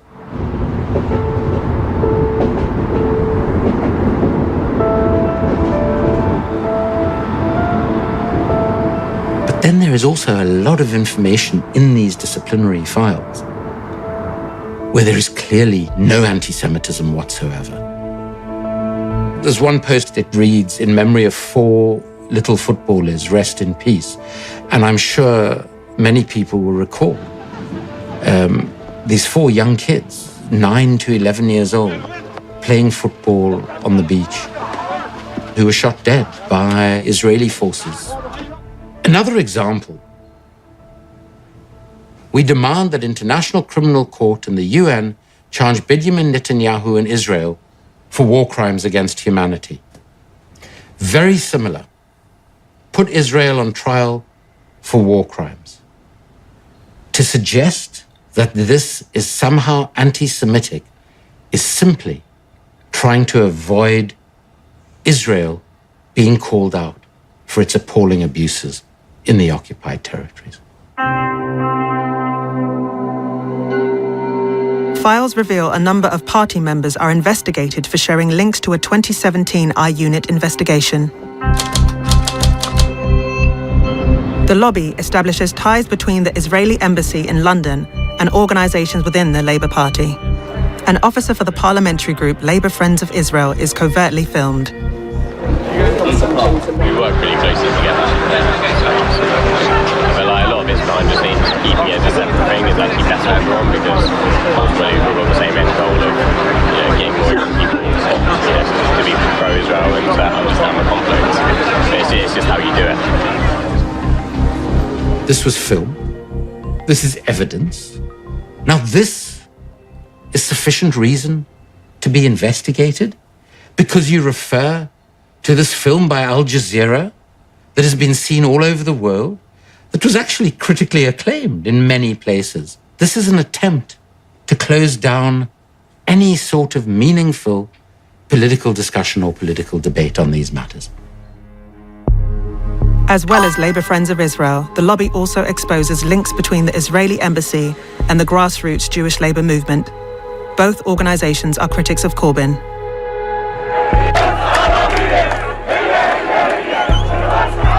Many of those investigated by the Labour Party believe that Israel is an apartheid state.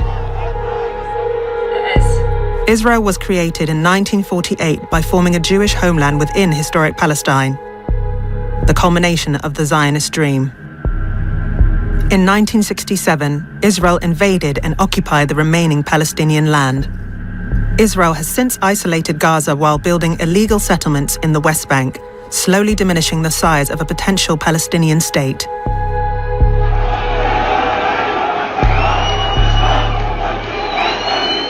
Palestinians effectively live under Israeli military control and do not have equal rights. It's not anti-Semitic to call Israel an apartheid state. It's simply a fact. We have the Amnesty International report, the Human Rights Watch report. We have Israel's own one, its major human rights organizations, B'Tselem, have also come to this conclusion. Israel launches an assault on the Gaza Strip following the murder of 3 Israeli teenagers.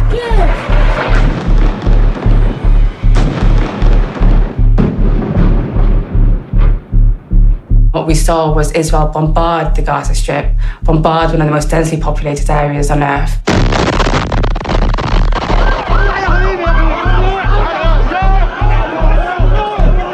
And in the space of 50 days, they killed over 2,200 Palestinians, including 500 children.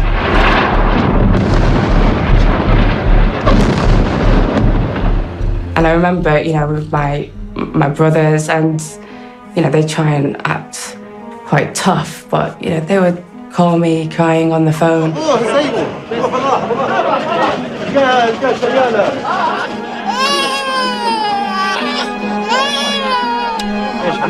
It was the most horrific assault on Gaza. The place was devastated.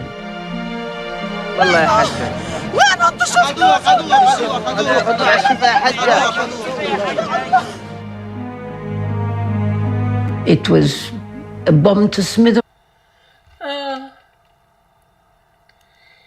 Your girlie's a bit knackered.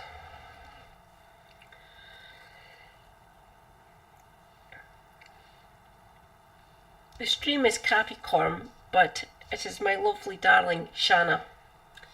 Let's go and say hi to Shanna.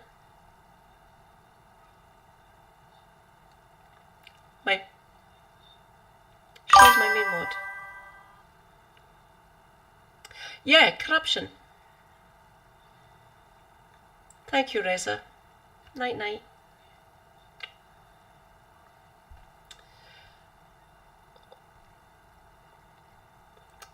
Or should I say morning morning, because fiery yellow orb has risen. Hydrate, use sunblock.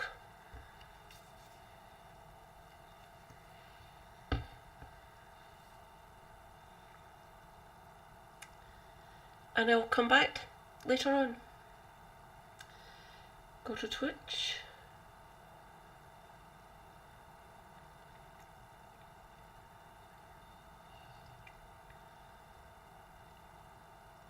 Do. Thank you, my comrades. Copy. Give me a second.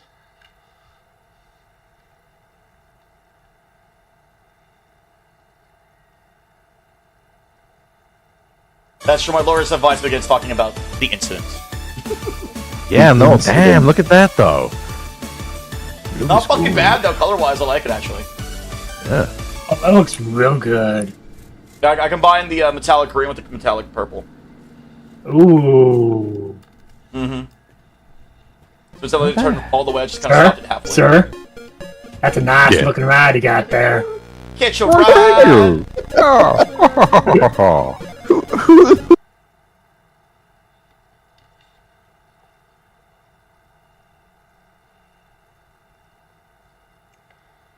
Wrong one. That one. Right.